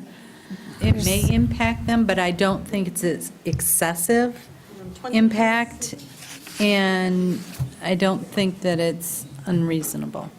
I think 20 times a year is a big enough inconvenience. To do it 52 weeks a year, Well, there's got to be something different. we can disagree.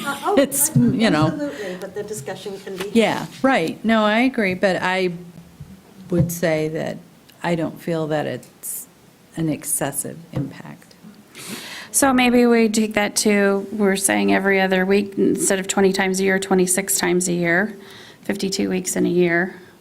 I mean, this is my personal opinion. The applicant has come for, asked a lot of the board, the planning commission, the township in general to review this. We've taken a long time to get here, and we're making some, in my opinion, reasonable concessions with the alcohol and getting rid of the amplified music. I don't know why we would move the needle anymore. They haven't asked for any additional events here. They've asked for 20, we should, Well, they haven't weighed in on our conditions so far, so. That may impact. fair enough, yeah. that And may that's where I was change. coming at from that, was, because that's going to impact that ability on those types of events that they can have, and the revenue generated from that to turn around and care for those buildings. Yeah. Okay, so with large size events, we're at 101 to 200. The frequency we need to determine, and it is all year. And then are we distinguishing with weddings or not? I mean, I don't know what's distinguishable about the wedding if you don't have amplified sound or alcohol. I would agree with that. So we would just take that out. The only thing that stays in is 164 with tables and chairs.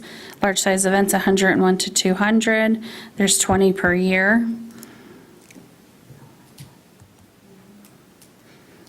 Again, I would say if you are saying, every other weekend for events, large events should not be allowed on consecutive weekends, then I would just say make that half your weekends in a year, which is 26. But it's regardless, 20, 26. I would prefer we stay at 20. Go ahead. Just something for you to think about there, because I'm looking at the table, and I noticed with Brian there, whether it's a class or otherwise, does that mean when you have a class up to 30 and it's daily, is that 10 classes of 30 during the day, depending on which event? So think about, even if you have a 200, is it 200 one time in a 24-hour period during that day, or is a lunch event of 200 and a dinner event of 200 on the same day still acceptable? I just want to make sure that you understand that concept, that those are possibilities. Thank you for making things more complicated, Peter. I really appreciate that. It's his job, right? I know, I'm just teasing. All right, so input on that from the board? I mean, I would see a class or a small event as a class is attending a class. I mean. Well, and they could have multiple classes a day, because they can have one in the pavilions, they could have one at Besser Lodge. Right. They could. Only question I have from that is then, so for example, I know like the wilderness first aid that they have there, I can't remember what it is, but say it's a series of like 5 days and you're there for 2-3 hours a day. So is that 5 classes or is that one class? And I don't know that we can make those, I don't know. It's getting pretty detailed distinctions. That's what you're saying, right?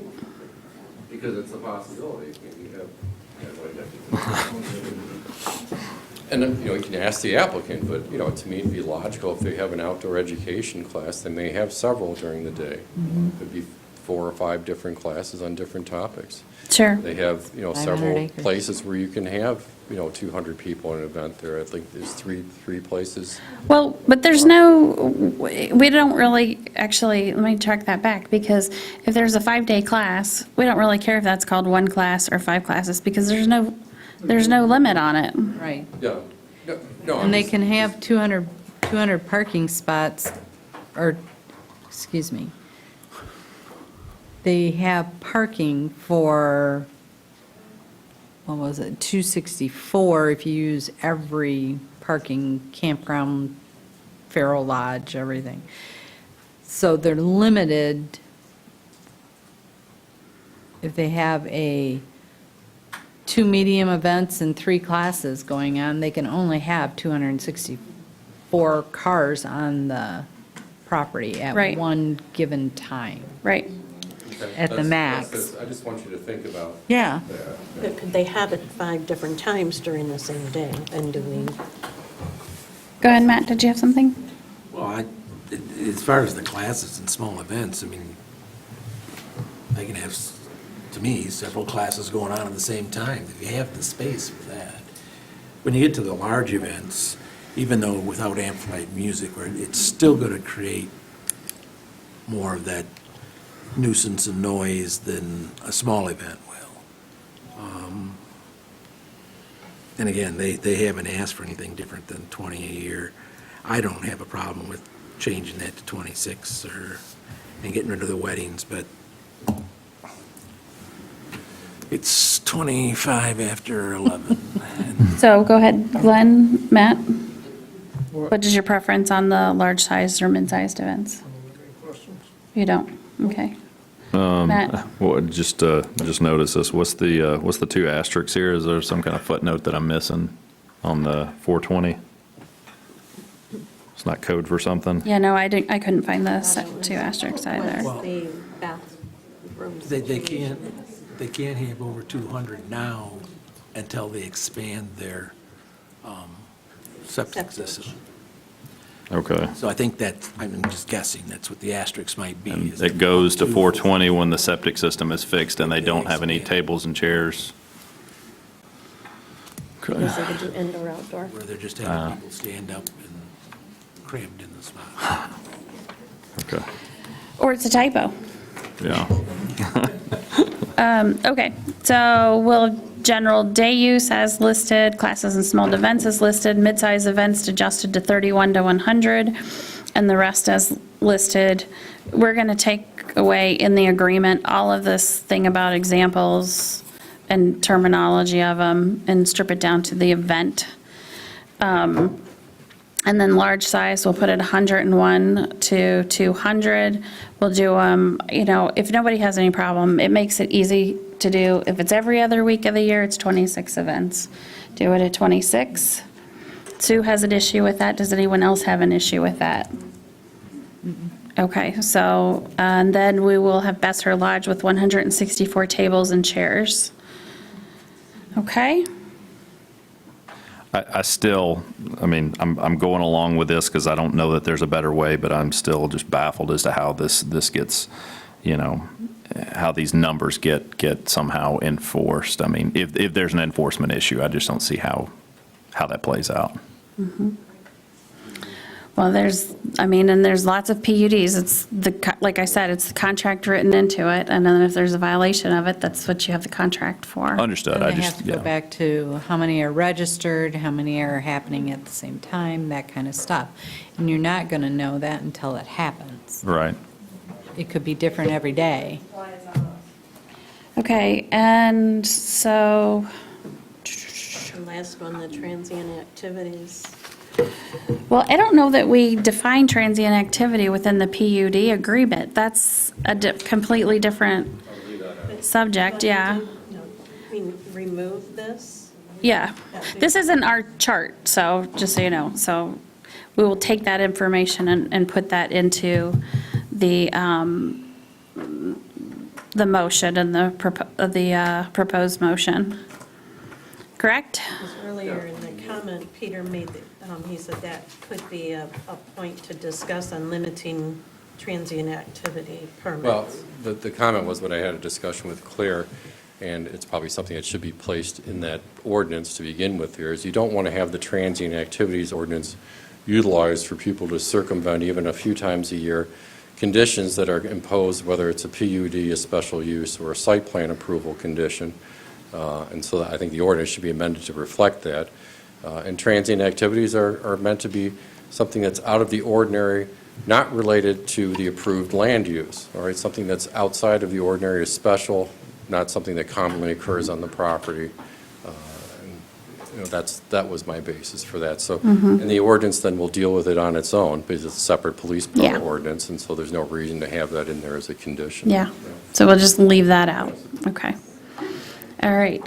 Okay, with that, staff, do you feel like you have direction to complete it for the next, to be approved for the next meeting? Yes. Okay. I can't even find the agenda, so if somebody has one, throw one at me. Because I have buried mine. Thank you very much. All right, with that, we will, there's a typo on this, actually. There's no public comment, so there's a typo. The upcoming meetings are September 19th for the emergency services public hearing, and then we will look to bring this back to the likely the October meeting. However, it could be November, but it will be October or November. So with that, we will have the second opportunity for public comment. You are welcome to make your way to the podium and introduce yourself. If you are leaving, please remain quiet and exit quietly so that we can hear the people who are left remaining here. Yes, sir. Matt Dukoski. So, sir, you can't talk on the same comment, on the same topic. Okay, very good. Thank you. I sit back there and shut my mouth, and I hear all this stuff, and I write notes. And so the first thing that I guess I would like you to think about is, so if there's 60 boats, and I picked that number because somebody agreed in a lawsuit that that's what it needs to be, not that they couldn't make a decision to change it, and you wash all 60 boats in the same morning, where's all the water go? Excuse us. This is his public comment. Let him complete it. Thank So you. I'm just saying, where does all the water go? How much water does it take to clean a boat? So that's just something I don't think anybody's thought about. Does it require a septic system that the water goes into?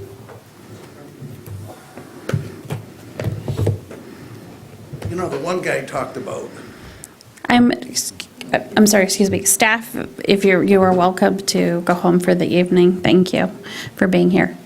Continue. So Thank you. if he talked about they didn't bring the cars in because there were Boy Scouts in there. Kids, is what he said. Campground's got kids. That was just their reasoning for parking alongside the road. I'm not saying that we should allow parking alongside the road. I'm saying, if that was the real reason, shouldn't we be looking at the campground and the events at the same time, and kids within?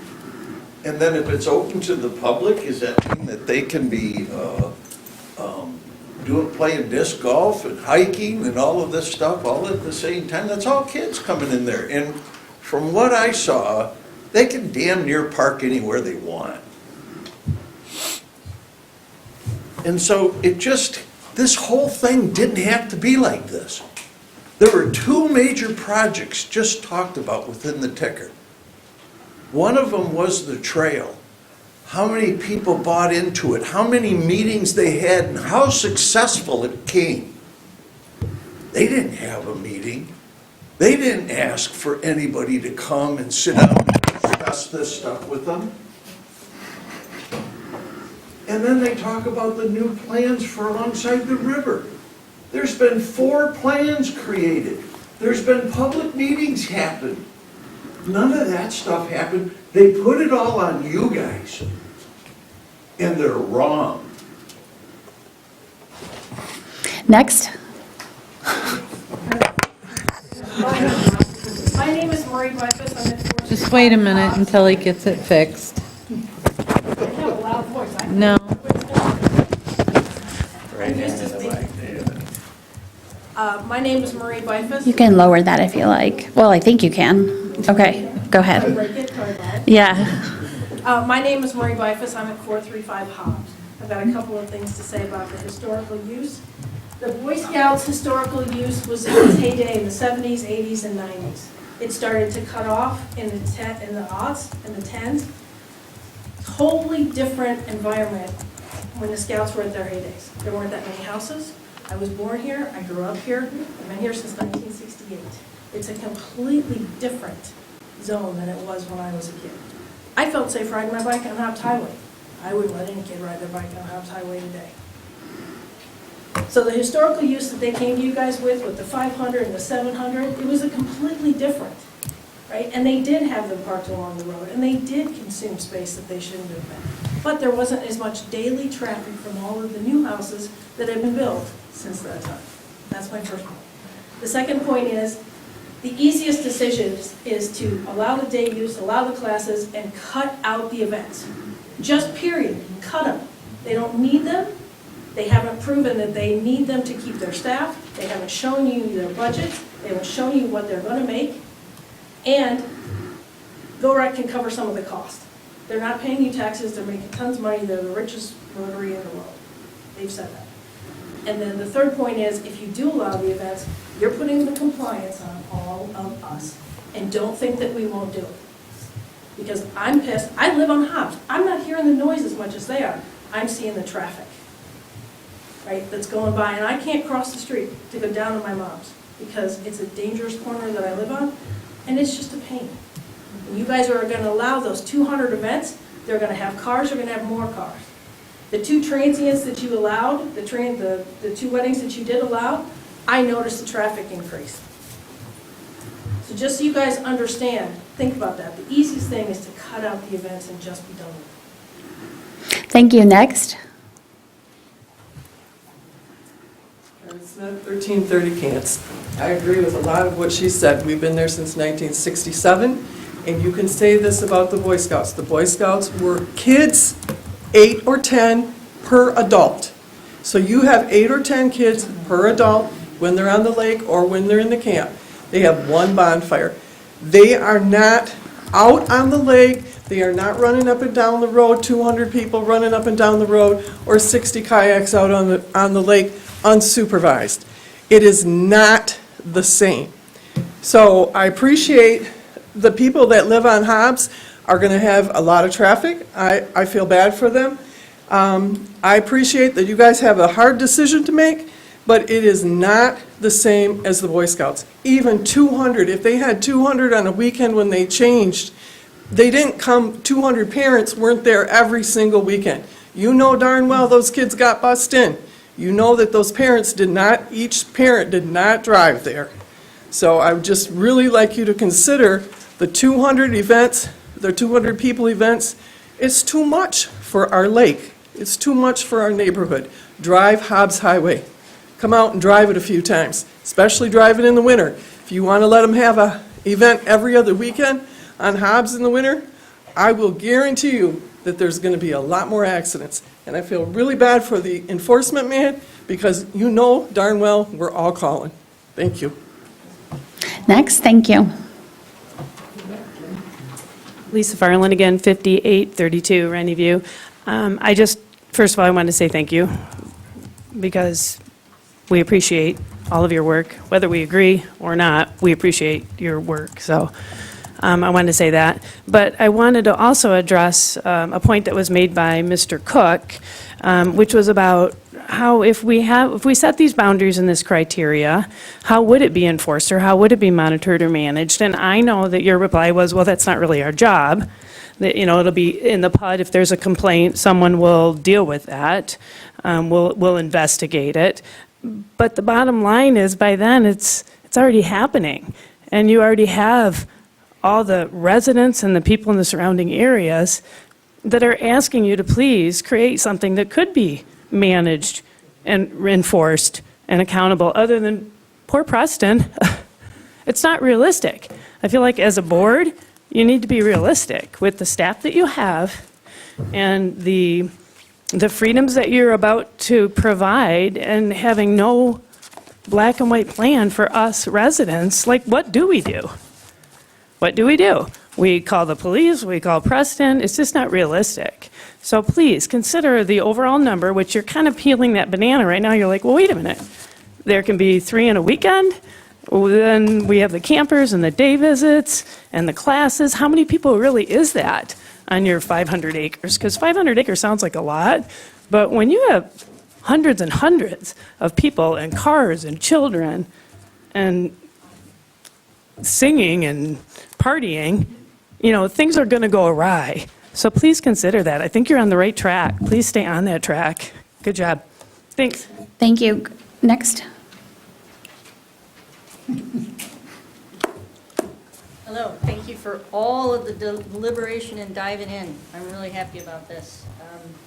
I'm not happy about all the results, but I am happy to see you guys really trying to dig in, so thank you for all that. Are we going to be allowed to send you information so I don't have to stand here and talk about all my notes? Just a You simple can yes? always send a Okay. BOT email. Okay. Then I'll just make a couple quick comments. The historical use of the Boy Scouts That's all great, but I do think that that was all about youth camping, and it doesn't have anything to do with day use. All those things were fantastic, but they had a youth camping license. You know, even people here in this room have testified almost ad nauseum about how ruckus the noise could get in Besser Hall. So I think that's just youth camping. All those events were youth camping, so I don't know how that's even relevant. So it was a wonderful trip down memory lane, but it doesn't really matter, I don't think. So that was fun. As far as enforcement, I sent you all that enforcement letter that Mr. Wendling sent to Preston. Lucky Preston, he doesn't work Friday through Sunday, so he doesn't have to worry about enforcement on weekends. Please take a look at that, the principles to evidence, and as far as enforcing. It's a Rubik's Cube, and there are a lot of complaints from Lakemore. Maybe call the owners of Lakemore and see if they'll tell you about those and put those in writing. And excuse my outburst, but somebody has to make that point. Call them. Call the people that are complaining about Lakemore that aren't getting enforcement. And please look into that. It can't happen. It can't happen. And you had 5 community groups sign a letter to you. That's almost impossible to happen, almost as impossible enforcement as the enforcement. 5 community groups are so fearful about it. We've already witnessed it. It's already happening out here in Forest Lakes. We're not making this up. Please consider it. Perhaps you should design an enforcement plan that guarantees that you can enforce it before you make these considerations. Cart before the horse, horse before the cart. Maybe you should guarantee enforcement before you cause more problems. I'm not saying you're causing the problems. I don't want to misspeak. That's not what I'm, hopefully you understand what I'm trying to say.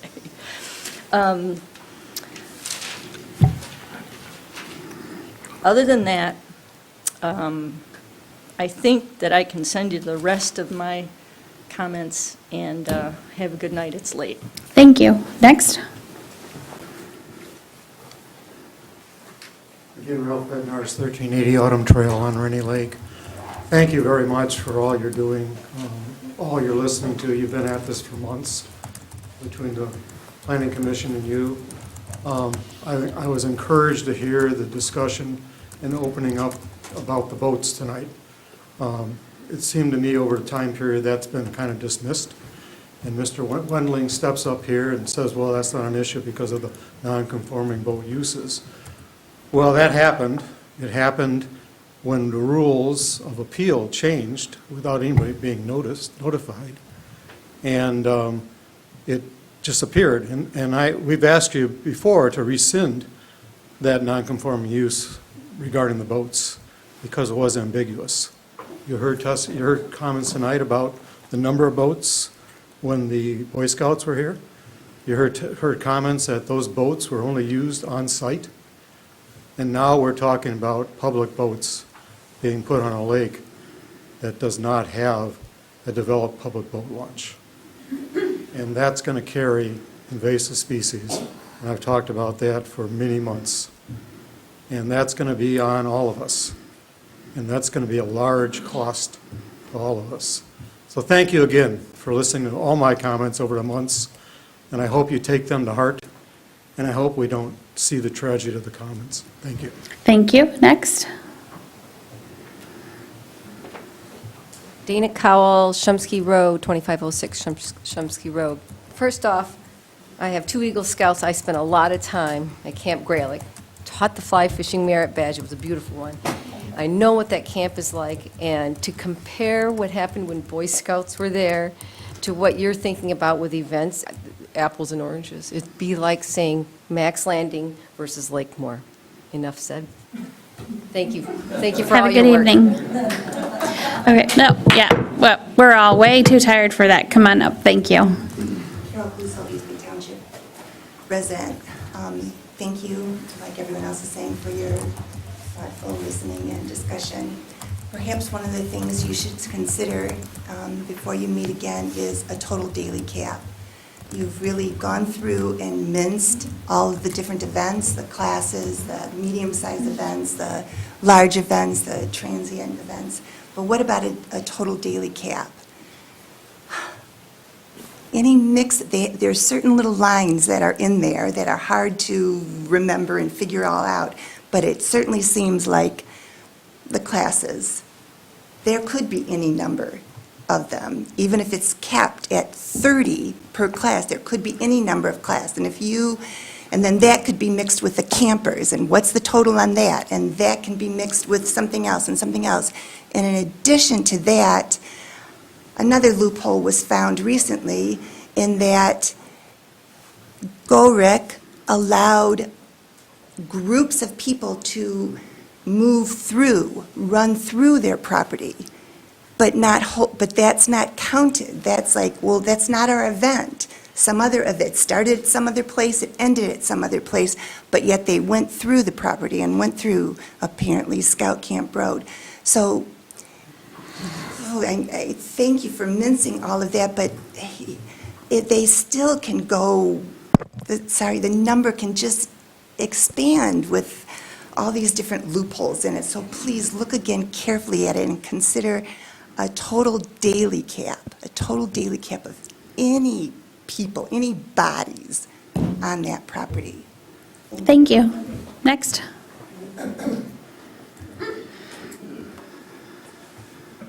Casey Cowell, Shumsky Road. Also, thank you for seeing this through. It's sort of difficult. Would you please, before we're done, clarify what where we stand and where you stand and what the next steps are? I didn't quite understand it. I think we have to clarify language and stuff. Sure, I can follow up with you. You might have not heard it. I didn't. Okay. That is just that staff has their directive on how to update the findings, and that will be brought back during the October or November board meeting. Got it. So it's tabled till then? Yes. Got it. Thank you. Next, thank you. Okay, seeing no further comment, Brandon. I'll make it brief. Brandon Flensky, Arbutus Lake. I want to echo some of the comments. I really appreciate the thoughtful discussion and really digging into the issues. It's quite obvious to those of us in the audience, those that are trying to find a solution and those that have already found a solution. And to that end, the discussion surrounded around enforcement. I mean, put yourselves in the shoes of Preston Taylor, who, to the best of my knowledge, doesn't have a boat that can get out on the water and count whether there's 59 on the water and one somewhere in the 500 acres of the parcel. You know, it's unrealistic to think that this will be enforced and managed. So to a certain extent, it's mincing words to say, we can have an event this big with this many people. Are they a guest? Are they a camper? Well, you probably won't know unless they're wearing a wedding gown or a tux, whether or not they're there for what type of event. And it's just incredibly frustrating. I know you're all tired. We're all tired too. We're tired of paying taxes. We're tired of paying lawyers to try and fight these things and bring it to the attention of people that are listening. And as I said, it's very clear, those of you that are listening and are trying to uphold the ordinances, and we appreciate you very, very dearly. We wish some of the rest of you would come to that side. Thank you. Thank you. Next. Okay, seeing no further comment, we stand adjourned unless there's any objection.